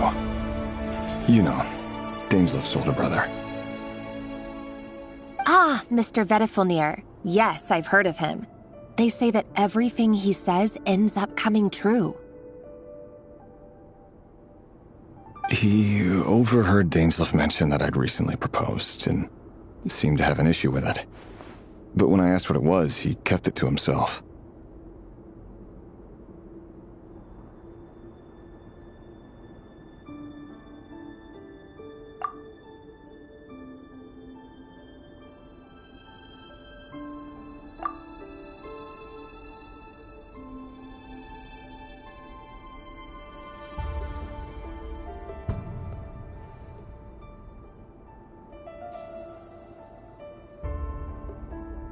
So, you're worried? You could be such a child sometimes, Reverie.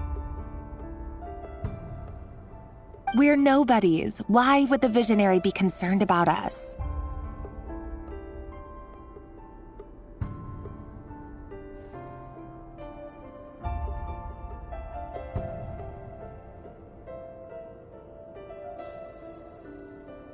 I'm sure someone in his position has much bigger fish to fry. Maybe you're right.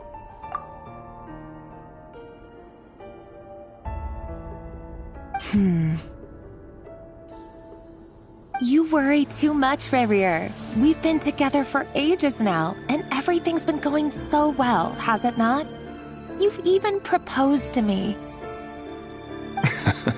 So, you do remember. Tell me then. What's your answer?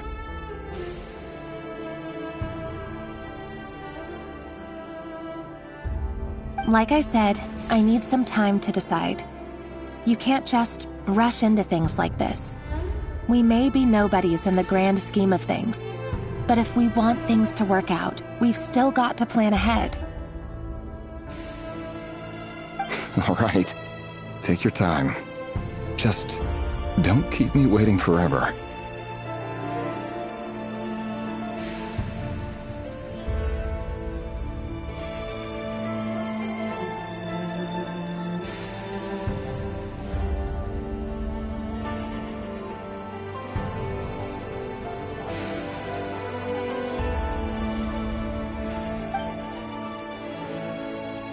Nobodies. Sounds about right. In the eyes of people like Vedifamir and Dainslev, what do we matter?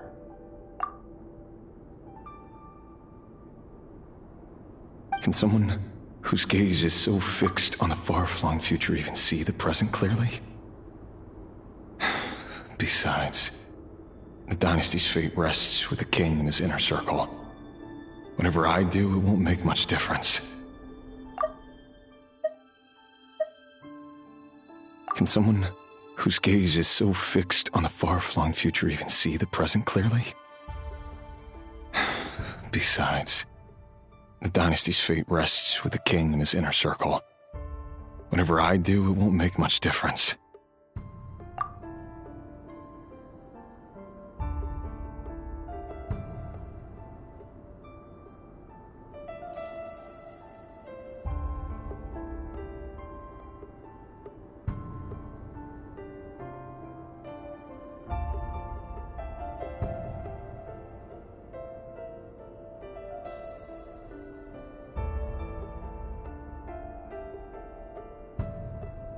Meanwhile, every idea they come up with and every decision they make, it affects everything.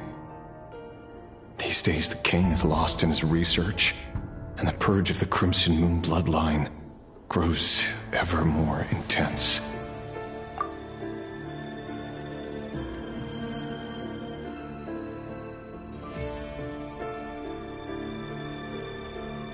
The opposition tried to speak out, but nothing came of it.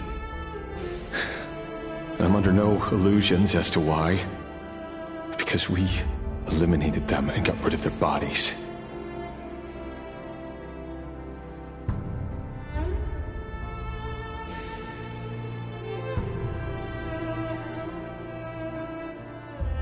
A man can have 1,000 reasons to carry a sword, but there are few good excuses to use it.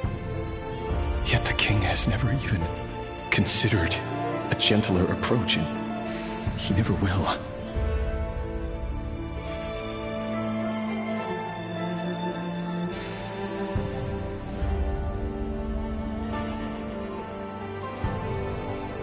What becomes of someone who kills on another's behalf? Can he ever find true peace?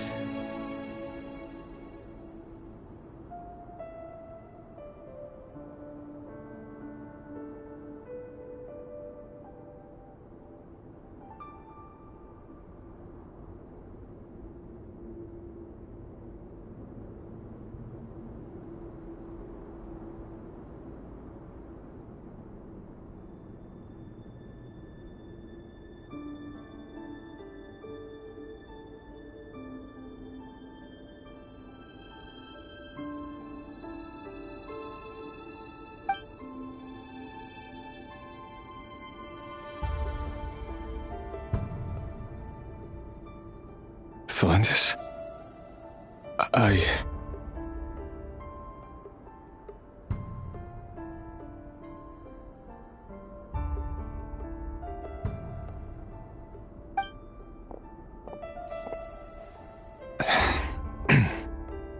It's nothing. You were right. Fate has never smiled upon nobodies like us. But by the same token, it's unlikely to bear a grudge against us either.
There's no reason we can't keep living happily together, cherishing the simple joys of each day as they come. See? You just need to stay positive, Revere.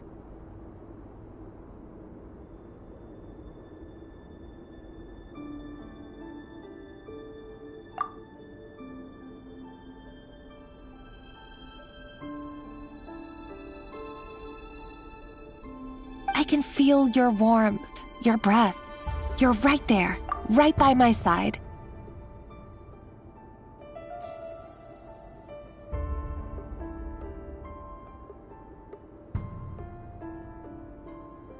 Just seeing you makes me happy in a way I can't explain, and that's something that no one could ever take away from me. So smile, my love. Let go of that frown. You're right, Thelindis. I've just been overthinking things.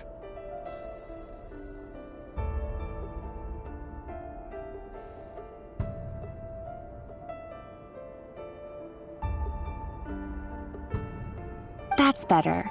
Getting caught up about things like this will only ruin our evening. Speaking of which, all set for the ball tonight? I need to go get ready. You go ahead. I just have a few things to take care of, then I'll come join you. Even busier than the big shots, huh? Fine, I'll go get started. But don't be late. If you keep me waiting too long, I won't be a happy bunny.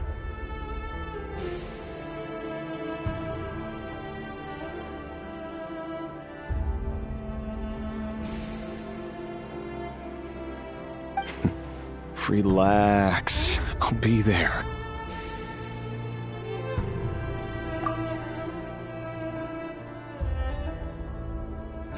Seriously, though, you drive a hard bargain. You're really gonna leave my proposal hanging and still expect me to take you to the ball? Well, that goes without saying. I already told everyone I'd be coming with a dance partner. Besides, they're two completely different things. Let's take it one thing at a time, all right? All right. White outfit it is.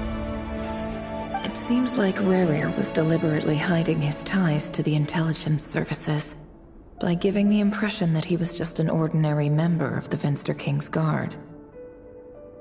He clearly doesn't want his would-be fiancée to know about his other life. Then again, that's hardly surprising. People in the intelligence trade rarely do. Who'd have thought we were in the same line of work? Let's dig a little deeper.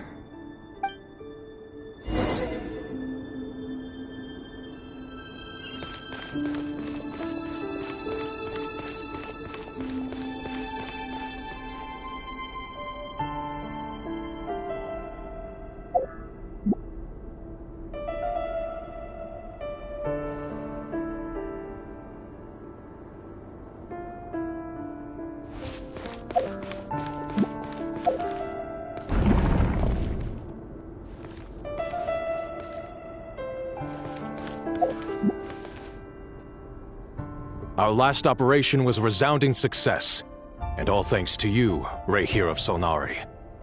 In total, we apprehended 32 dregs of the Crimson Moon, and 67 accomplices.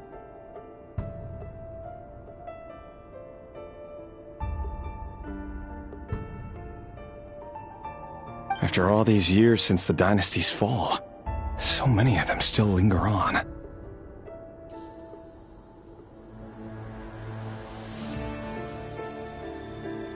Indeed, it cannot be denied. Yet it was destiny that the Crimson Moon should be overcome by the eclipse, and that His Majesty, the all-seeing Finster King, now guides our nation on the path to prosperity.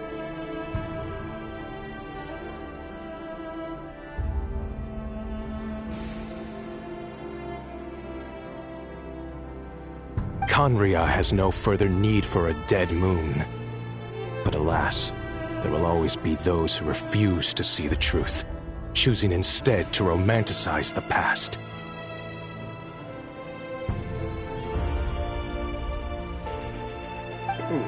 That's not entirely true. Much about the Crimson Moon era was worthy of remembrance, and that's exactly why they keep trying to see it restored. many of its secrets remain unsolved to this day. As it happens, that's precisely the field of study my partner is devoted to. You still haven't told her what you really do for a living.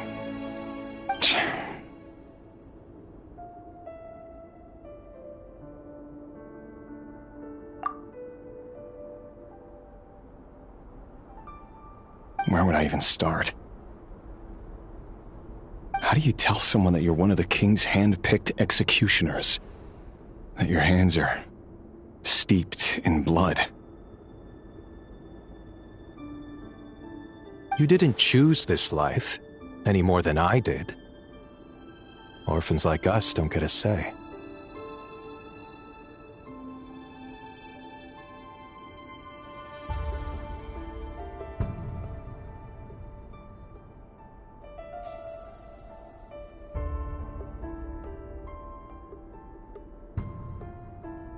But I'll sure as heck be the one to pay for it.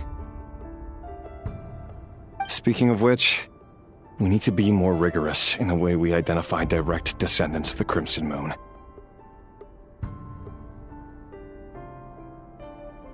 Someone, it seems, has strong opinions about my future plans. Most likely my marriage in particular. I have a feeling that we may soon become targets of the Crimson Moon's retribution. Your concerns are not unfounded. They've taken out many of our colleagues these past few years, and for that very reason. These are no helpless lambs we're leading to the slaughter. They're wolves in sheep's clothing.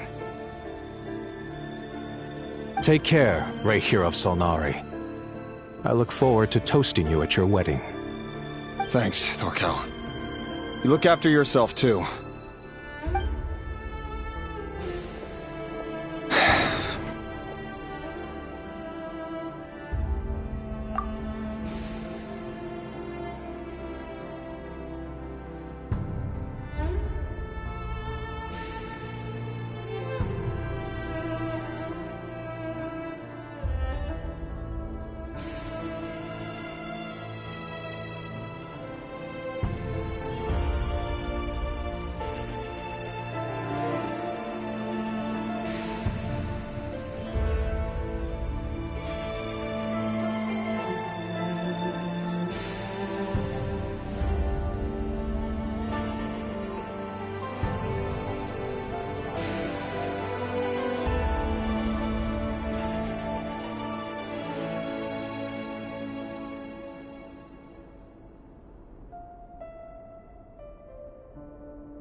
Thelindis, I never wanted to keep this from you. You're the last person I would ever want to lie to.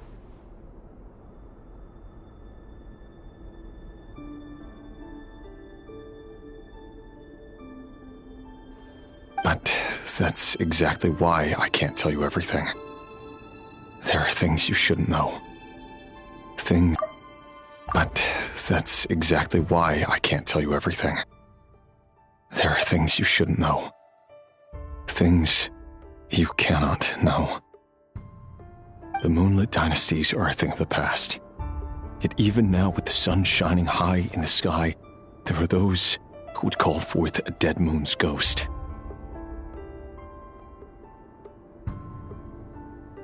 Could that be why Vedalfnir held back? Or was it because of some court secret he's not at liberty to share?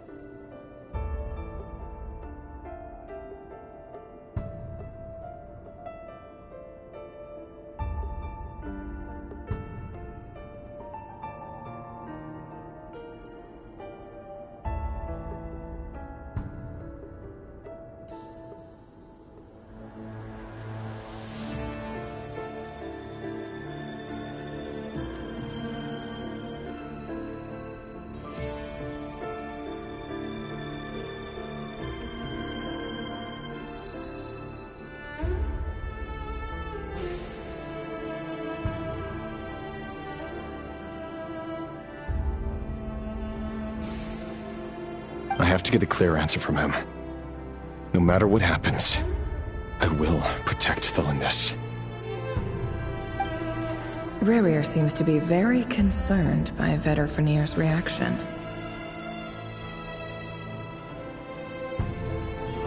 Vedderfanir and Dainsleif, the Visionary and Twilight Sword. So that's what they were really like. I've investigated this whole area now. There doesn't seem to be any other memories here. Should I try somewhere else? Wait a second. What's this black smoke?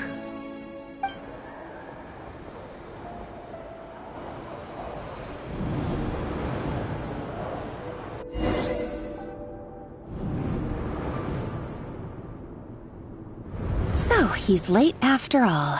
Just you wait, Rerir. You're in for it. Big time. Are you waiting for someone, ma'am? Could I tempt you into buying some flowers? Oh, sure. Pick me out a pretty bunch if you would. Thank you. But I'm afraid none of them are as pretty as you. For someone so young, you sure have a way with words, don't you? I'm only telling the truth. Look me in the eyes. You'll see I'm not lying.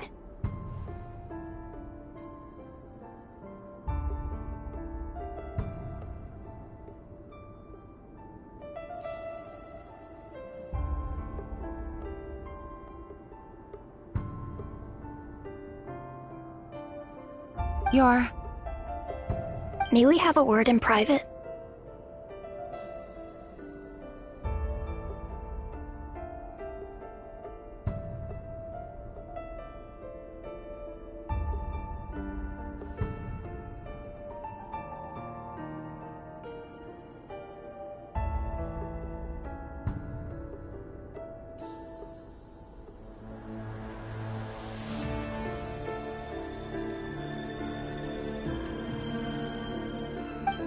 Who are you?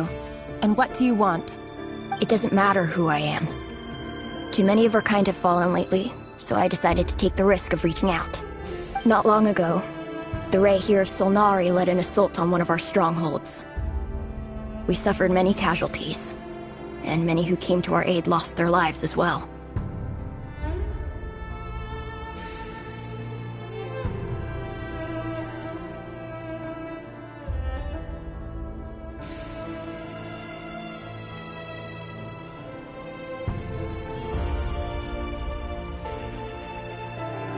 Sorry, I don't know why you're telling me this. And I don't want to get involved.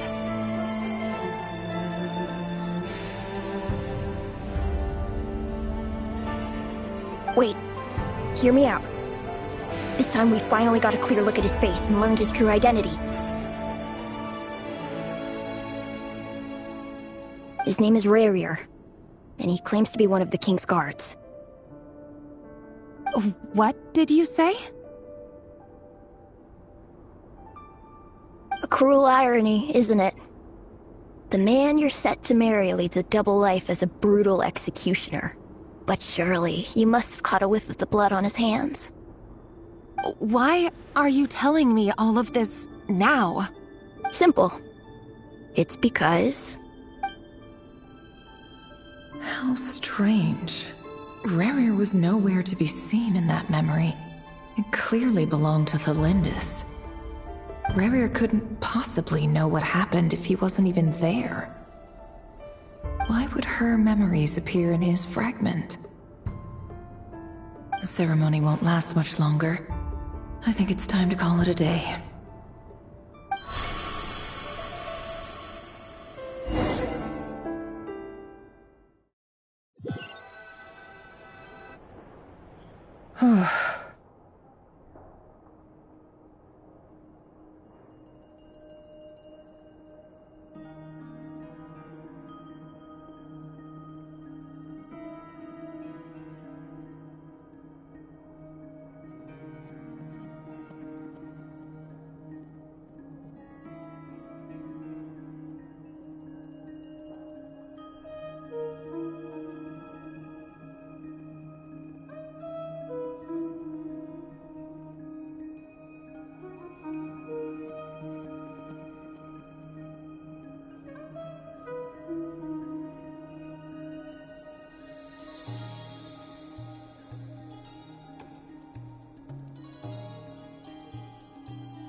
So that was your doing? Did you just pull us inside Rarir's fragment to spy directly on his memories? Any more questions, and I'll have to start charging. I had no idea you could do that, boss! Seriously, that was amazing! We're not worthy. We're not worthy!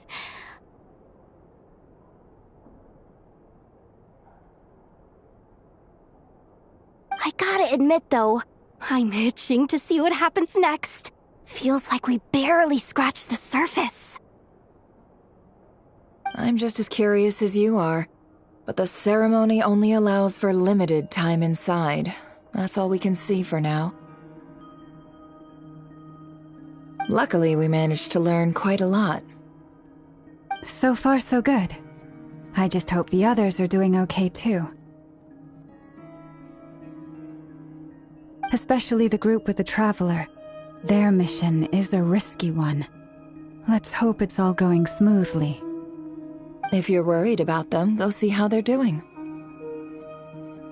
If I know Boss, she's gonna need some time to write up all the details and make sure it's all coherent. I'll stay behind to lend a hand, but feel free to head back and meet up with the others.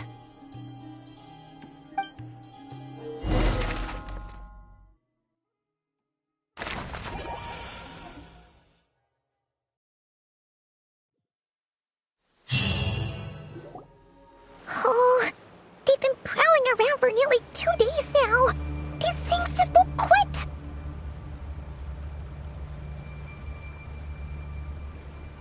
Oh, they might not have seen us yet, but them constantly sweeping the area, our way out is completely blocked.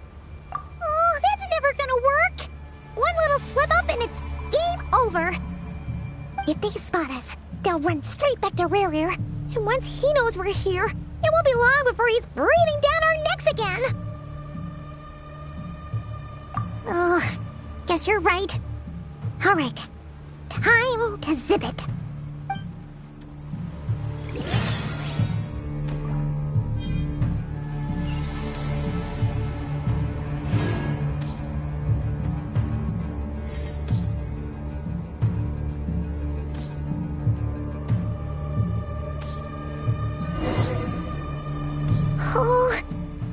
Oh, they might not have seen us yet, but them. Oh, that's never gonna work. If they spot us, they'll run straight. Oh, guess you're right.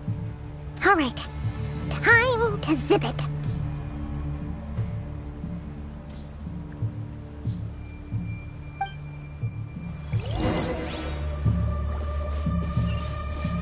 My God, we almost got spotted. Phew, that was a close call.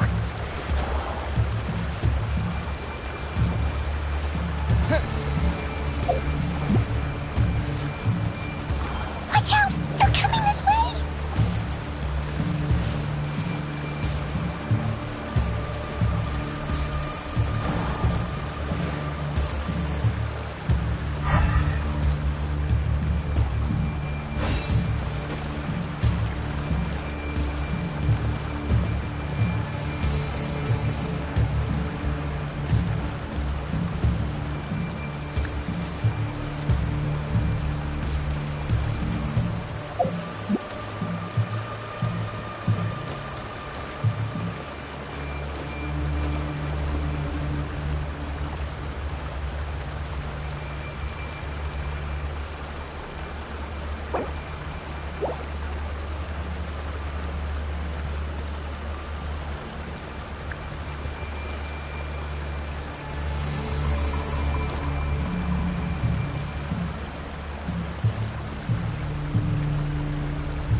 If they spot us, they'll run. Ugh.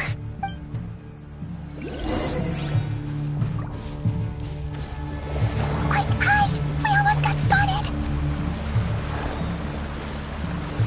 Phew! That was a close call.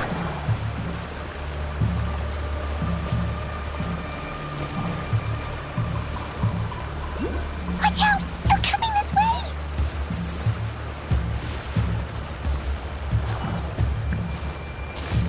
Keep going. We're nearly there. This is the final hurdle.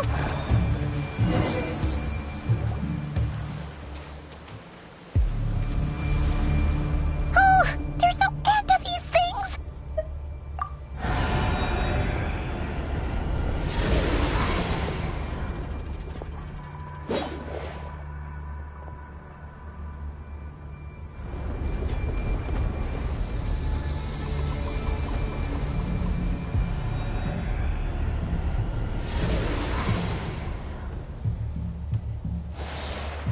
Fire.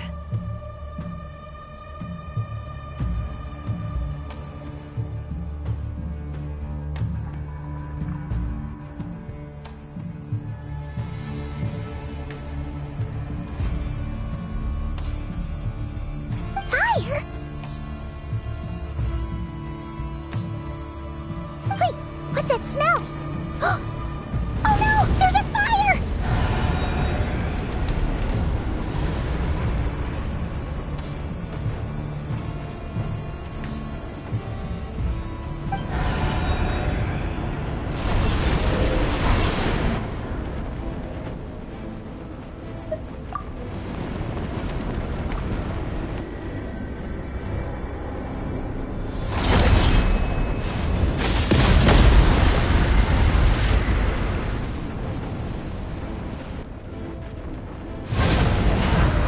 Sandrone was right. You look weak, Columbina.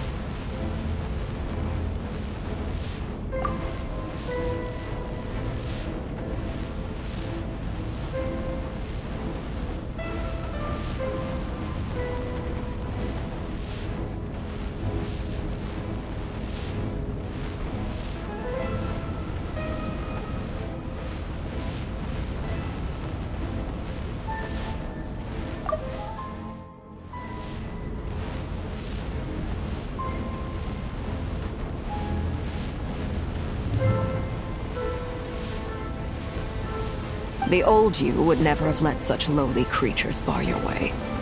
Word has it that you did something for the Tsaritsa, and that's why you've lost most of your power. Freedom comes at a heavy price, doesn't it?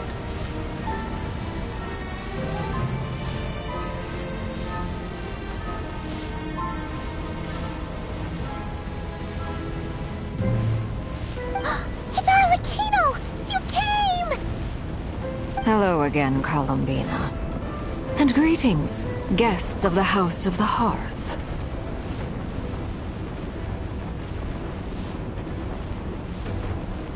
It's been a while, Arlecchino.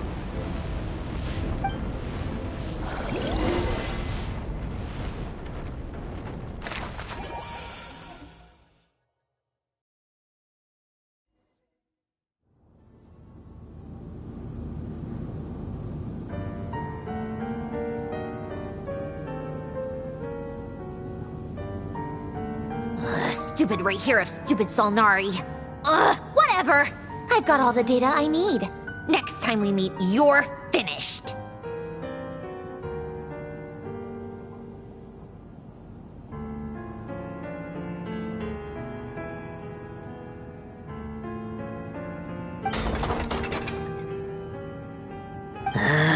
He sure doesn't pull his punches.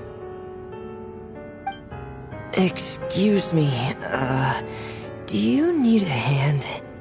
You can do me a favor by staying out of my way. Can't you see I'm busy? Wait a minute.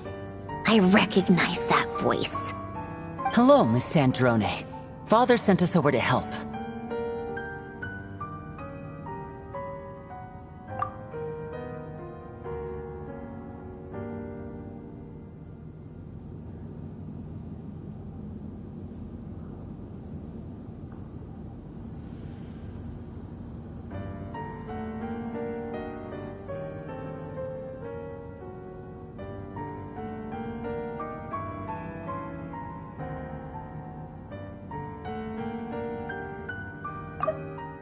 Hello, Miss Sandrone. Father sent us over to help. Excuse me, How considerate of her.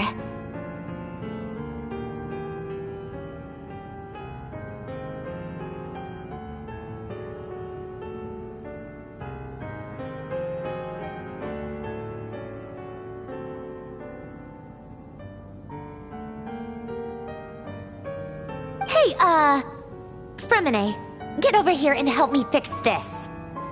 Lenny, you do your thing. Just keep your sister away from my machines. Nearly every machine that cat girl touches ends up going haywire. Go put her on cleaning duty or something. Nearly every machine that cat girl touches ends up going haywire. Go put her on cleaning duty or something.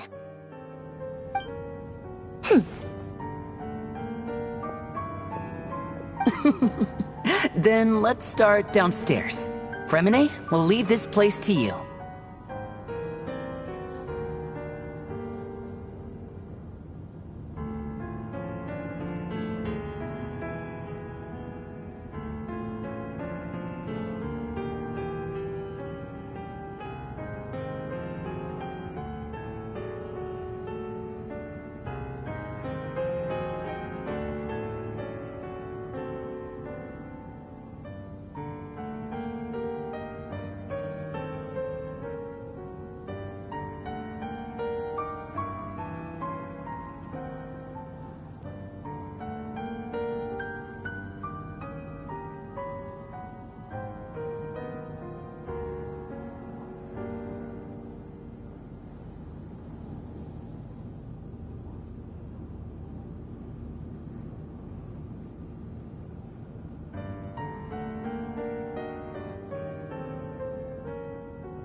You've got it. Wait a second. Pretty sure there's still some tea in the cupboard. If you want some, you'll have to make it yourselves.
It's a relief to see you all made it back in one piece.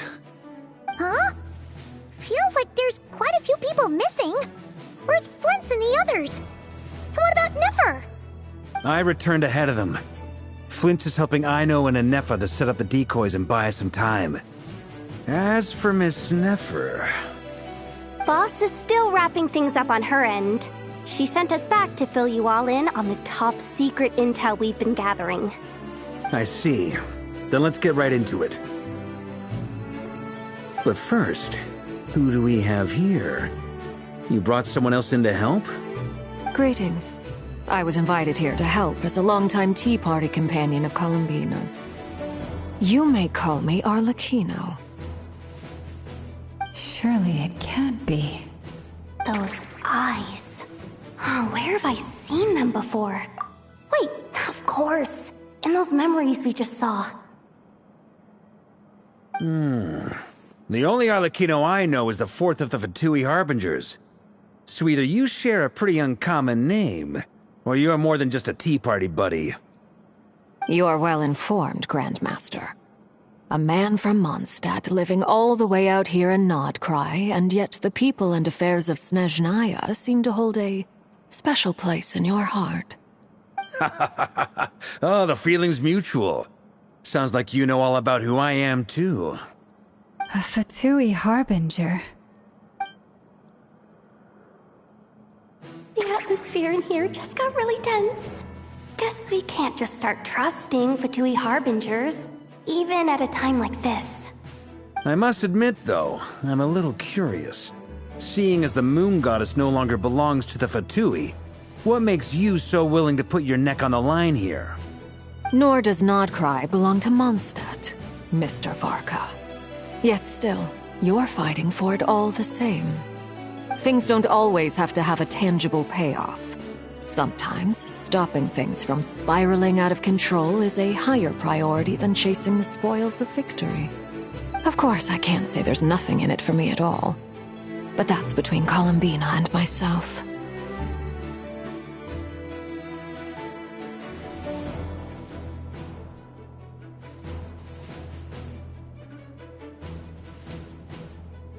Forgive me. I don't mean to doubt you. It's just that the Fatui really have been the source of many of our troubles. We have our own way of doing things here in Nodcry. But ever since they arrived, the Fatui have treated us with nothing but hostility. I know there's been a lot of bad blood between us in the past. I've done my utmost to avoid friction whenever I could. But sometimes fundamental conflicts of interest simply can't be settled amicably. That's why I'm here solely in a personal capacity. This has nothing to do with the Fatui. As a gesture of good faith, I'll be frank. I can help Columbina track down the iridescent moon's marrow, which will help her restore more of her power. Anyway, what else is on the agenda? Let's begin. She says she'll be frank, then completely skips over the details. Looks like she doesn't want to give away too many secrets after all. But she clearly wants to change the subject. It'd be awkward if I tried to bring it up again now. I guess we'll just have to go along with it. She's the fourth of the Fatui Harbingers after all. One look and you can tell she's not someone you'd want to mess with.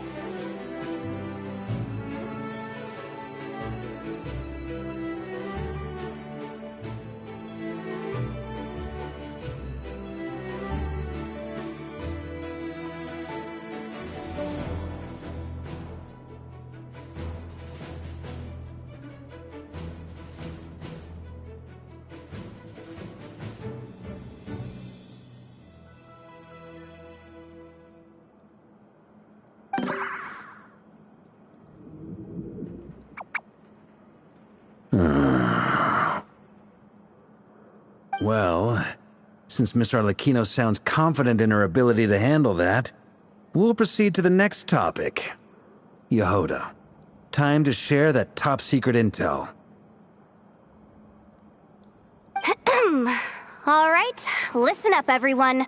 First, we now know that Rerir was originally a Conrian secret agent whose primary mission was to hunt down and assassinate the so-called Dregs of the Crimson Moon. The Dregs of the Crimson Moon? Mm-hmm. In the memories, there was a lot of talk about the Crimson Moon and Eclipse, and a whole bunch of other stuff from the time of Conria. To my knowledge, those were the names of 2 different Conrian dynasties. Long, long ago, it is said that the people of Conria worshipped the Crimson Moon, drawing a mysterious power from its reflection. But one day, a coup saw the Crimson Moon eclipsed, hence the name of the new dynasty that replaced it, and how it became the new emblem of Conria.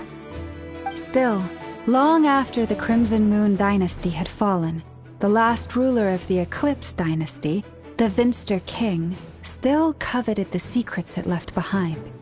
So, he sent the Rehir of Solnari to secretly hunt down the Crimson Moon's few remaining followers. In those days, Rerir showed no signs of madness. In fact, he was as normal as any other person. Oh, and he had a fiancé, or at least a would-be fiancé, called Tholindis.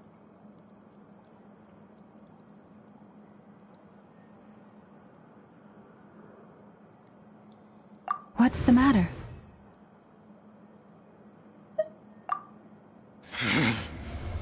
Verfnir, Rheindaughter, Flinders.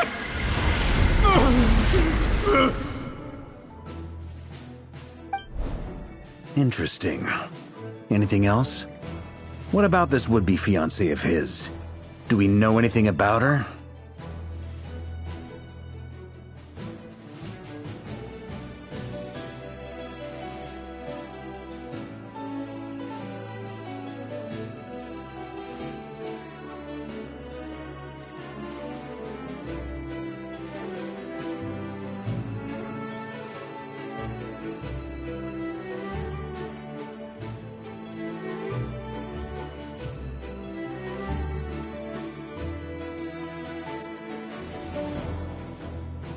Well, she was a researcher at the Universitas Magistrorum, but it felt like she was hiding some kind of secret.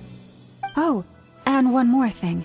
For some reason, Rerir's fragment also contained some of Tholindis' memories, though only a very small portion. Well, no shortage of potential leads, I'll give you that. In any case, it sounds like we can conclude that while Tholindis was still around, Rerir appeared to be lucid and quite normal. Tholindis, it seems, must have been the one thing in this world that he couldn't let go of. Tell me, though, were these pure-blood Conrians we're talking about here? Why do you need to know that? Hold on. If she was a pure-blood Conrian...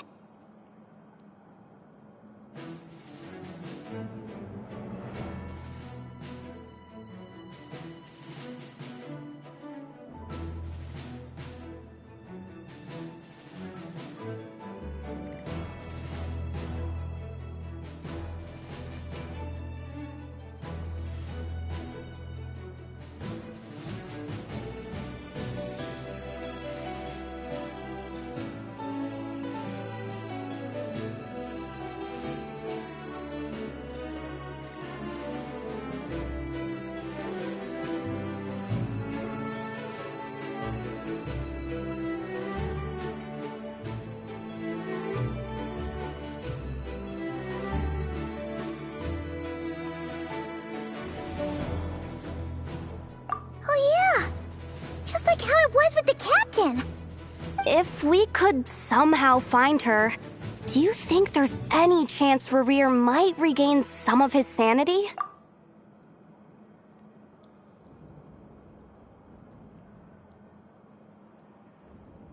It's possible, but it would take a miracle. We can't pin all our hopes on that. That merchant who Nefer knows, Dori Sangama Bay. Maybe we could hire her to look into it. All right, then. Let's keep working in our separate teams. Traveler, Paimon, Kutar, and Miss Arlecchino will go look for the iridescent moon's marrow. As for the others... On the way over here, I noticed that the Wild Hunt monsters had grown even more frenzied in their search for Kutar. At this rate, the people living here will be in grave danger too. So I'm thinking of gathering together some of our followers to go wipe them out. I'll head back to the curatorium and meet up with the boss. Feels good knowing we've all got something to be getting. Given that the wild... Feels good knowing we've all got something to be getting on with. Given that the wild hunt has been a lot more active lately, the Lightkeepers have likely begun their own operations too. If that is the case, someone will need to pass the news on to Flint's. I'll hold the fort for now, then discuss our next move with Flint's, Aino, and Anefa when they get back. All right then. Well, the clock's ticking. If that's everything, we'll be on our way. We'd better get moving too. We'll try to buy you as much time as we can. Relax. Just do your thing. I decided to call in some backup since things are getting so hairy. Our reinforcements should be here any minute now. Stay safe, everyone. Dismissed.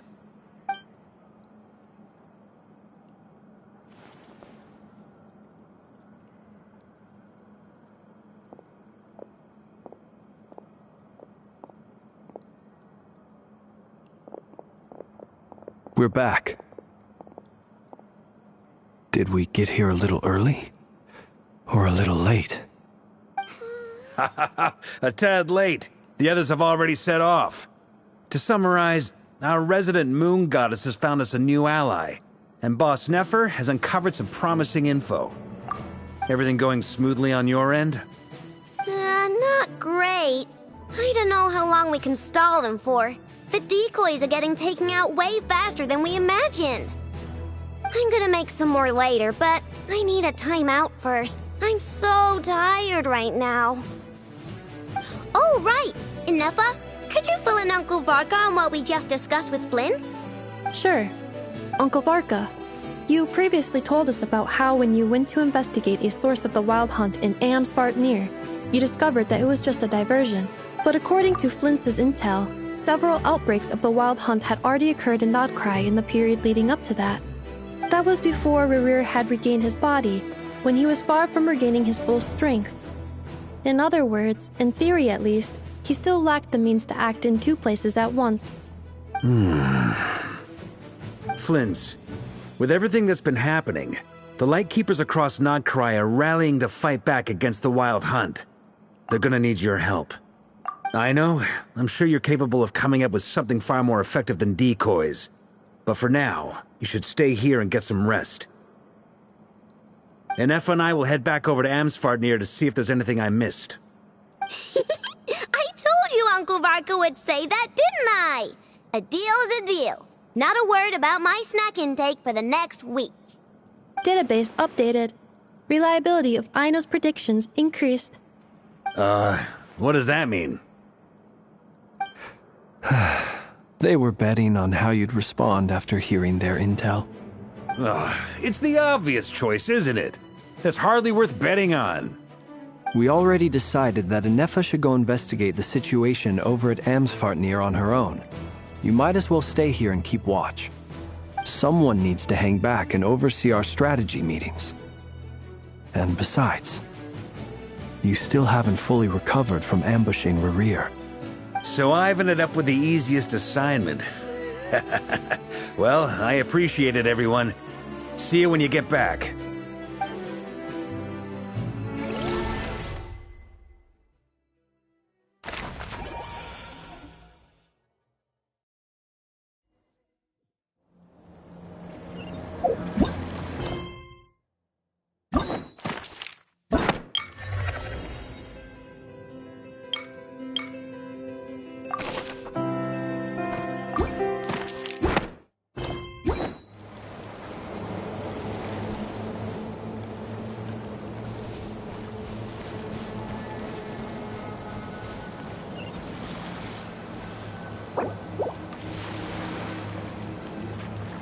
Here, this will serve as a good spot to cross over. Arlecchino, hold up a second. Since you brought us all this way, would you mind telling us what you've got planned? We still haven't got the slightest idea what's going on here. And if even Columbina doesn't know where the iridescent moon's marrow is, how do you? Simple. Because I am an inheritor of the royal bloodline of the Crimson Moon, and one of the last surviving embers of the Two Worlds' flames.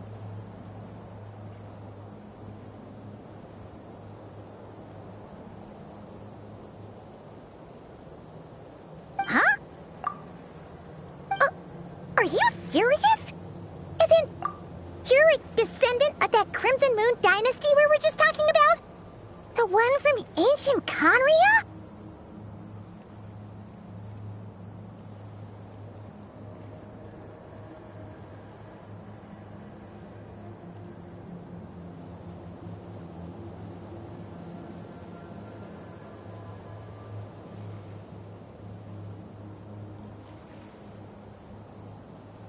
Your surprise is understandable. I was also taken aback when I first learned of it. But the more I thought about it, the more I realized the signs had been there all along. When I was young, I discovered I could wield a very special kind of fire. It coursed like blood through my veins and smoldered away inside my nerves.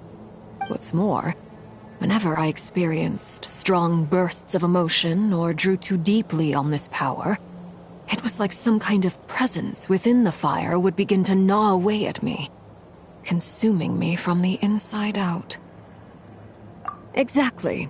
That is why my hands are like this, too. At first, I saw it only as a curse, but once I became a harbinger, the jester apprised me of the truth. Together with my own investigations, over the past few years, there are several things that I have gradually come to understand.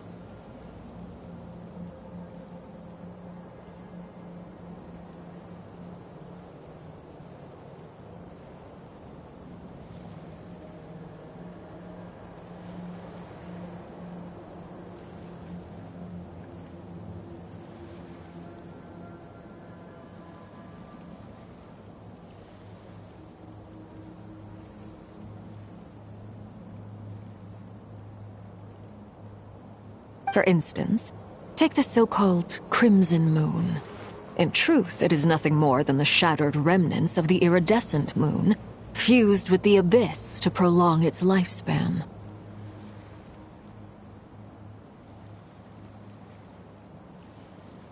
Since this blood flame was bestowed upon me by the Crimson Moon, it is a fusion of the iridescent moon's former power and the corruption of the abyss.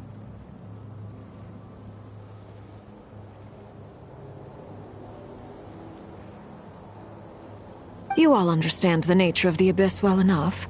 I draw upon its power, and in return, it hungers for my soul. This strange blackness is the mark of corruption it has left behind.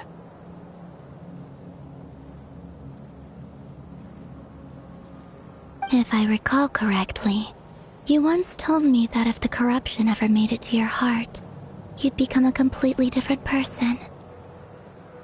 Yes, and that's the reason I'm always careful not to push my power too far. It's essentially a never-ending tug of war.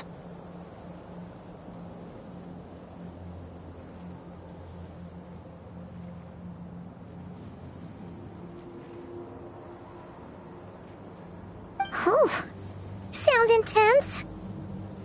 Anyway, the rest of my story can wait. Is there anything else about the Crimson Moon or the Iridescent Moon that you're unclear about? Paimon has a question. So, the Crimson Moon that the Carians used to worship was actually the Iridescent Moon, right? Which was one of the three Moon Sisters. Does that mean that the Carians were to the Crimson Moon as the Frost Moon Scions are to the Frost Moon? So much of that history has been lost. We have no way of knowing exactly what they were like. But I would suspect that the Conrians weren't as devout in their moon worship as it might appear. The iridescent moon's remains simply served as their link to the abyss.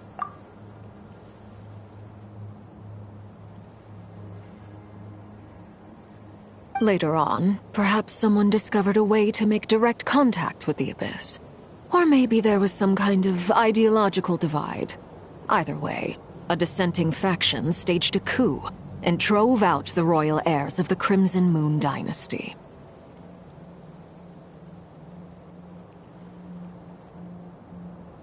Still, even with the dark sun looming high overhead, the Crimson Moon's glow never truly faded. If you want living proof, it's standing right before you. The first time we met, I sensed something familiar in your presence. When I looked at you, I felt I could see that mysterious red moon in the corner of my eye. In your flames, I saw its broken image, surrounded by a strange black aura. Well, I appreciate that you kept it to yourself. Much about the Crimson Moon is still a mystery, and I'd prefer not to end up as the object of an insane research project. Anyway, time is against us here, so if there's any other questions, they'll have to wait. I just want to make sure I've got one thing straight. In her letter, Sandrone mentioned that since you are unable to contain the iridescent moon's marrow yourself, you intend to leave it in my custody. Correct? That's right. For now, it's the only way I can pay you back for your help. The iridescent moon is already part of who you are, so with its marrow in your possession, you'll be even more powerful than before. Deal. Then let's get started. Get what started? What does this place have to do with the Crimson Moon? When I first became a Harbinger, the Jester gave me a book called Paranhari, also known as Leobranto Innamorato.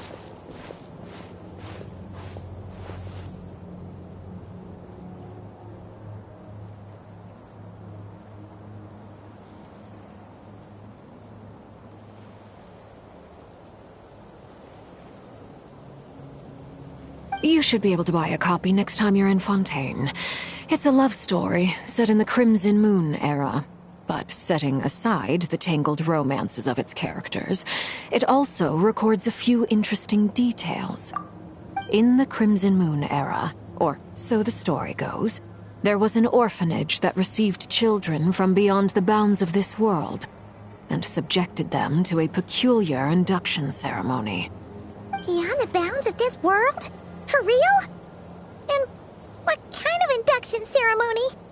The Crimson Moon sages looked beyond this world for beings with powers that surpassed the gods. But fearing they might lose control, they subjected these children to a process of refinement.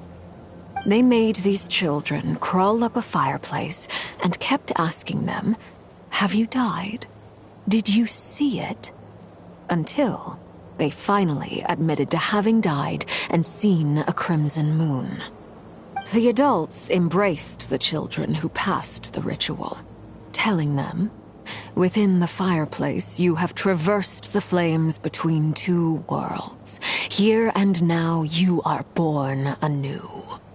The book leaves much unsaid, but I suspect that this was their way of branding the children they had enrolled, leaving an indelible mark upon them so that they would forever live in the Crimson Moon's light. That explains why I can't sense the Crimson Moon's marrow in this world. It makes sense that it would be sealed in a special space that can only be accessed temporarily through some kind of ritual. But there's no fireplace here. Do you see a chimney anywhere? Oh, are we supposed to build it ourselves? Okay, fine. Paimon will go find some bricks. That won't be necessary. The fireplace is purely symbolic. The key to the ritual is crossing the flames between two worlds. In other words, the flames that burn within me. Those burned away by such flames leave behind a kind of ghostly afterimage in the world. In the days of Conria, people believed they could be used to bridge the gap between the two worlds of life and death.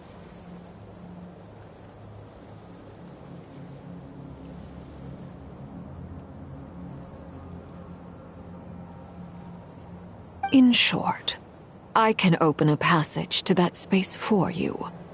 That's the easy part. The catch is I'll need to stay on this side to keep the passage open, so I won't be able to come with you. Once you're inside, you'll have to find your own way. Very well. Then I'll open it up. Traveler, spare me a little more moonlight if you would. I may need it.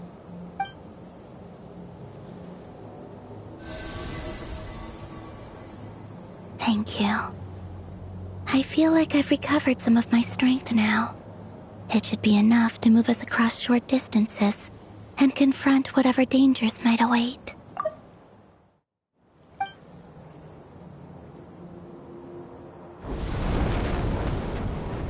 Mistress of the 7 hues of ages past, Great Mother of the present, crimson-clad sovereign of the 2 realms, by fire severed, by fire renewed, I offer myself now and beseech your descent.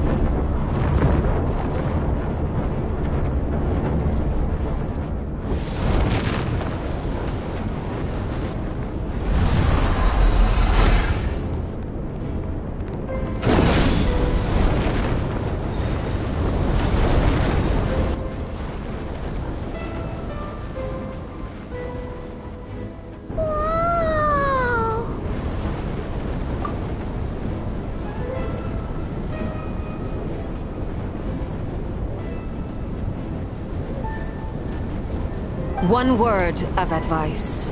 As you're crossing over, no matter what voices you hear, do not answer. Got it! I sense a sinister gloom inside, but also the familiar light of the moon. I feel that I am about to meet an old friend who has changed beyond all recognition. All right, let's go.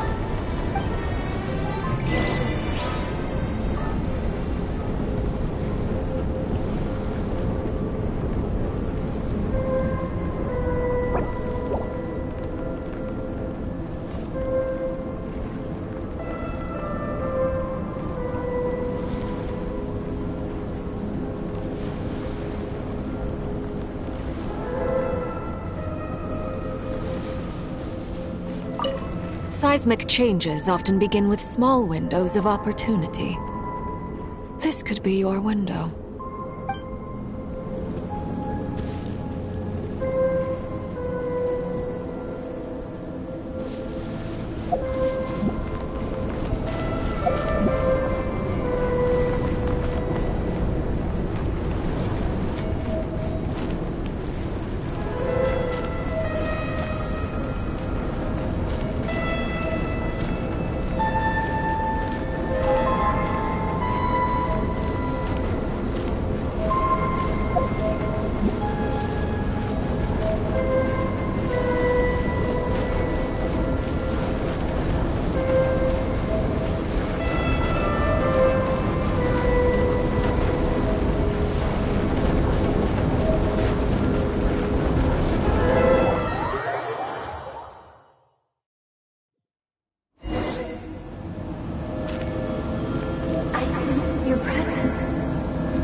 Fragments of your broken body, seized by the abyss, and hung up aloft like mummified remains.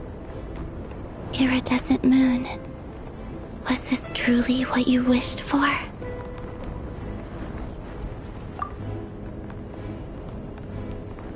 Careful! There's something spooky about this place.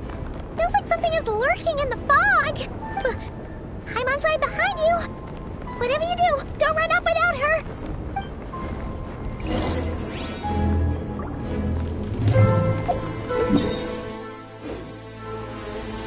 By the way, Alambina, didn't you tell us that the iridescent moon had shattered into pieces?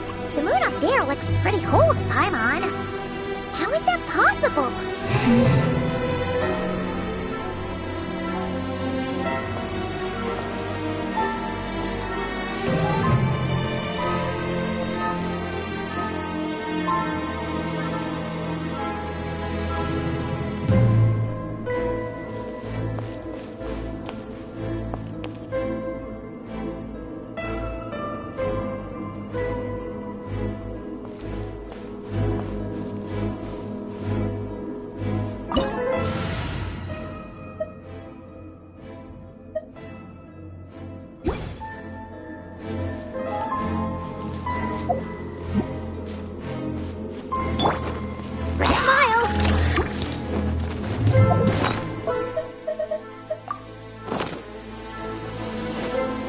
Silence!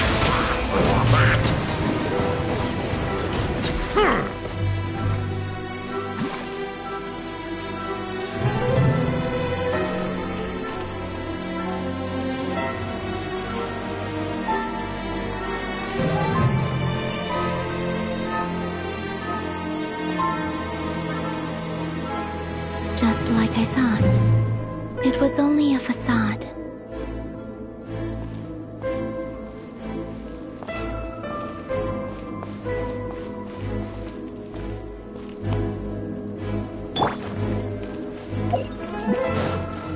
Strike a pose! Hold that pose! Into the wind. Settle down!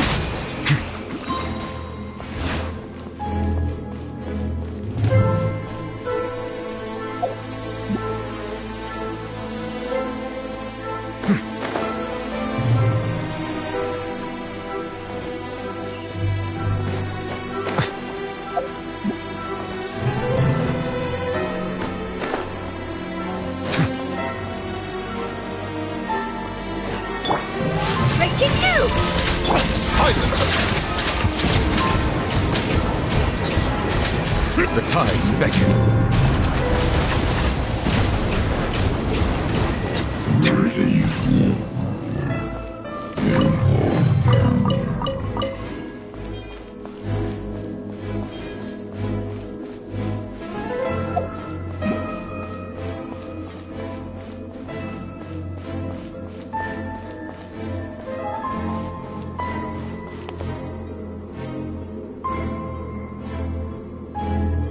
Huh?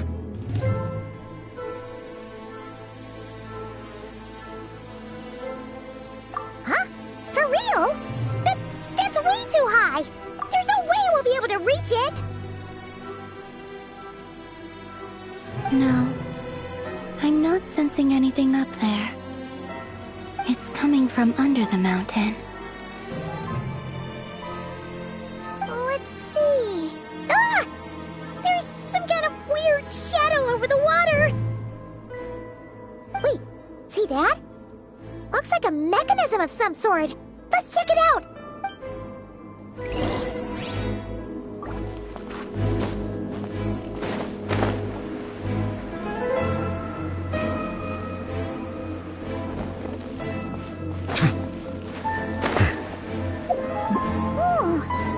Looks like a device from the time of Kyria. Maybe people once came here to study the Crimson Moon's domain, and they left this behind.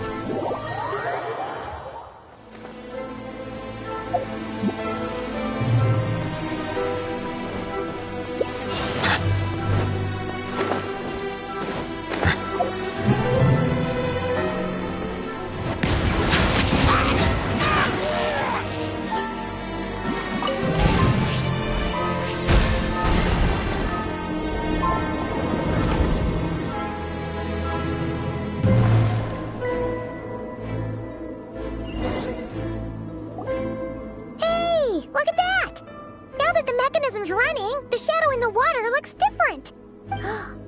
Do you think these mechanisms might be the key to unlocking the secret?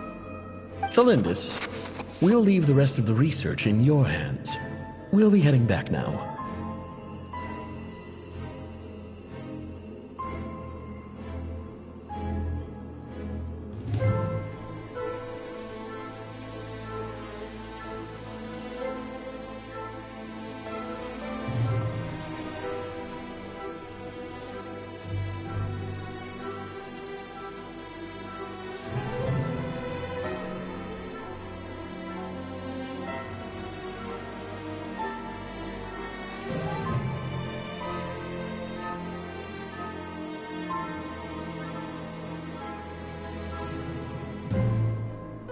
I hope this isn't ruining date night.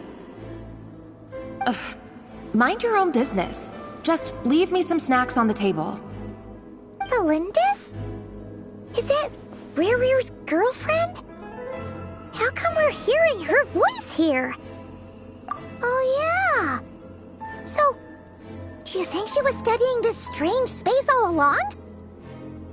The Abyss has made this space extremely unstable. Maybe that's why some of the things she said and did were preserved here. Like echoes. Or after images.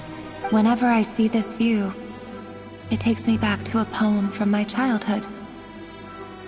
Waning moon, oh lifeless damsel, weeping on the mountain crest. Mourning still in wistful tone, her fragile soul now laid to rest. For me, of all people, to be here investigating the mysteries of the Crimson Moon space. Is it a coincidence? Or something more?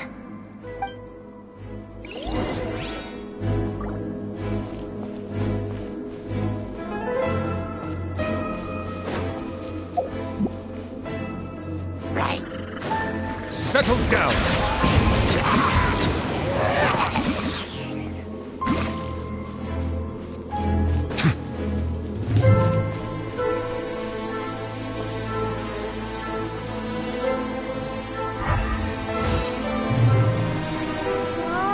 Looks like the Abyss has messed up this mechanism.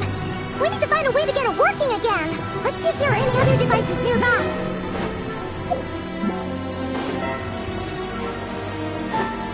Bow your head.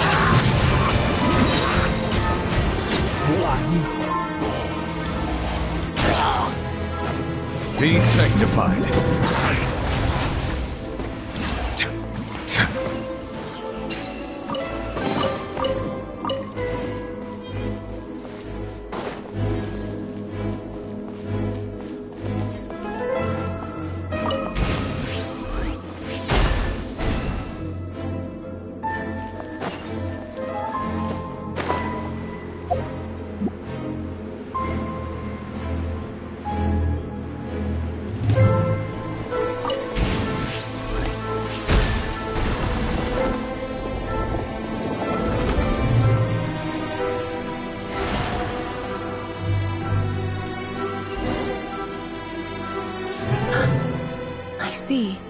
So the moon marrow, or rather the power of the 3 moons, is the key to unlocking. If it really does exist, then maybe this madness can finally be put to an end.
With the Abyss inhibitors in place, I should be able to access the chamber with the moon marrow. Oh, Rerir, with every step you take, you're drifting further from what you truly desire. But you're not the root of the problem. Ever since that outsider set foot in Conria, the Vinster King has sunken deeper into madness.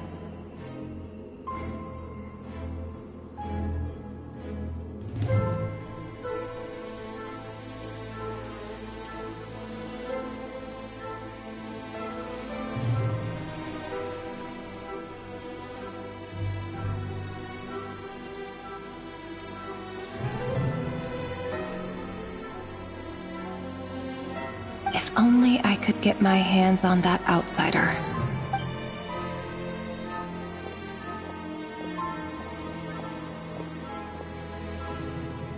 Hey look! The moon's reflection is back to normal!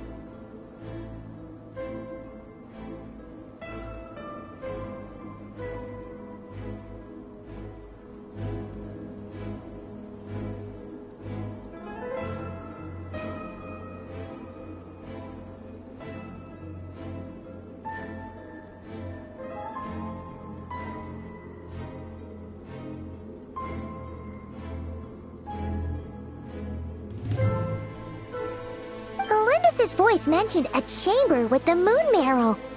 Do you think maybe it's hidden in the moon's reflection? It must be. For within it, I sense the fragile aura of a dying soul. Then there's no time to lose! Let's go!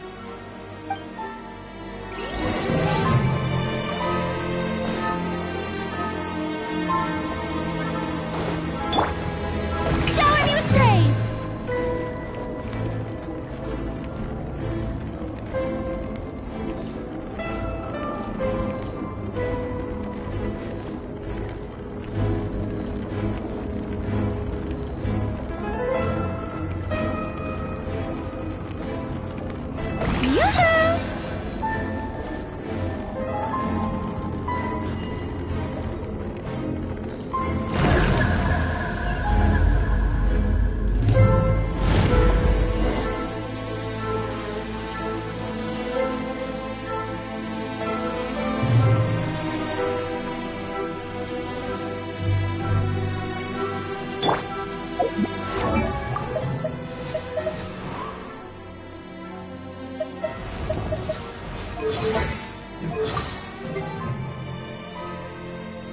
Everlasting as the moon!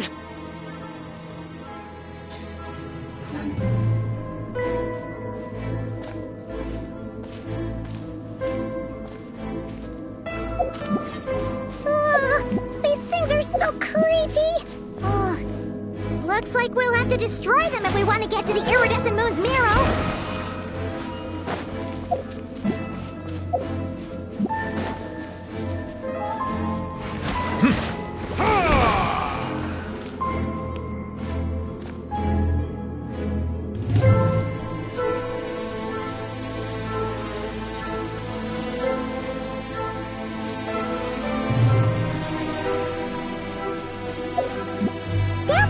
Iridescent moon's marrow! Oh, we'll need to destroy these things before we can reach it!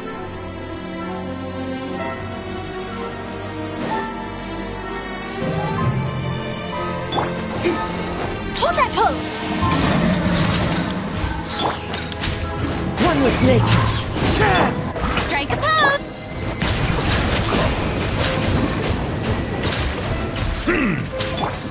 Wind strike!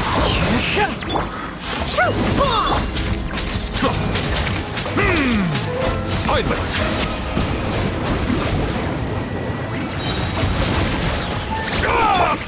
The wind knows me. Yoo-hoo!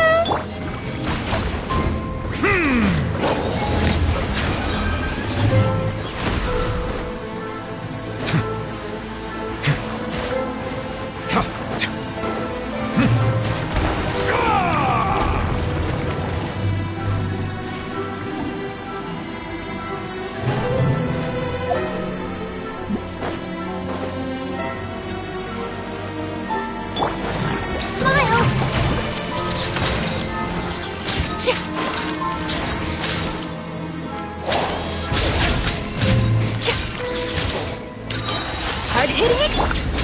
Let the world collide!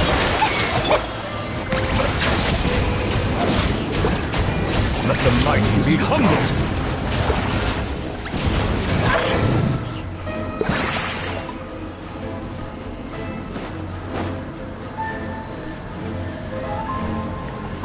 Bow your head.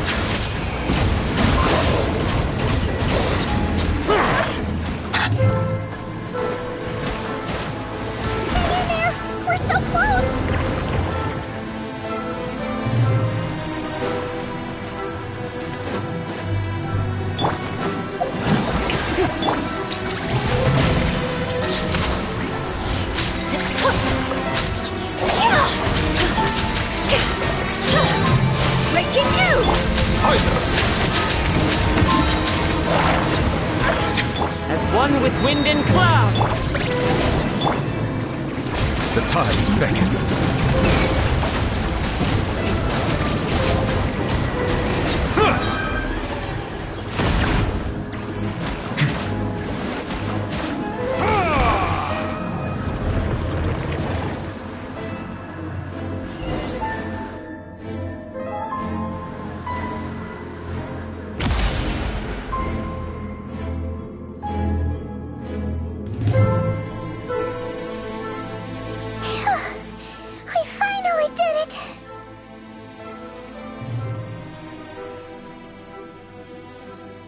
The iridescent moon's marrow, still burning away like an undying flame, yet now contaminated by the abyss. It has taken on a new form entirely. If we can purify the abyssal power within, we should be able to obtain its untainted essence.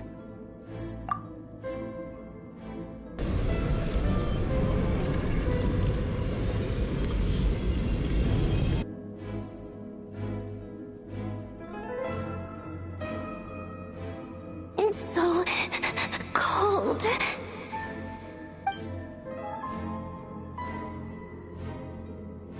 Is it you? Are you here? Huh? Are you talking to us?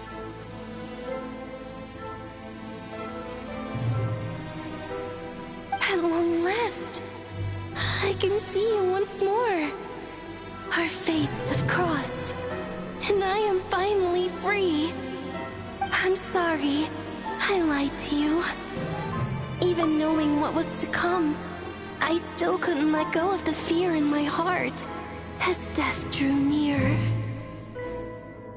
The moment the moon shattered, my body began to split apart piece by piece. Like I was being cut into pieces by 1,000 blunt blades.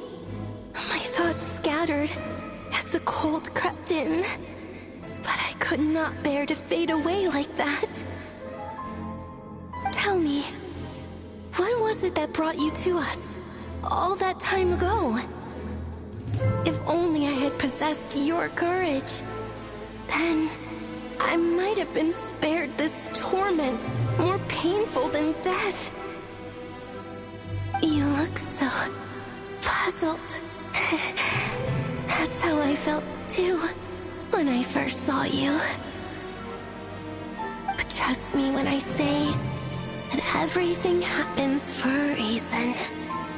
Farewell, Hypo.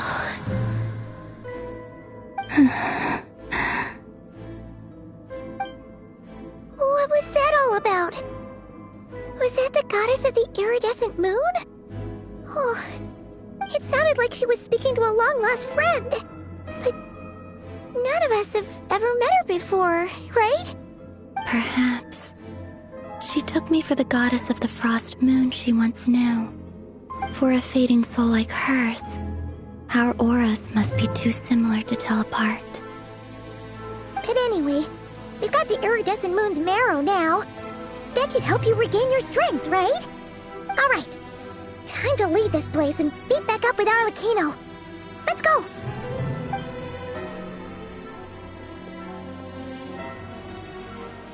That's odd. This place looks different than when we came in. Waning moon, oh lifeless damsel.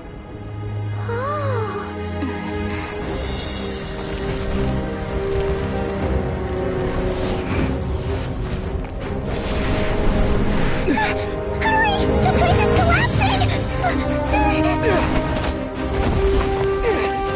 It wants to trap us here.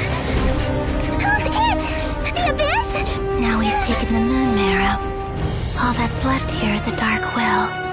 It will show us no mercy.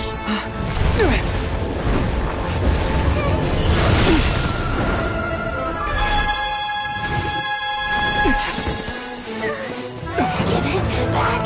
The crimson moons! My marrow! My heart!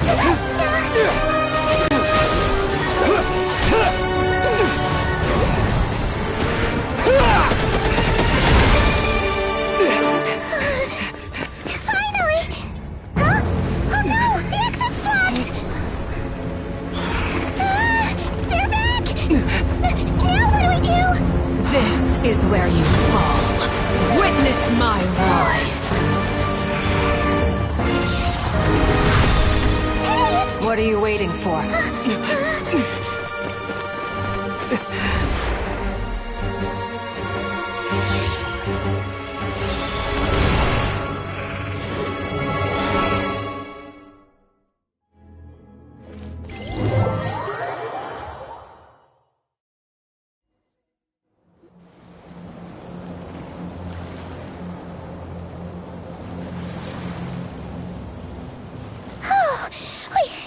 We made it!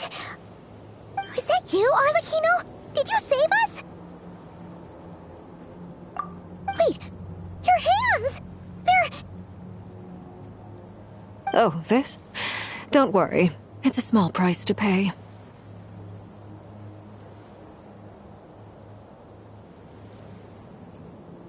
The Abyss wanted to trap you inside, and I defied its will by bringing you out. No wonder it's a little angry. No. I have paid the price, albeit a small one, and it cannot be undone. My hands have already fused with the Abyss. Purification would simply destroy whatever's left of them.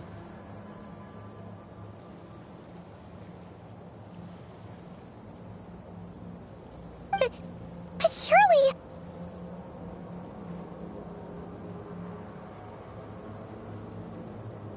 Oh, we're so sorry, Arlecchino.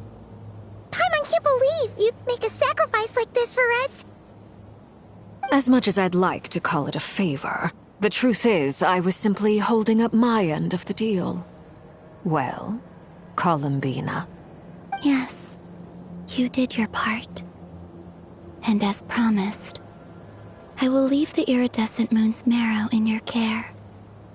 From this day forth, may the two worlds' flames burn ever more brightly.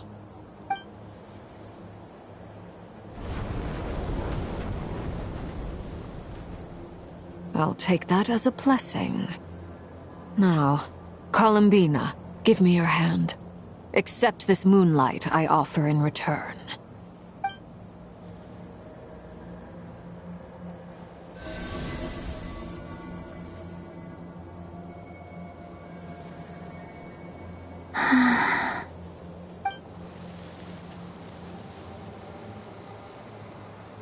Feeling stronger? Hey, Columbina, are you okay?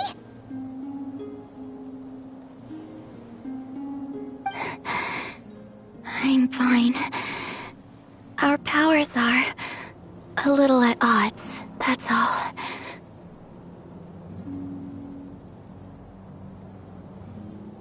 By the Frost Moon's authority alone, wielding the power of the other moons was always going to be a stretch. Still, I think it's fair to say that your strength has returned, at least to the level it was at as Third Harbinger.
It's still not enough.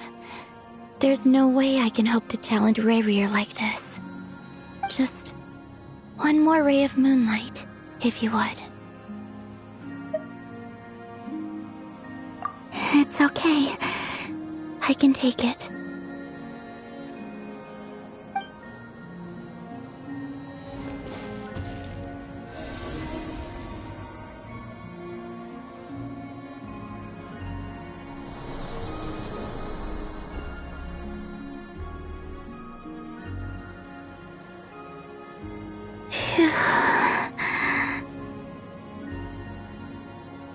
How about now?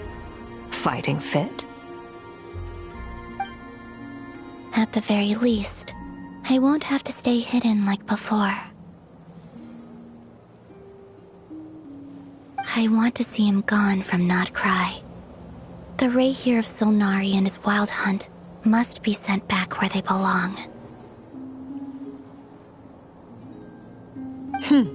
Well, it's good to have something to aim for. You certainly seem more alive now than you did earlier.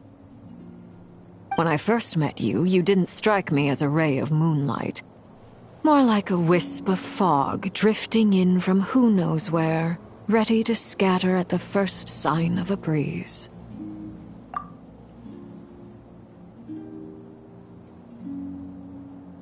But now, you're full of vitality. Just like the frost moon, once the brightest of them all. May you keep shining, Columbina.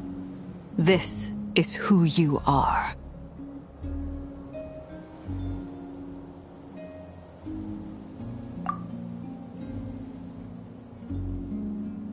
Thank you. Look after yourself too, Arlecchino. I know you have plans of your own, and that's why you're always seeking to grow stronger. But whatever you're after, don't let the Abyss take a hold of you. I do not wish to see you go down the same path as Rayrir. I appreciate the concern, Columbina. Although perhaps it's time you took a new name.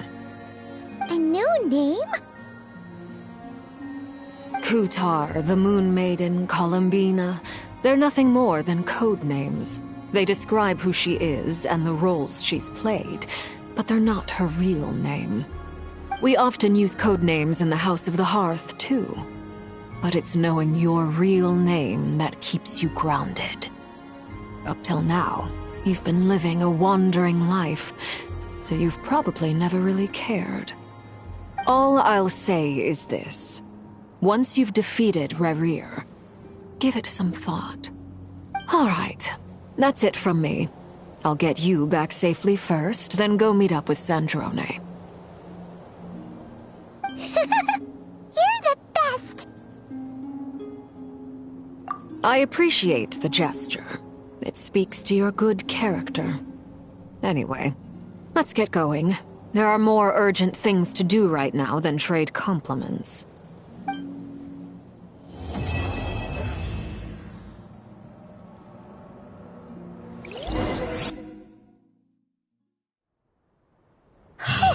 It was a close call, but we got the iridescent moon's marrow and restored Columbina's strength, and that's all that matters. In other words, mission accomplished.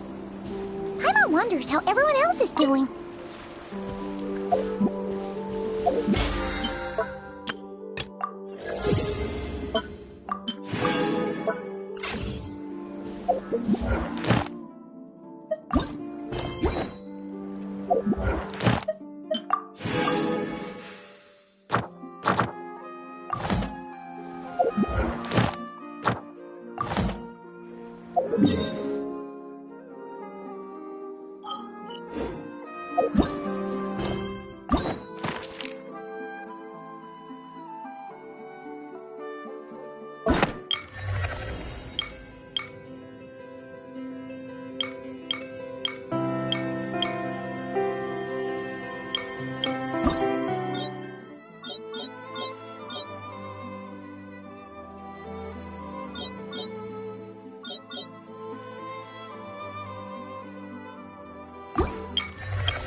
jet!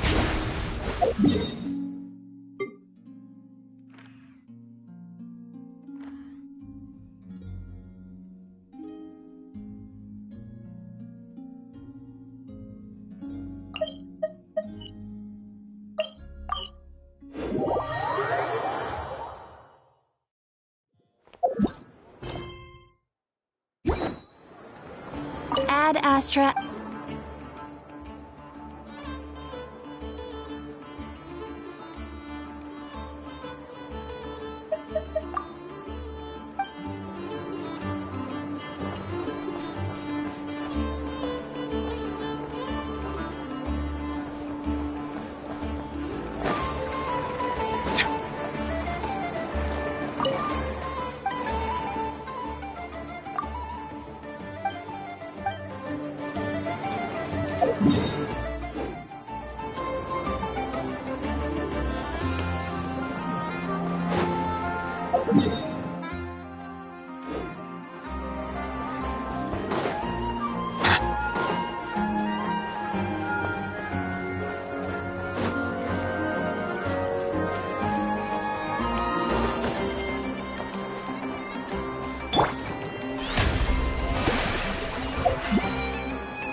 How long will this...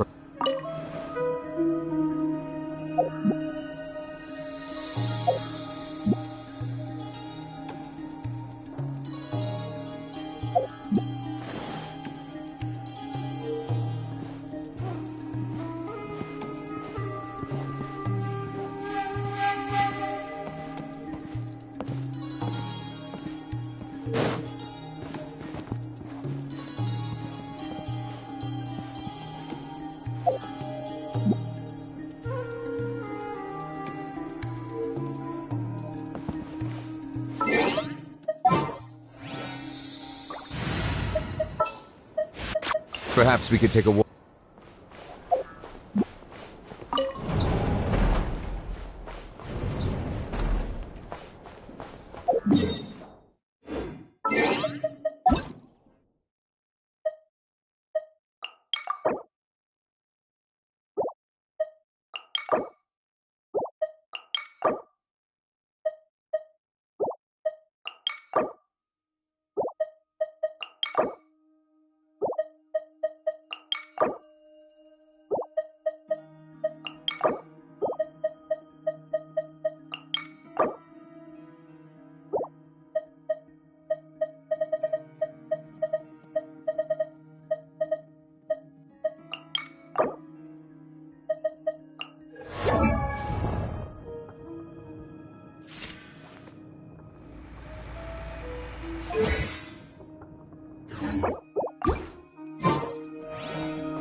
into the wind.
Hey there, I'm Eatwilla, leader of the Lightkeeper's investigation squad. Lost your way, huh? Don't worry, that happens a lot. These paths aren't exactly traveler-friendly even on the best of days. Just follow my lead. I'll light the way ahead.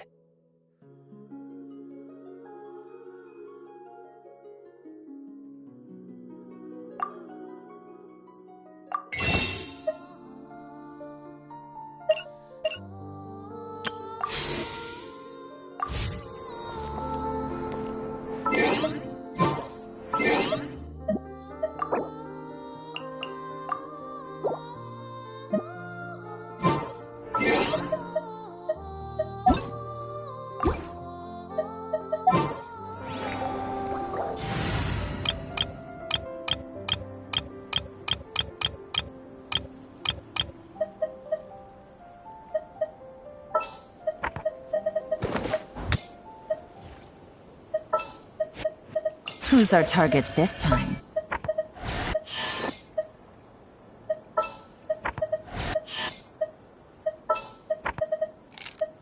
Is it time for a magic show? Deal. I'm in. Will we be gone long?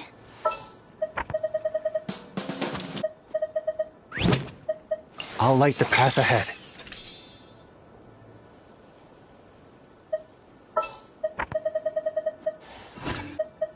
Ready and waiting!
Hey there, I'm Lua, leader of the...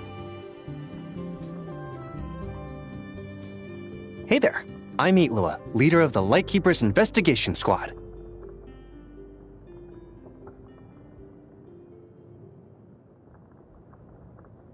Hey there, I'm Lua, leader... Hey there, I'm Lua, leader of the Lightkeeper's Investigation Squad. Hey there, I'm Lua, leader of the Light...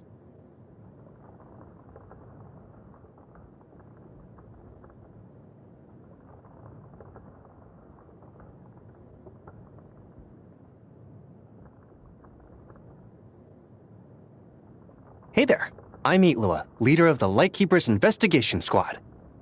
Lost your way, huh? Don't worry. That happens a lot. These paths aren't exactly traveler-friendly even on the best of days. Just follow my lead. I'll light the way ahead. Sun's back. Looks like the light won again. Sun's back. Looks like the light won again.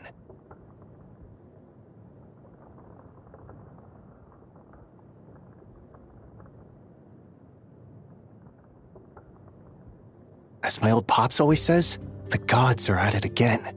Just hope they don't drag the rest of us into it. Go get him, Aiden!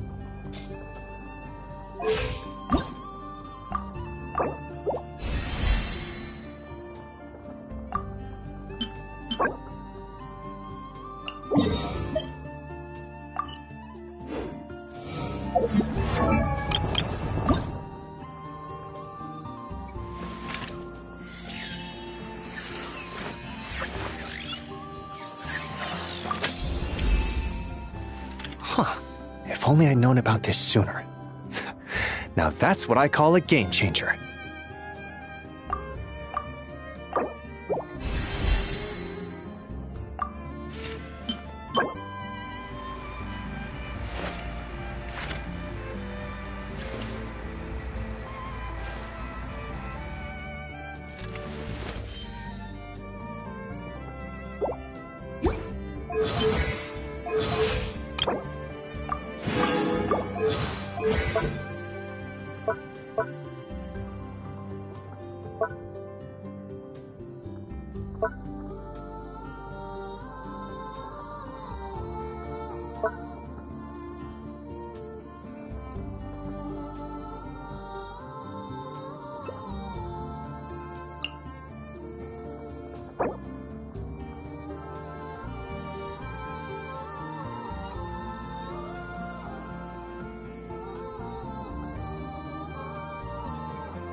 Target acquired.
Ad Astra.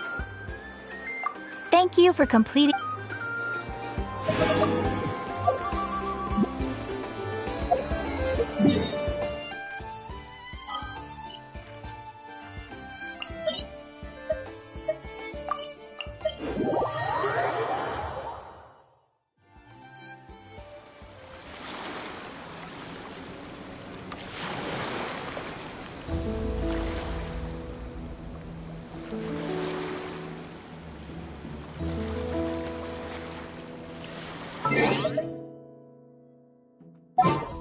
You cold?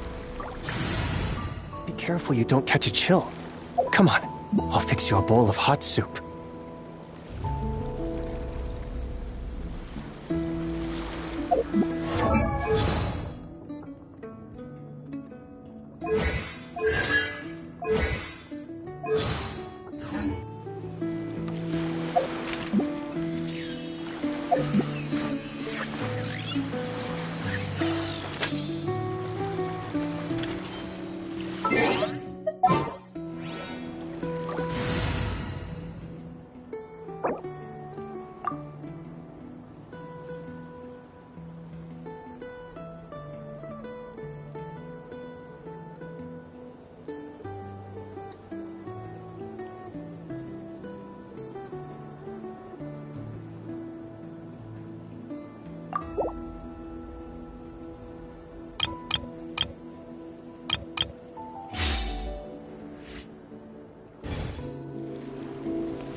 is order. Settle down.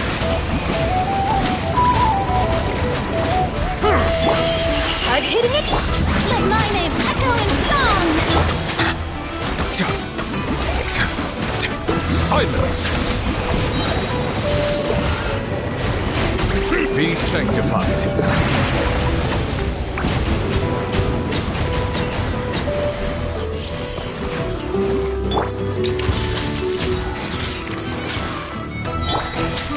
Solidify! I will have order! Breaking through! Shower me with flame! Bow your head!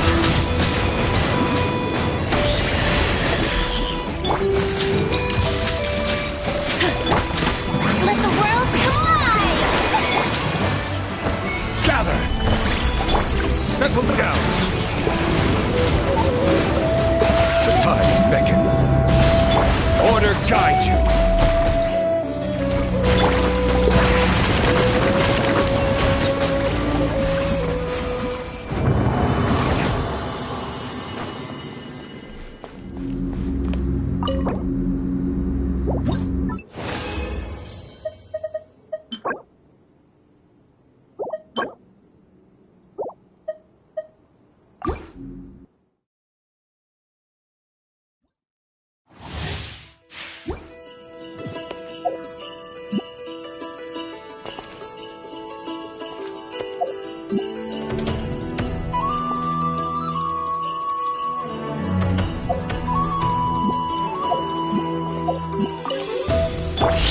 Say cheese! Hard hitting it! Strike a pose! Solidify!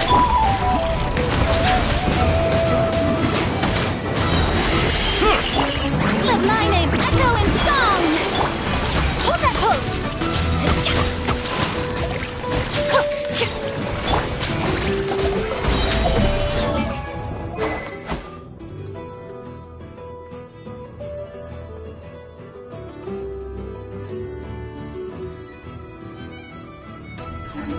This is order.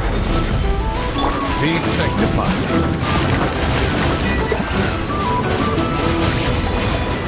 Bow your head.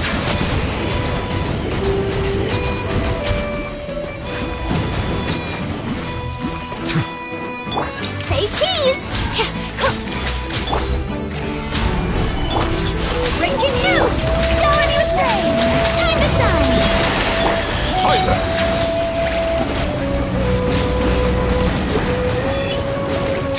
Order guide you. The tides beckon. Smile! Hard hitting it? Bow your head.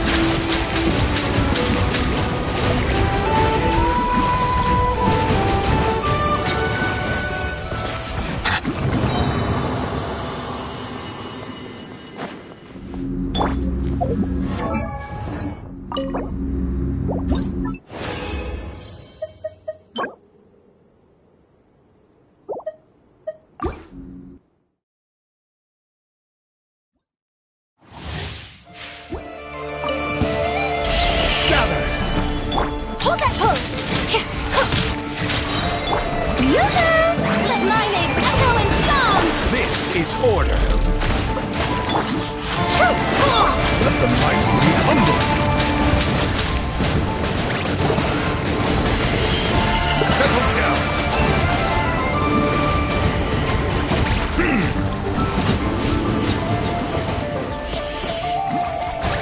Smile!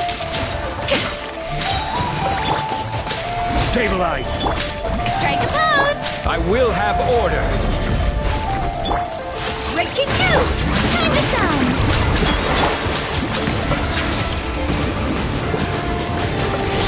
Be sanctified.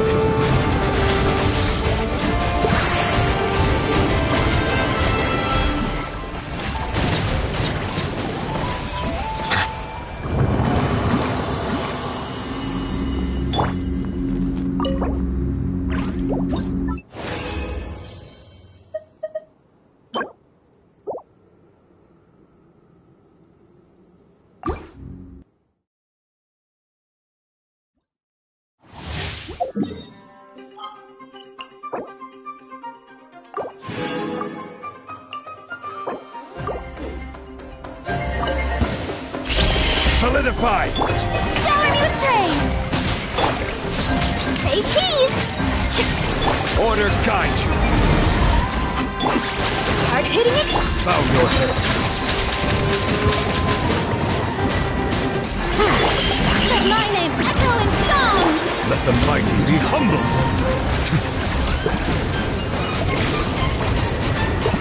Settle down!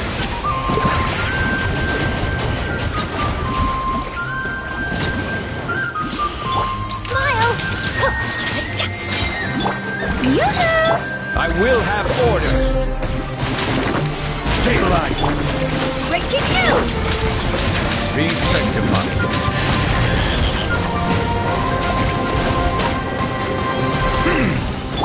Time to shine!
is order. Strike a pose! Hold that pose!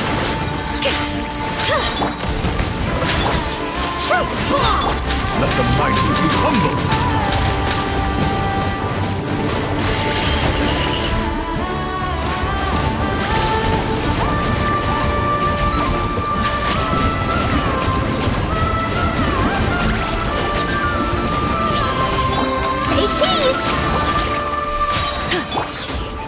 Stabilize. Order guide you. Hard hitting it. Shower me with praise. Let the world come on. The tide beckons. Bow your head.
Settle down!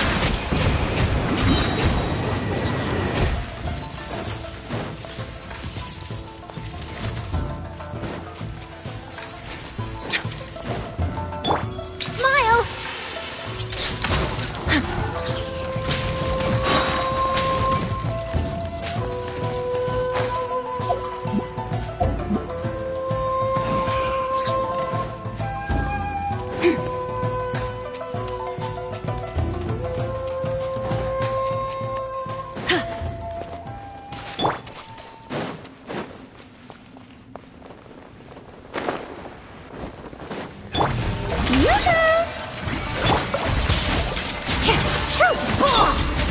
One with nature. Time to shine! Silence! Let the mighty be humbled!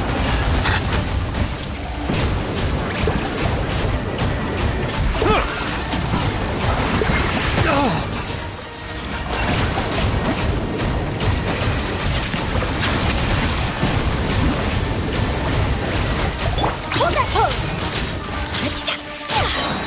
Break your tubes! Fallen leaves, adorn my nut. Strike a pose! Bow your head. Be sanctified.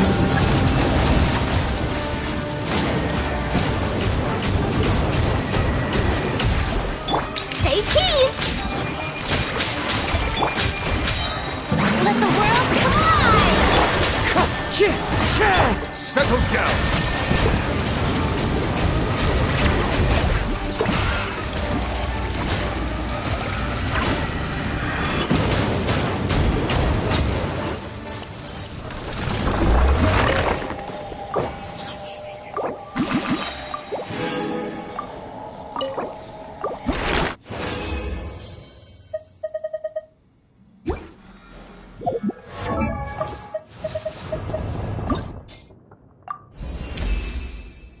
Protecting my soldiers doesn't just mean having a robust defense in place. Sometimes it means going on the attack.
This realm is...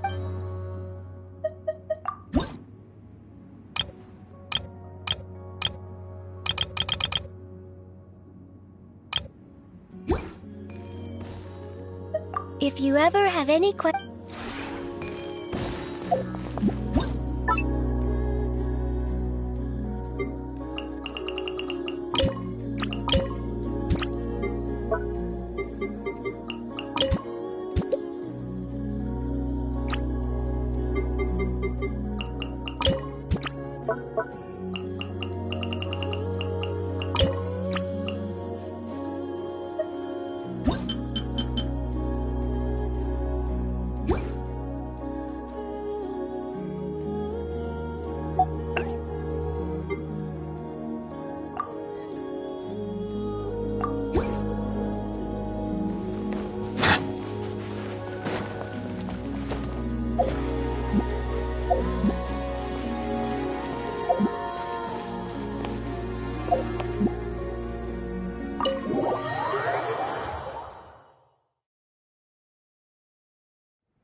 A pot of tea with a couple of